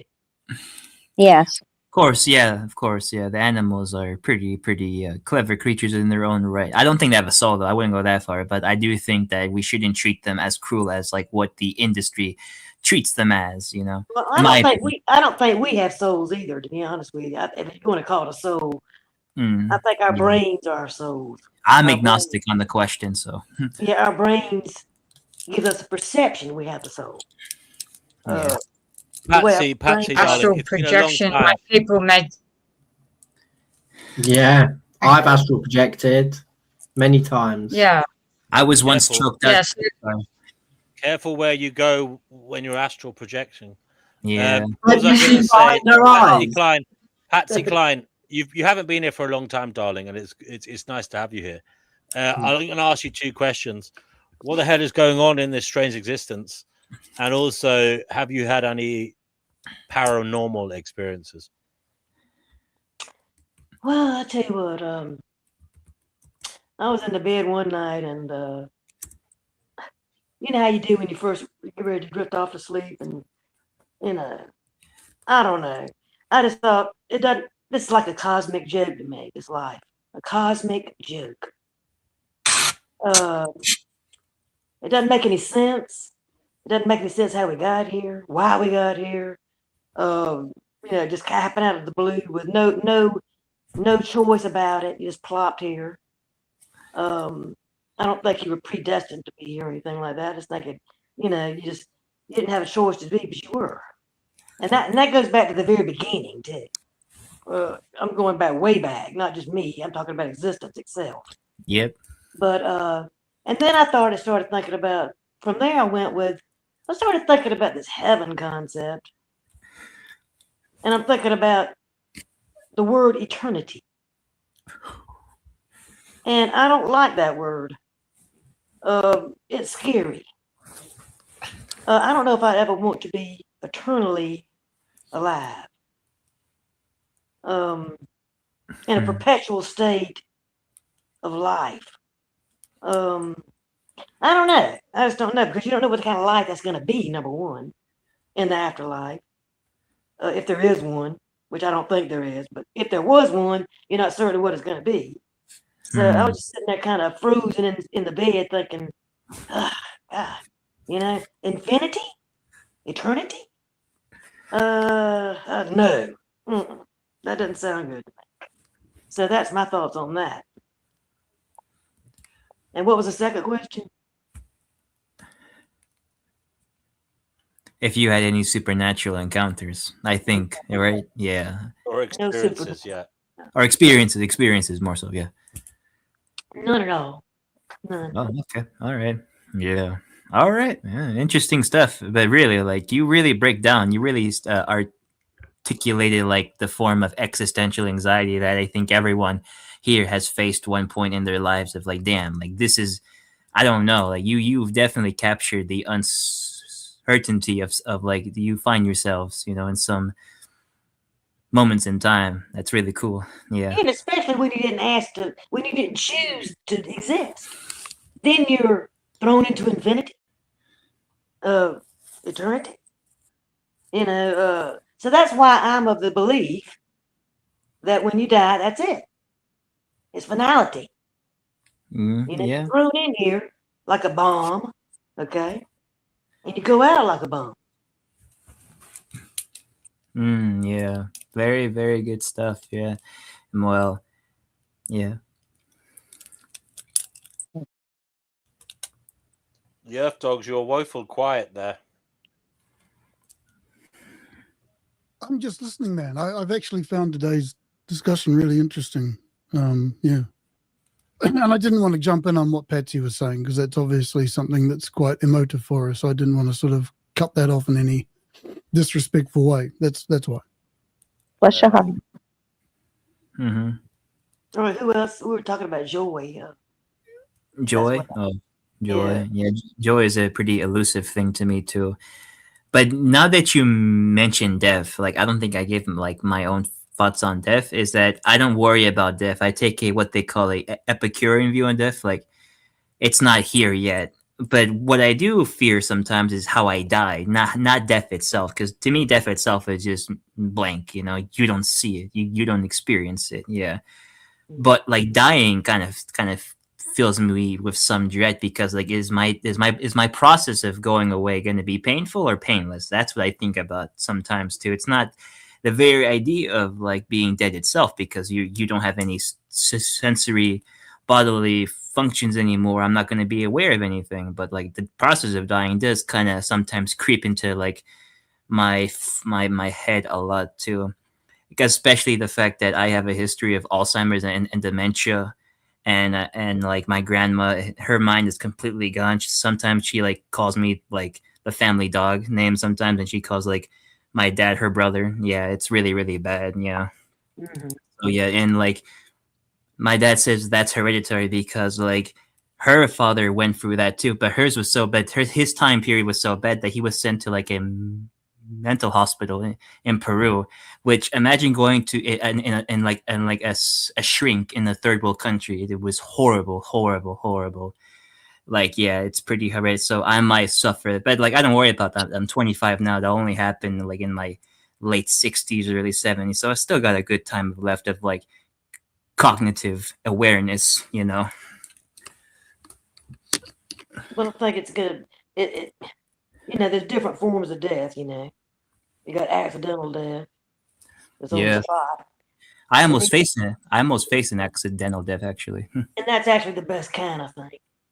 Yeah, because you don't expect it, and it's usually fast. Because my near-death experience was in a car accident about 2 years ago, and it completely totaled the car. We had to get a new one, and I had to go to like a physical therapy for a month and a half. I did do chiropractor, and the car was completely total. Like if you saw the car, you would have think that I died. And seriously, it was that horrific. It was a Jeep that hit us with like a steel iron like grid on it on the hood, and we had a small like a Nissan, and those things are not too big, you know.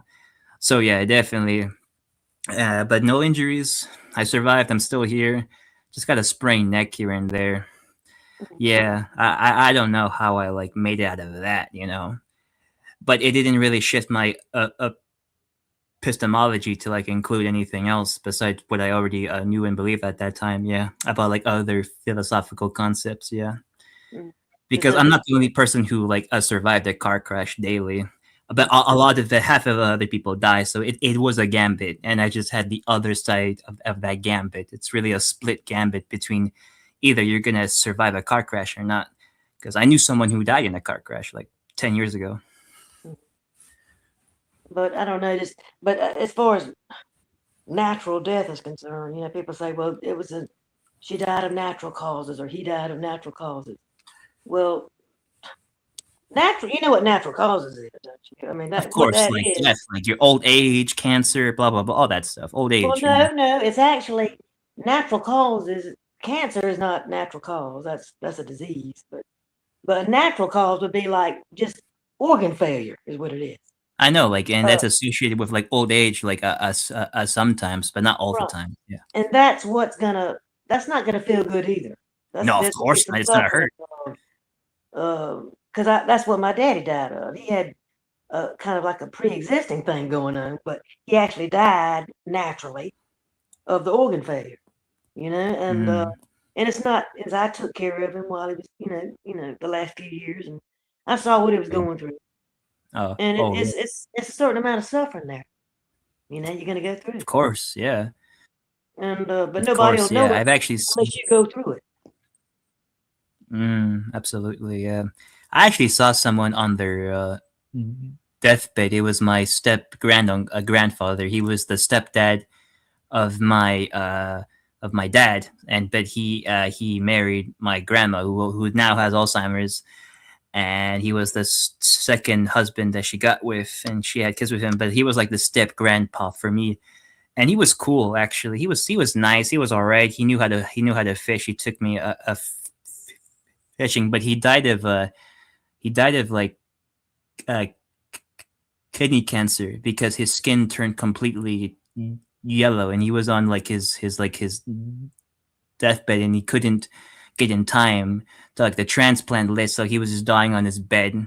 And I saw him one last time, and he said, "Oh, hi, how you doing?" He used my previous name because I wasn't who I am now. He used my previous name back then. How are you doing, buddy? You know, give me a kiss, blah blah blah. And it's like, I knew you would come. I knew out of all the people you would come. And I was like, yeah, I know. And I didn't know what he mean by that. It's kind of weird. And then like 3 weeks later, he died like of like the failure. He died at like 65. Kind of young, I guess, or like kind of, I don't know. That is young. Yeah. He died at that age.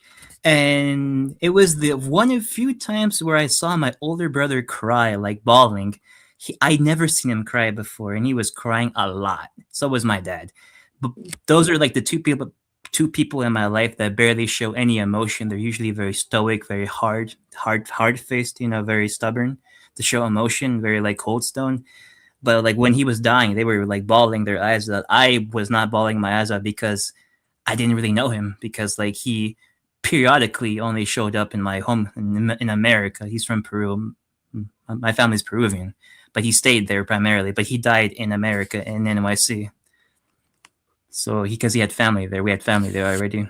So yeah, he just yeah. So I didn't cry because I didn't really know him too well. Yeah, but like it was so.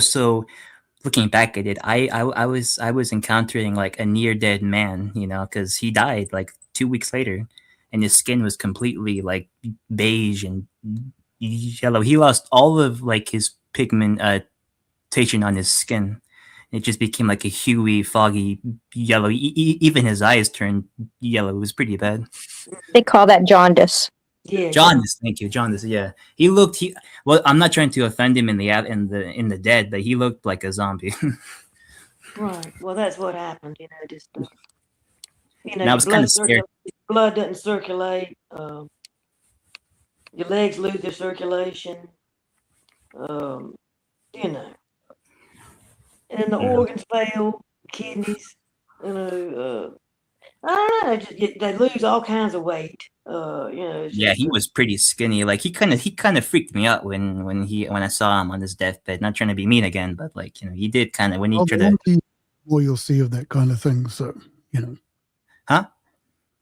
The longer you're alive, the more you'll see of that kind of thing closer. Oh yeah. But I was 8 years old when this was happening. So an 8-year-old isn't going to like understand what is a jaundice. I'm not going to understand what that is. But now I do understand that that's a part of human life, of course. That was hard to see at 8 years old. I don't think I could have handled that at 8 years old. Yeah.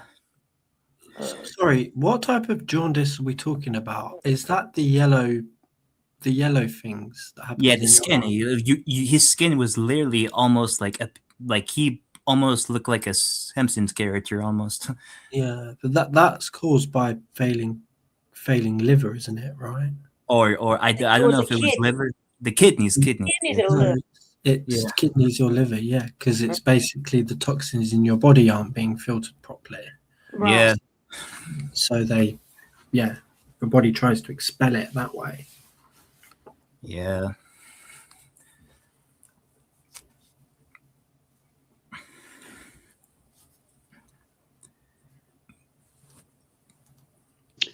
Do not go quietly into the But I night. thought we were talking about joy. Rage, We're talking about joy rage before, what causes joy. against the dying of the night.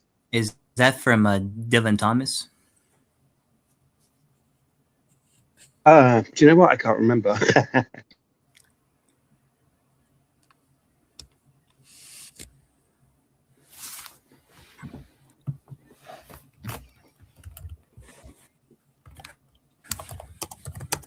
I'm going to share a story about my dog.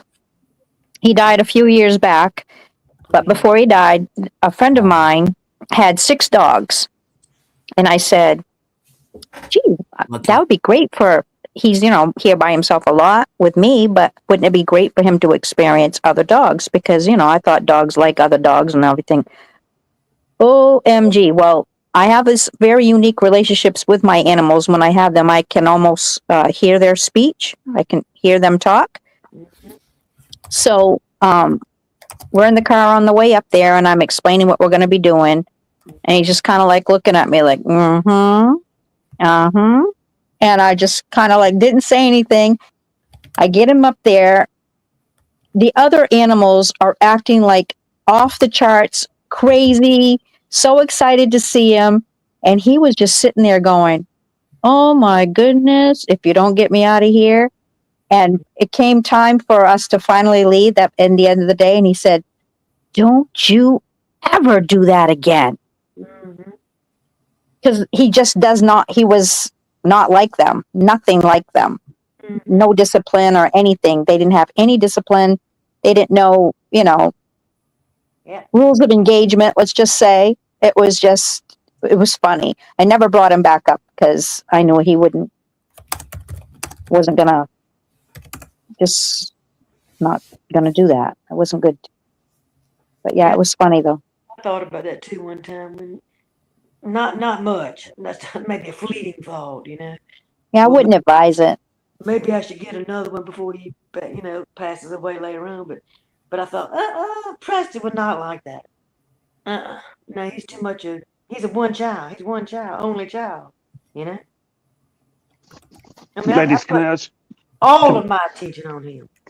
I think that he would tend to want to leave faster because he would think you'd wanted him replaced. So I wouldn't advise it either. No, I thought, are you crazy? You shouldn't have done that. And so I said, no, I dismissed that immediately out of my head. I said, I'll never do that. Ladies, can I ask? Now that you've reached a certain stage in your life, my ex-partner, she's firmly of the opinion that there's no point in having a man in her life at all, and that they're totally useless. Would you concur with this opinion? Is there a point in having a man in your life at your stage in life?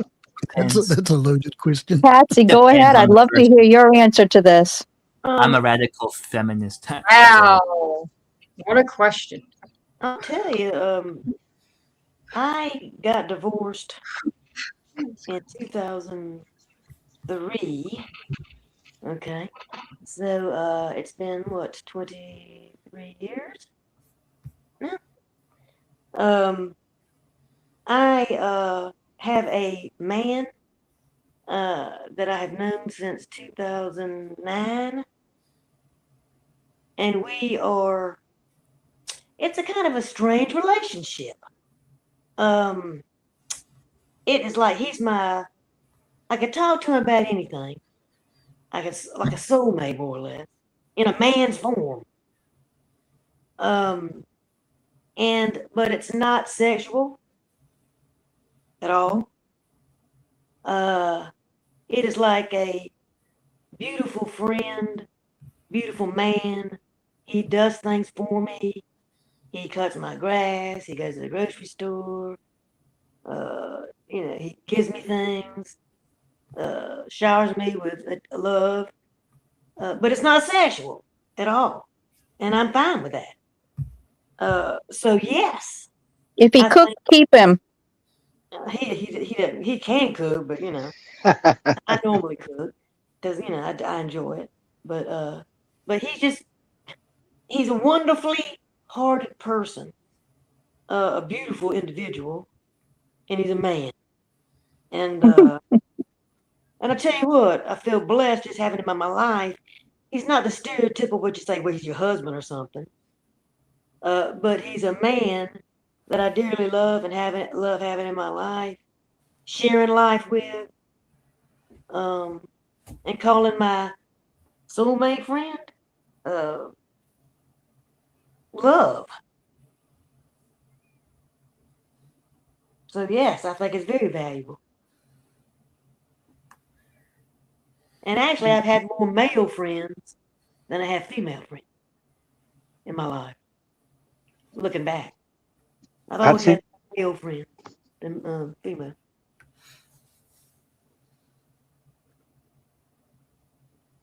I'm sorry, I interrupt somebody.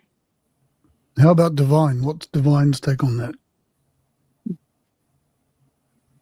Well, Clint had to chase me for the longest time because I had 2 sons at the time, 3 jobs, jury duty, and I was all into that 110%. There was nothing else that was going to distract me. And oh gosh, when I was taking care of his dad in the hospital, he just would come in early when he didn't really need to be there, and he would just be sitting there just like staring at me like I was the only person ever alive, and I just felt really uncomfortable. And finally he kept saying, I would like to take you out, and I said, look, all right, let's just get this over with and done. You'll go on one date and it's going to be lunchtime during the day in a group of people, and I wanted to feel safe. And I said, and then you'll get it over with, and then we'll proceed from there. And we were sitting there at lunch. It was very conversational, like he was, which I didn't know at the time, but he loved to talk, and he had really good opinions, had a really good head on his shoulders. I enjoyed the encounter very much, but I got a whisper in my ear that said, "This is the man." And I went, "Are you kidding?" "Yeah, this is the man." And I went, "Okay, we'll go with it," because my intuition always is right. I don't make very many mistakes. And the reason why is because I'm very hard on myself. It's like, I don't have time for it when I've got 2 children, 3 jobs, and so forth. So when it came time for us to decide whether we were going to continue, he looked over at me and was like, well, do you think we'll have another date? And I said, yeah, you're going to have a hard time getting rid of me now. And he was so happy from that. And I saw him daily because of being taking care of his dad.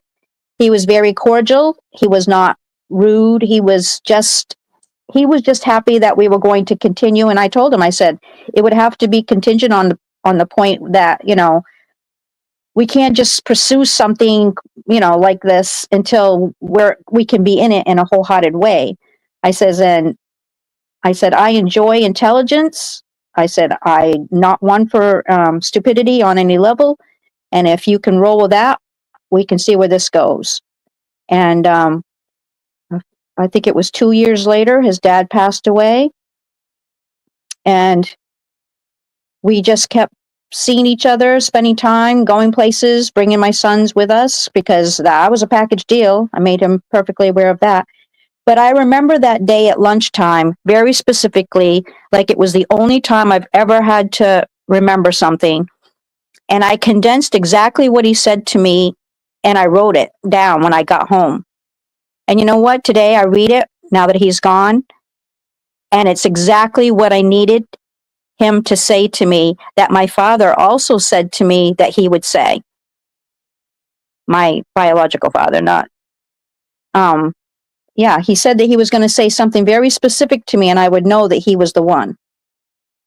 And he did. He ended up saying it. So yeah, it lasted for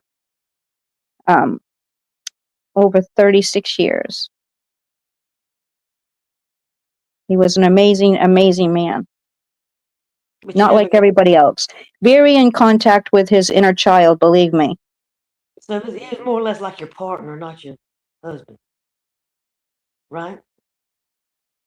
He was my divine counterpart. There you go. We were meant to be. There you go.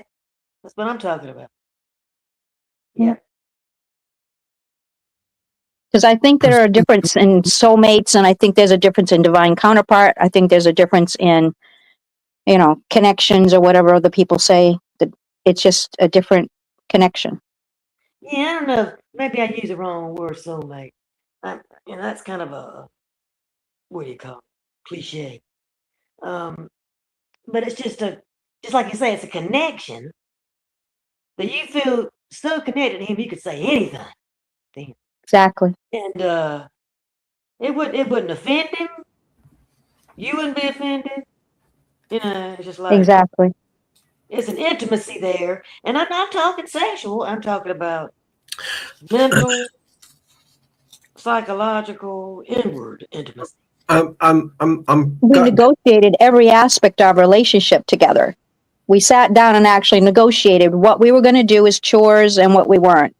Because I did not move in with him until we met in 1990, and we did not live together until 2000, because I had other commitments that I had to make sure were completed and so forth. I was taking care of an elderly woman at the time, and we didn't have time for that. And I had to be where she was, not she be where I was.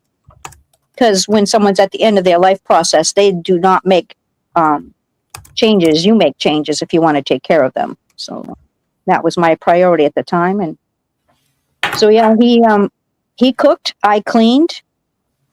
He vacuumed, I did laundry. It was all negotiated. It was wonderful. Christine, do you want in on this conversation? I'm not sure if you do. Oh, what's that? You have dogs? The whole thing about having a man in your life. I don't. You're a woman, so I just Oh. wanted to see. But I understand the circumstances. Oh yeah, I want a woman in my life, but I like having guy friends. I have friends, I have guy friends, so I have a lot of men in my life. Yeah, I don't see an issue with it. What's wrong with that? I don't know. Rocking. So Liam, just back to you, mate. I'm just wondering what the impulse for that question was. Well, she's of the opinion where she's decided she doesn't need a sexual partner anymore, and that looking at her life and the things that actually she derives happiness from. And this is what we were getting back to in the first place, were her children and her pets, and decidedly not her male partner. And she had arrived at the conclusion, after having another long relationship, that actually there was no point in chasing or having a male partner, because he served no purpose at all. As far as I describe her as an alpha female. She was a lawyer and really on top of her game. So in many ways, she could look after herself. Why would she need anyone else? And I just wondered whether that was true of And she put up a shelf. her. Yeah. That's Quinn's been gone what for prompted the 14 question. years, and he hasn't been replaced. So there's something said to that. I've always been curious as to when men and women, whether in relationships or marriages, or not, or single, when they stop having sex or wanting to have sex. And I remember as a child, What's this talk about stopping, not wanting to have sex? Where did that come from? I think it's more to do with the menopause, really. I'm not sure that, but that seems to be. No, go carry on. Well, as a kid, I remember asking my mum whether my grandparents still had sex, and they were in their 50s at the time, and she said yes, probably. And I was always curious as to when, at what point, human beings become disinterested in having sex, and if that applies to both men and women. Because I hear stories of, like, so for example, my dad's 64, and my dad, I'm fairly certain, probably hasn't had sex in nearly 20 years. And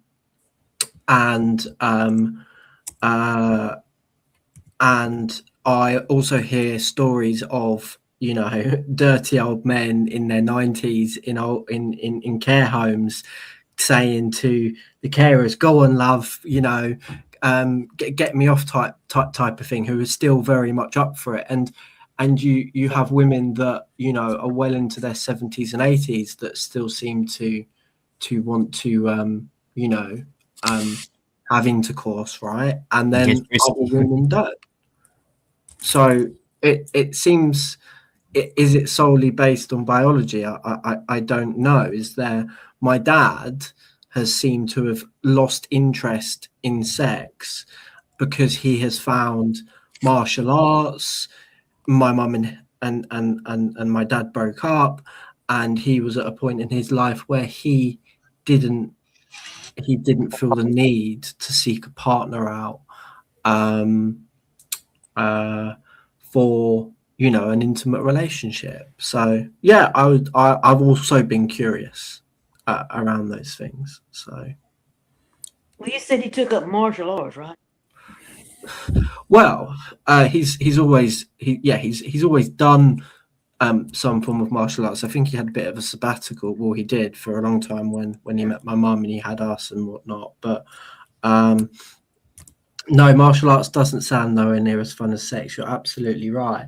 But my dad has been able to cull or nullify or overcome his because I think men probably biologically, as long as everything is still in working order, probably want to have sex right until the point that they're not physically capable. Well, even when they're physically not capable, they may still get the urge. But I think perhaps that changes somewhat for women, but not for all women potentially. I don't know. I'm also not a woman, so chastity, that is what it's called. Yeah.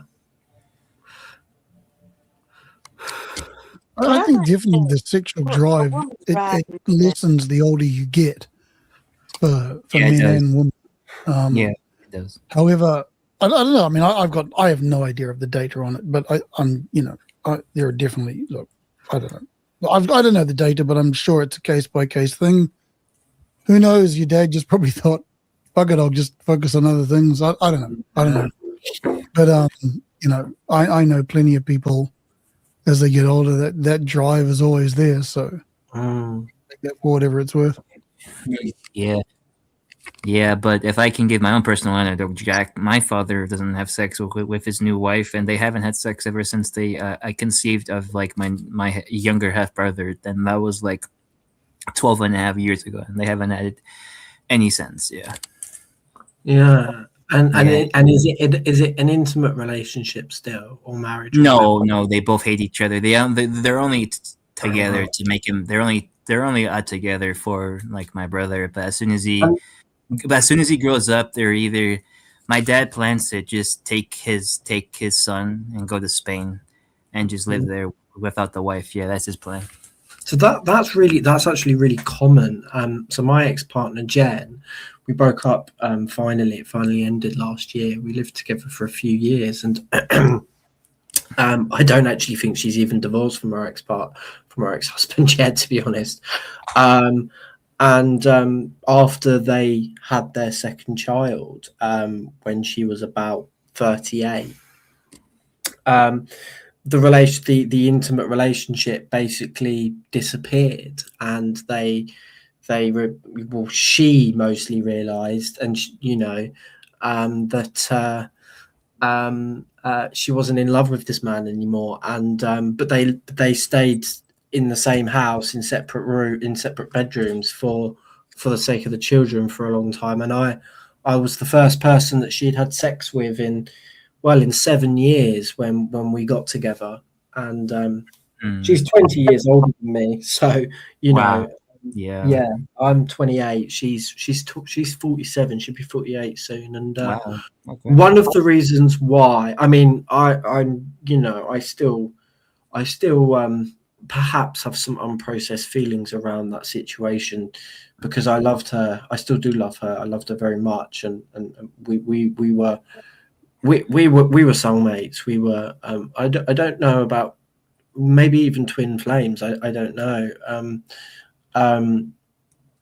We were just, we and but my desire, my want, I mentioned this earlier, the thing that I want most in life above all is to have children, and we can't have children together. So it was inevitable that at some point we were going to have to go our separate ways. Yeah. So. I can't say the same because that's not my highest priority in life to have kids. I don't plan to do that. But yeah, like it does suck, like for you that like you thought you had the one but you didn't, and I can't say, huh? I'm laughing because you're right. On some level, I did have the one, but I didn't. Yeah, exactly. Yeah. And don't feel like you can take it or leave it, but don't feel bad if you ever do. You can always fill your life with other things, because I met a lot of people, men in my family, and they said they didn't want that stuff, So they just wanted to be like a bachelor and just go anywhere in the world and travel. And that's what my father wants to like do now after he retires. He plans to like leave his current wife. And I don't like her either. I actually hate her too. So my stepmom, I don't like her either. So he just plans to just leave with like his son and boom, go to Spain, because we already have like a lot of family there. I might relocate there later this year to start a new life, because I have family there. I was there last year. What a wonderful collaboration, though. Had he not met her, even though she was older and was not able to have children, he understood love at a different level, and now he knows what to look for. So when you connect with someone like that, and they're not in alignment with what you need to have or what you need to create to make your life bigger and better, they show you a love that you've never had before. And without that connection, you would never have it. what you've said there, you're really intuitive, and you've really read that really well, because that woman taught me so much about myself. I became I started my path on what Carl Jung calls the individuation process. I started becoming my authentic self, and I really started my inner child work and my self-discovery properly and thoroughly and authentically when I met that woman. She showed me real love. She showed me how to love, so how to love someone back, how to be honest, how to be faithful. She showed me my shadow. She pointed out things in a way that was helpful. We very rarely argued or bickered, and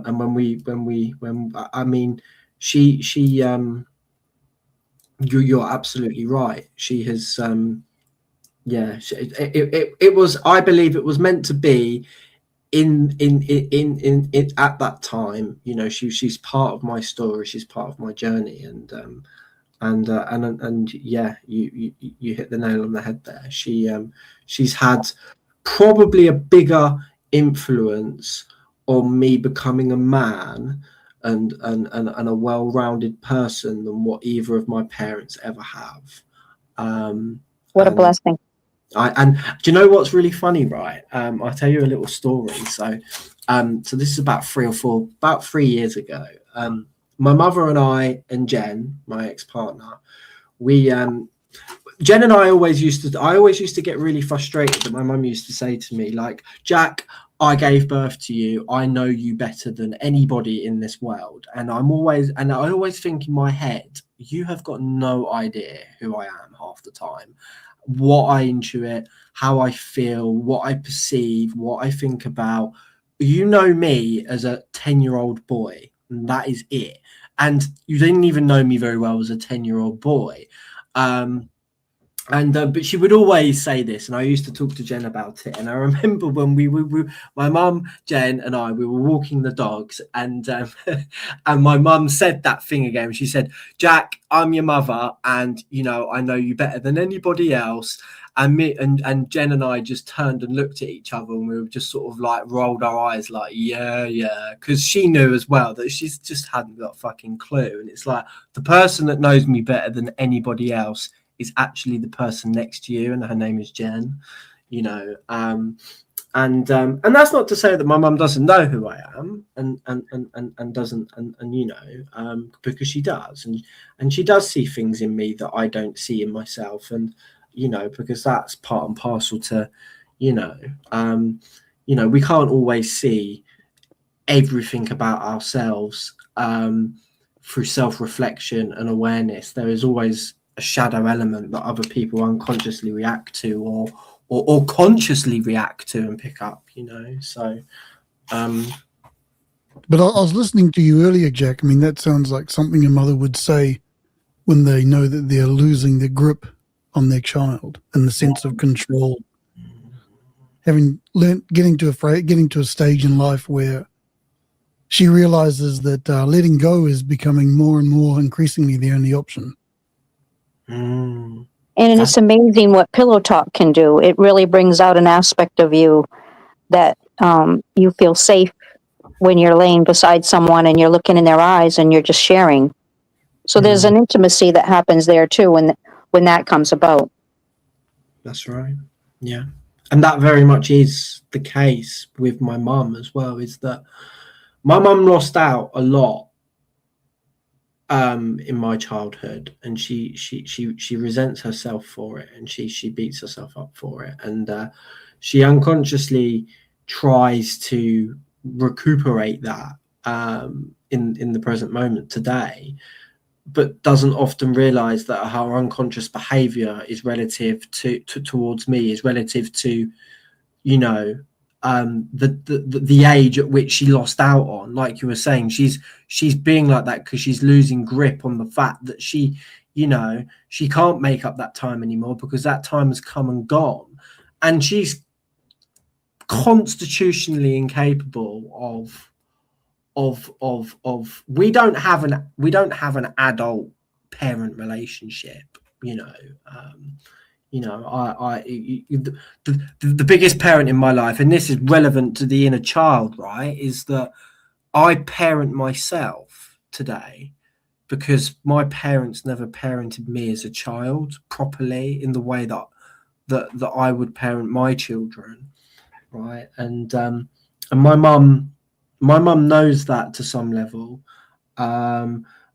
consciously, but unconsciously there is a whole ocean of behaviors and frequencies and vibrations that just resonates. You're a child, and that is the relationship that we have. And the inversion is actually the reality, is that I'm actually the adult in the relationship,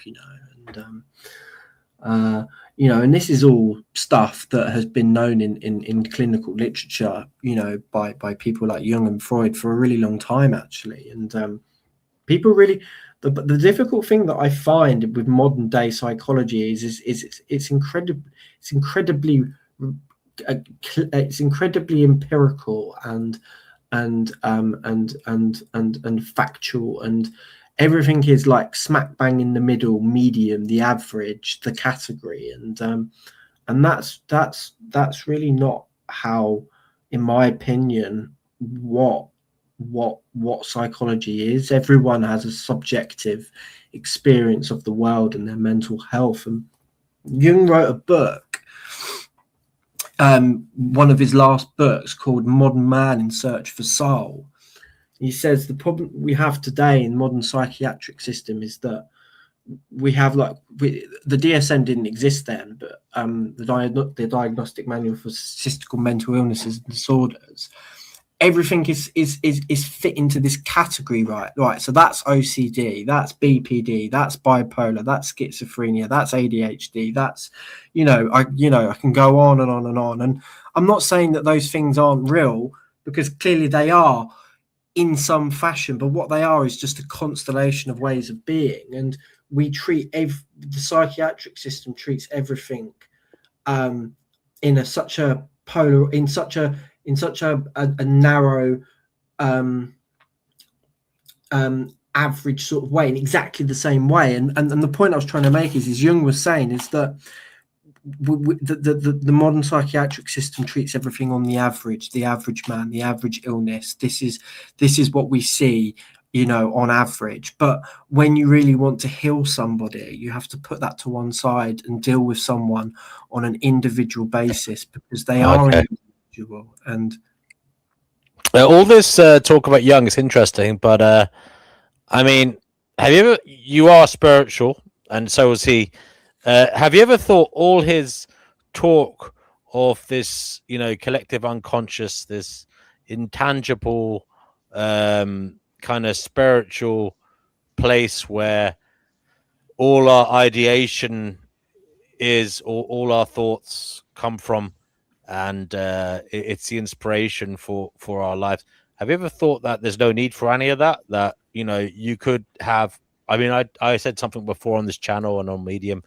You could just accept that we have subjective experiences, and we talk to each other. We make our mark in reality with our words, either spoken or written.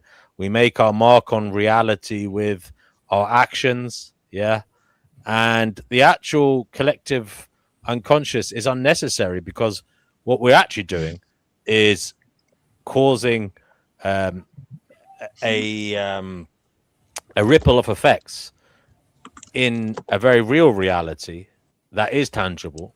And you can talk to people here, you can write stuff down, you can start projects, you can go into politics, you can do whatever you want and affect the future. We don't need to resort to pointing at something that we cannot see, the collective unconscious, to say that each and every one of us can have an effect on the future and on how others perceive reality using our own subjective experience. It doesn't need a woo-woo, you know, as I said, collective unconscious. It can be done pragmatically and with real world evidence. Yeah, of course. You know, pragmatism is something I've been really interested in, like the philosophy of pragmatism and neo-pragmatism. So D&W, I take your point, and anyone who knows me knows that I'm, you know, a staunch materialist. But as Billy Connolly is on record as saying, I mean, he, you know, anyone who knows anything about Mr. Connolly, the big un, he's all about rational discourse as well, yada yada. But he did a really interesting interview where he talked about woo, and he said that as he gets on in life, he actually becomes more interested in woo, and he sees more value in it. Not that it's real, but that it does provide. It's a way that I think humans explore stuff that we just can't. I don't know. It's not real, but there is value in it. Like Jack was saying earlier. Yeah, I get what you're saying. Me and Cougar Jim were talking about. I think it was yesterday, and I was saying perhaps he was saying the same thing, and I was saying, well, perhaps the woo is like this kind of canvas that we go to when we can't really understand things, but we go and throw things on a canvas in our mind's eye, and basically we try and get motivation from this place that maybe isn't real, maybe is real. But Well, perhaps still, the whole thing is just a recognition of the fact that we just are incapable of true understanding. Yep. Epistemic humility. Truth. And I think that's an important thing. Like Jack was saying earlier, and I can't remember who had a crack at him, but Jack, you said that you're a Christian, but you made the point quite clear up front. It was your personal subjective belief, and that was that you don't have proof for it. Yes. And I respect that. I think, you know, it's when people cross the line saying they present stuff as a fact or they try to dictate how others should behave. That's where I would jump in. But, you know, we're all in the gutter. We all don't know anything. And even the Jungian idea, you know, appealing to Jung to create the framework. Like for myself, I look to the Dhammapada basically as my framework. I'm not saying it's, I don't know, the spiritual content I'm pretty sure is bullshit. But there's a lot in there which for me, it resonates, you know, but I'm not going to go around saying it's true. And I'm not going to go around dictating that other people should be guided by it either. I just think we're all lost in our own incapacity and defective perception that, you know, the woo can be valuable, but yes, absolutely. I think it's important to. So just quickly, and the point I was trying to make as well at the end as well, what I was talking about Jung was not specifically related to his works on the collective unconscious. It was more about his observations from a clinical perspective, being an active practitioner in psychiatry in the 20th century for decades, is that our current psychiatric system treats everyone as a statistic or an average, and I don't see any evidence from my experience and my perspective that the psychiatric system, especially in the UK and in the West, does any good. And it's because it treats everything exactly the same. It puts things into categories and just goes, that category needs this, that category needs that. And Jung was saying that it's great to create statistics and to analyze things and to build frameworks for illnesses, but for mental conditions, you need to treat every patient individually, because they have their own individual path to that mental disorder or that mental. But I think they do. I think I don't know what you're. I mean, they do. They do treat people. Depends on who. Depends on. I don't know if they do, because they have to give you all a standard of care. I mean, they have to treat everyone equally in terms of giving them, efficient care. But obviously, the whole point of diagnoses and different forms of therapy is to try is realizing that people have different kinds of psychiatric conditions, psychological conditions, and therefore they need different kinds of care. And I'd like to push back against Jack on that point. I think that these professions, they recognize their averages and statistical blah, blah, blah, blah, blah. I don't think they try and force people into those categories. I think those categories are used as a starting point for diagnosis, etc. And I'm not, but then again, I'm also not saying that every psychologist or whatever is that wonderful. There's probably just a lot of dickheads in there who don't know crap. Like these people who come out 25, 30 years old, I'm not going to go to fucking someone like that for counseling. Get lost. Or my cousin who did a rapid transformational therapy course in a weekend and then started charging people £500 for 1 hour sessions. Oh my God! Don't even get me started in D&W. Yeah. Oh mate, I want some of that action. Where's this course? Rapid transformational therapy. Basically, started middle class yuppies, people without any, white man problems, as they call it in the, on the internet, or first world problems, and you go in there and you tell them you can rapidly transform them into a state of mind that will better their existence, better their outlook, and charges a shitload of money for it. But did the course? Yeah, it's amazing what some people would want. It's a shitload of money for a pat on the back and a little gentle push. What a scam! It is a scam. Oh my God! Like I hate. He does it in an hour. I'm gonna do it in half an hour. Yeah. By the way, I trolled him, and the cunt's gone and done he's got a degree now in psychology because I was trolling him. Oh God. Yeah. Yeah, I got called a yuppie once. I went to Newtown and some old guy approached me and asked where I was from, and I was living in Neutral Bay at the time, and he called me a yuppie. I was like, the fuck is that? But anyway. It's not something that we use much in the UK, that word anymore, to be honest. It's very much a 70s and 80s word for a posh person. He was old. He was old. Well, I mean, I was living with my brother. That was a few years back when I was a bit angry about that because I saw it as a kind of charlatan thing to do. I've somewhat cooled in my approach to the matter, though, at the moment, years later.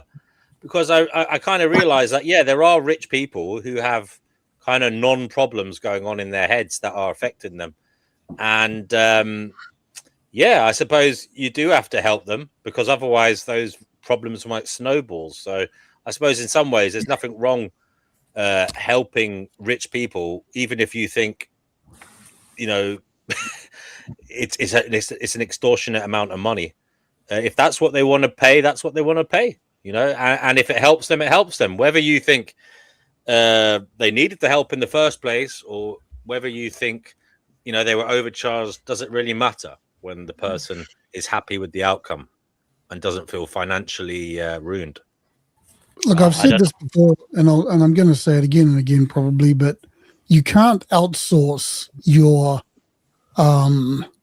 inner, what am I saying? You can't outsource your understanding of life or coming to an understanding of life by paying other people. It's not going to happen. Or even not paying them, but going to their retreats or whatever. The only way that you can get on is to take control of it yourself. And again, I've said it before, learn how to meditate, focused on the breath, change your life.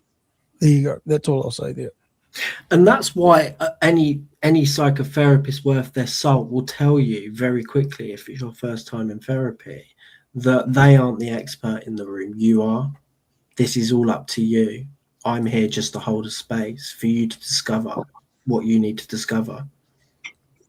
You have to be careful with these guys because I would ask them in my first, if I was to go to one of these people, I would say, how do we know when I'm ready to no longer pay you? Like, what's your plan? How do we recognize when I no longer need your services? Because I've heard of people, they just, I've been going to my therapist for years. I know. Right? Yeah. Well, there is I believe there is because I saw something online about a program you can do with like it goes to all different parts of your life and you give a score out of 10 for them, you know what I mean?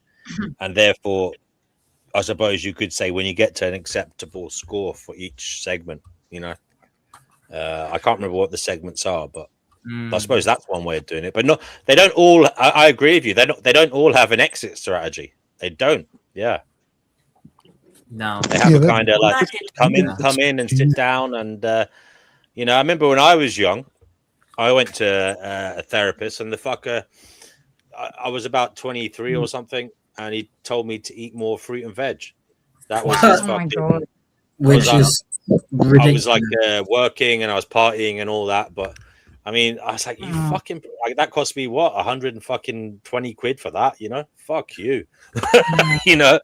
Yeah, I've been off by people like that before when I was younger. Yeah, and this guy was recommended, and I did actually go to him a few times in 1 week. The cunt, you know, because he was recommended, you know. But obviously, the person who recommended me was a fucking idiot. And he was taking advantage of them as well. Luckily, I got the fuck out of there. I am ashamed to say that I gave him quite a bit of money in 1 week, you know. But he was a qualified psychologist and fucking psychotherapist, you know. All a load of bollocks. As the Earth Dog says, you got to be careful because these certificates don't mean jack shit if the person's an arsehole.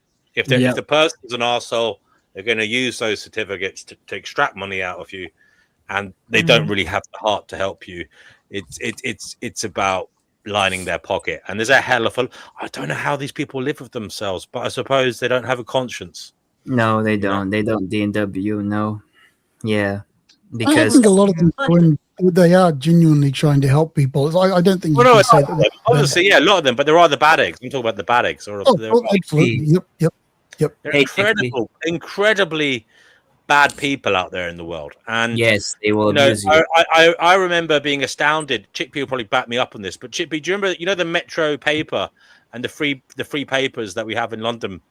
Yes, we used to. I don't know if they're still there, but when I used to be commuting on the tube, I picked them up, and it used to have like little classified ads, and there was always ads like "Ring Mr. Abungi for all life's problems." Yes, I know. It happened to me. That's how I met my hypnotist. It would just be a mobile number, and that's all the ads would say. And I used to think, what kind of a fucking poor cunt would ring that number?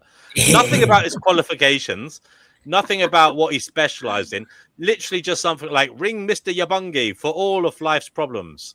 There are some real desperate people out there, man. Chickpea, you rang him, or you rang somebody like that. That guy that I met in London back in the 80s, the hypnotist, he was advertising in Miss London magazine. Yeah, but what was the advertising? Like, did it say it was come to me to stop smoking. Oh, come to me to stop smoking. Well, at least that was kind of stated fucking objective and goal and whatever. But as I said, there's some really dodgy shit out there. There's people like as I said, you know, you've seen those ads. I don't know. I'd be surprised if they still exist, but yeah. Yeah, they were horrible. Yeah, because in all of the therapists I went to and psychologists, psychiatrists, all they did was like talk to me, and they just gave me pills, and that was the like extent of it. Like they were so unhelpful, and ever since then I've always been wary of like. Well, I suppose the psychologists are there just to see if you're nuts enough to be given medication. If you are, they bring in the psychiatrist. Yeah, but no, like almost every one of them I've been to, they all just kind of blended into. The psychologists, at the end of the day, I think the psychiatrists kind of just scoff at the psychologists, you know. Yeah. Oh, man. I go to because they kind of think, it's all just fucking brain chemistry. I'm gonna throw something out there quite controversial, and I get a feeling that I'm gonna get quite a lot of pushback on this. What? But apart from some very niche cases, and excluding things like Alzheimer's and dementia, and brain injuries and physical injuries, but I believe that the vast majority of mental health disorders like schizophrenia, bipolar, depression, anxiety, ADHD. I exclude autism from this one as well. That confuses me a lot, but I think the vast majority of them are not real tangible things in the brain. What? I think well, yeah, exactly. You guys are What saying do you mean? What do you mean, Jet? what I mean is It comes is from that the brain, like. no, I don't. I think that our neurochemistry is a reflection of how our experiences in the present moment and in the past, and how our soul animates our body.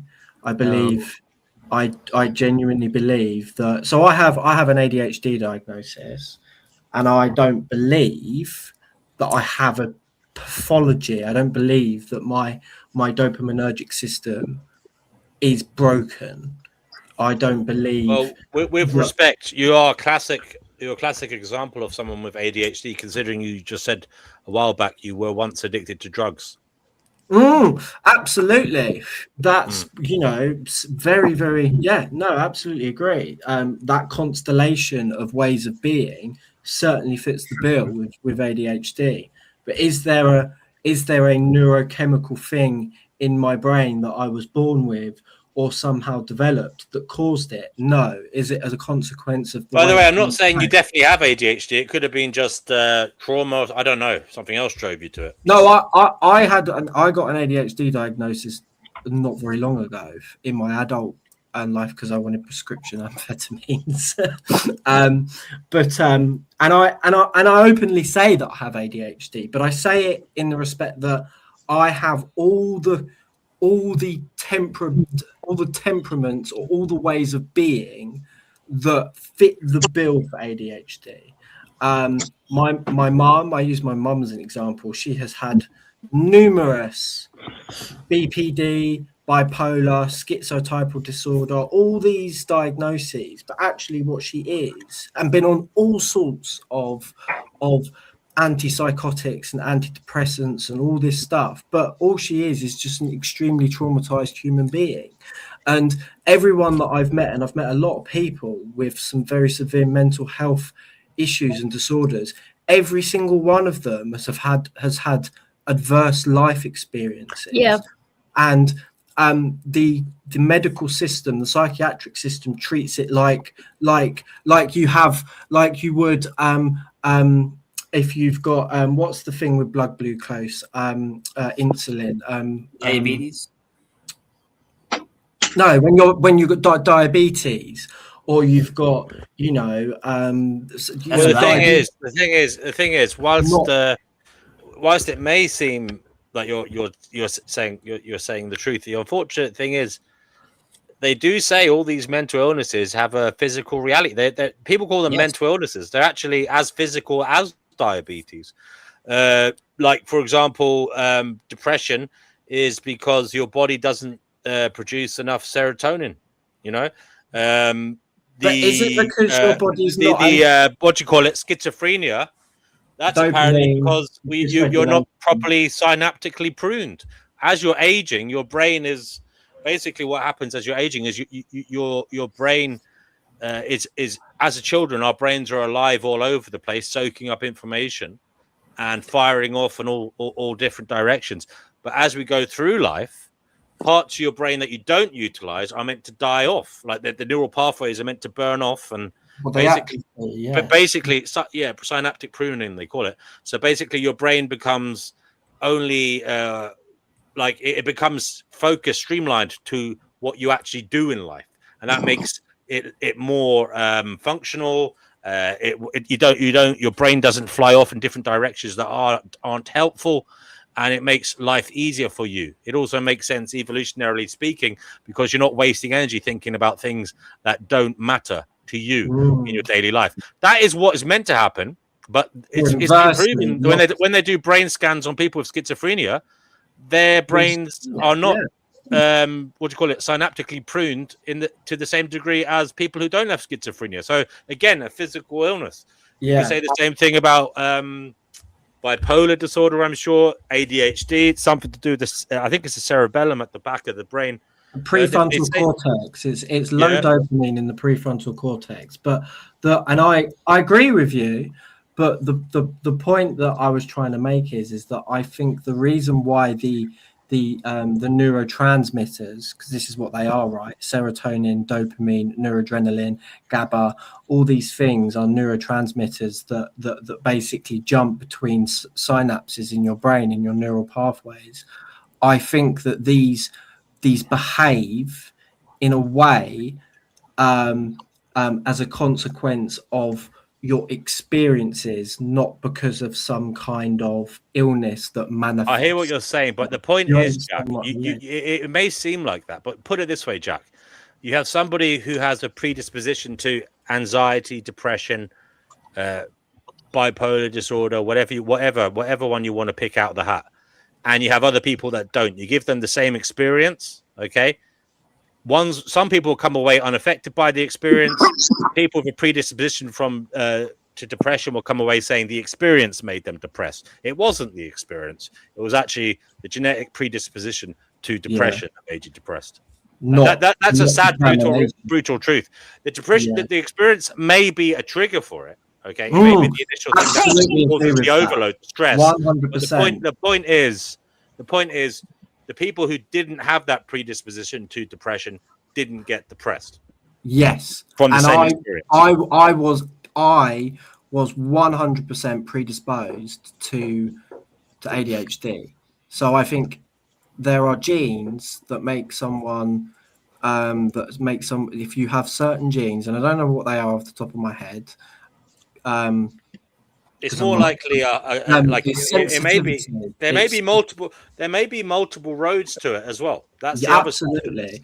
So it may be like, for some people it's these genes, for other people it's these genes, and it may be like, I have a theory that ADHD might have multiple roads to it, that are not all the same. Oh, well, absolutely. I think it's multifaceted. It's so nuanced, and I just get I do struggle with it, because mental health and not just mental health, mental disorders is I've had a lot of experience with it with people in my life. I've fortunately managed to swerve it to a large extent. I have been on antidepressants before. I've been on, and they helped, absolutely helped. No doubt about it. You're lucky. I was very lucky. What were you on, Jack? What were you on? Sertraline. Okay. Yeah, which is called fluoxetine. SSRI. It's an SSRI. Yeah.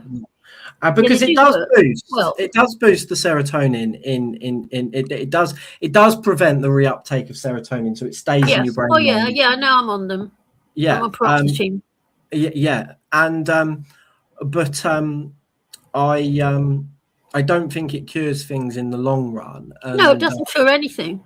No, I don't think there is a cure.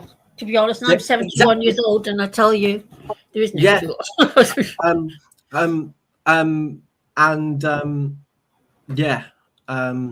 There's no cure. No, absolutely. I think living in this world is depressing. There we are. I mean, there's the cause of most of the depression. I mean, I'm not surprised we're depressed. We're all stuck in these cities with high-rise flats and cars. Not a bird to be heard. Oh, God. Smile, my dear. Cuddle your 7 cats and have a cup of tea. Trying to read Cheer up, smile, my dear, let the bad days flee. Put David Icke on, nod knowingly, then laugh it off conspiratorially. Dance in your favorite hat like that. Curl up tonight with your 7 cats. Cheer up, Chippy, don't look so blue. Smile, my dear, the world needs you. Don't let the Archons get you down. They hate it when you laugh, they frown. Laugh till it echoes, dance round the flat. Fall asleep tangled in 7 warm cats.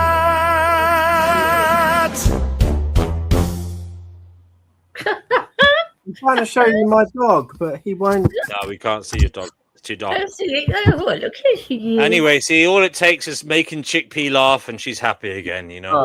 Look at this. No, it's this what makes me happy again. Look at her. Oh, I think, guys, we're going to close up the Finding Gnosis shop for the day. It's been going on a long time. Yeah, I've been Please asleep all this time. bring all your purchases to the tills. Chickpea will do the checking out. Just a quick one. Do you guys do this regularly? Yes. You can get to us on the Finding Gnosis YouTube channel. Finding Notice YouTube channel. Gnosis, Finding Gnosis. Yeah, you can see it in the top corner. Look, that's it. Yeah. Yes, UW. You never guess what? I've only just woken up. I thought I'd have a nap. I've only just woken up. So I missed all Mizu this. says that they love the cat. They love that cat. Yeah, she's adorable. That's Lala. She's my favorite. I think they're all favorites. They're all favorites. So where's your dog, Jack? Let's see him. Let me see if I can shine a light on him. Hang on a second. But D&W, you help with all this. Let me see if this light will. He is so incredibly cute and big and sleeps in bed with me. Oh, good feet. Well done, you.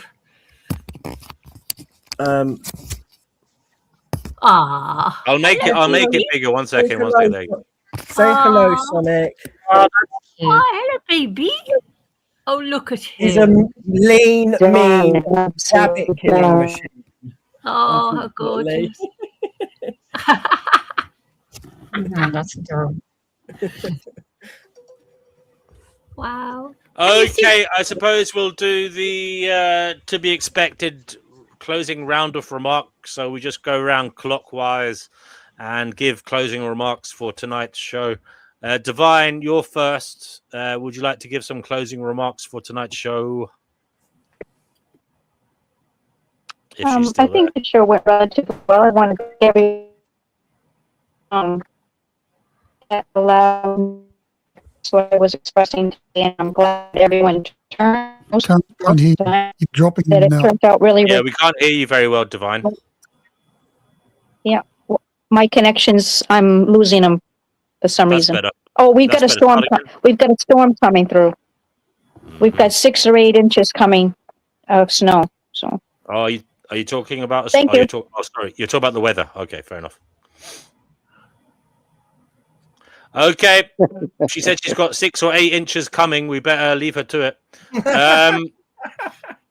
Jack, do you want to give your closing remarks for tonight's show?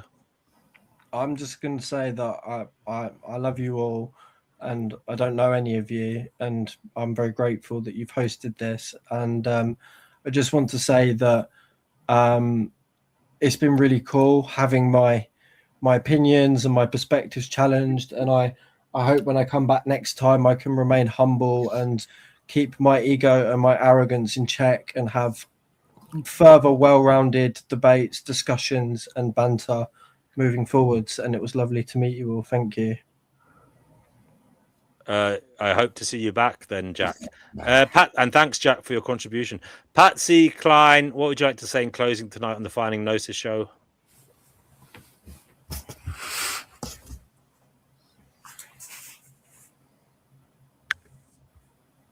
Patsy, you're muted. I'll give her one more go. It doesn't seem like she's in a position to talk fair enough. Pristine, do you want to give some closing remarks for tonight's show? Yeah, stay in touch with your inner child, as they say. I don't know. Yeah, good night, everyone. Okay. Yerf Dogs, would you like to say something in closing? Yeah, it was an interesting discussion. Just as I go out, I'd like to harken back to what you were yakking on about before I came on. Alice Miller, for anyone who's been raised in dysfunction or what they now commonly refer to as narcissistic abuse, Alice Miller is a wonderful author. Her books, The Body Never Lies, For Your Own Good, Thou Shalt Not Be Aware, those kinds of books. If that's the environment you were raised in and you're having difficulty kind of sorting yourself out in your head, I would strongly recommend going there. That she's changed my life anyway. And so she's a wonderful resource, and I appreciate, Jack, you raised her in the discussion. Good on you, mate. So What's that's her name again, yes? What did you say her name was? Her name is Alice Miller. Alice Miller. I think And the book that got me, the book that really turned me around was The Body Never Lies.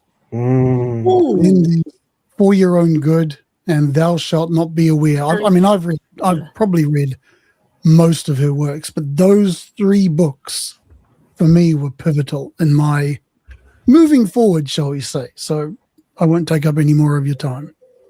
Thank you for that, Yerf. Thank you for that. Liam, if you're still there, mate, would you like to give some closing remarks for tonight's Finding Gnosis show? Well, we meandered from one topic to another and finally settled on an agreed truth, which I really enjoyed the journey participating in there. And thank you all for your thoughts, and it's been very interesting. I hope to hear your further thoughts on further things at future times. And thanks to the host very well moderated and over and out. Thank you very much, all. Thank you, Liam, for joining us. It was great to have you here. You made some very insightful remarks. Come here, We hope Preston. you come back. Come here. Oh. Was that Patsy?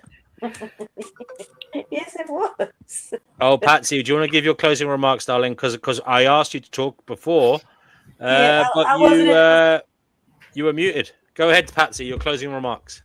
Hold on a minute. Hold on a second. Hold on a minute. Oh, she's getting on her soapbox. Oh, wow. I'll show No. that. Let's. Hello, baby. Oh, 1 gorgeous. second. There you go. Look, we can see it. Oh. There's no one in the Very world nice. as lovely as cats and dogs. Oh, I'm going to miss him too, Patsy. See, he's Beautiful. the king. He's the king. Yeah, he is. The King He's Charles. gorgeous. Hi, King baby. Charles Cavalier, is it? Gorgeous. That's my baby, yeah. Ah, yes, yes. Lovely. Cute little eyes on him. He's a doll baby. Anyway, How old is he? He'll be 14 in June. Oh. Wow. But he doesn't act like it. No, he has the life of Riley, I'm sure. He's well looked after. Adorable. Yeah, you tell him, baby. You tell All right, him, buddy. baby. What's his name? Preston. Preston. Nice to have you on the Preston. Finding Gnosis show. It's Preston. a royal name for Preston. Well, we hope Preston. Preston comes on again soon. We do like our furry friends here. But Good night, Preston. I appreciated the opportunity to be on, and we all have an inner child, and we'll always have it. And we grow from it. Well, our inner child. It'll never disappear, but we grow from it. We grow into something new from it. We get to improve on it and learn from it. And that's what's so sweet about it. Thank you very much, Patsy. Wonderful stuff. And lovely to see Preston as well. He's gorgeous. Yes, yes. Chickpea, we'll leave Preston on whilst you give your closing remarks. Thank you very much for being here. And I'm sorry I missed this evening. I'm going to have to go back to the beginning and watch it all tonight, so I won't be going back to sleep till 6 o'clock, I suppose. Anyway, thank you very much, D&W. I love you. Thank you, Chickpea. All right, well, we'll leave it there. Thank you to everybody who joined. It was sad to hear some of you had harsh experiences. But, just because your inner child grew up in a pile of shit doesn't mean the fruits of your labor can't bring beautiful gardens of joy and merriment for you and all. I do wish you all the very best with that we will end the show. Can I'll we play sing that? the outro. I'll play the outro. No, I haven't got a computer. I haven't got a camera on the desktop, darling. So I will play the outro, and we'll call it a night, and we'll be back soon. Take care, everyone.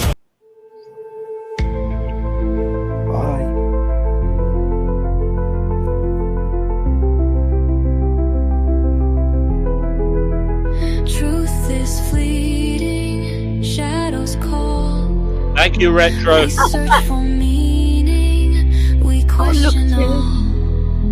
The path is winding, the veil is thin. And you can stay on if you want to chat backstage. Let the journey begin. Seeking knowledge, breaking chains. Through the echoes, through the pain. One more question, one more spark. We chase the light inside the dark.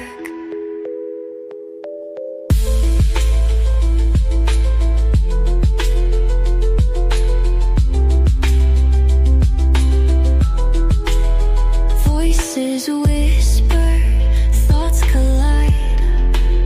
Truths are hidden deep inside. The world's a riddle, a shifting dream.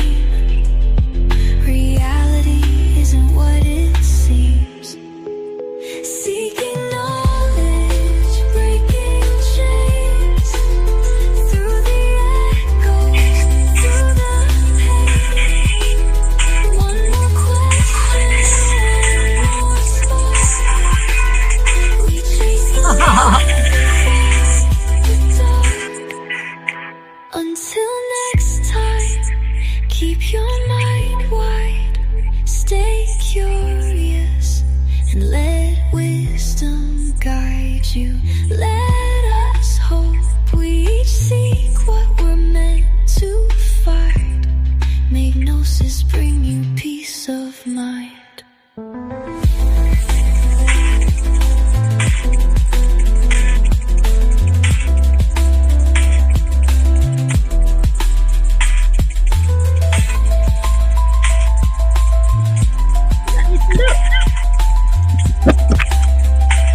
Stacy, look.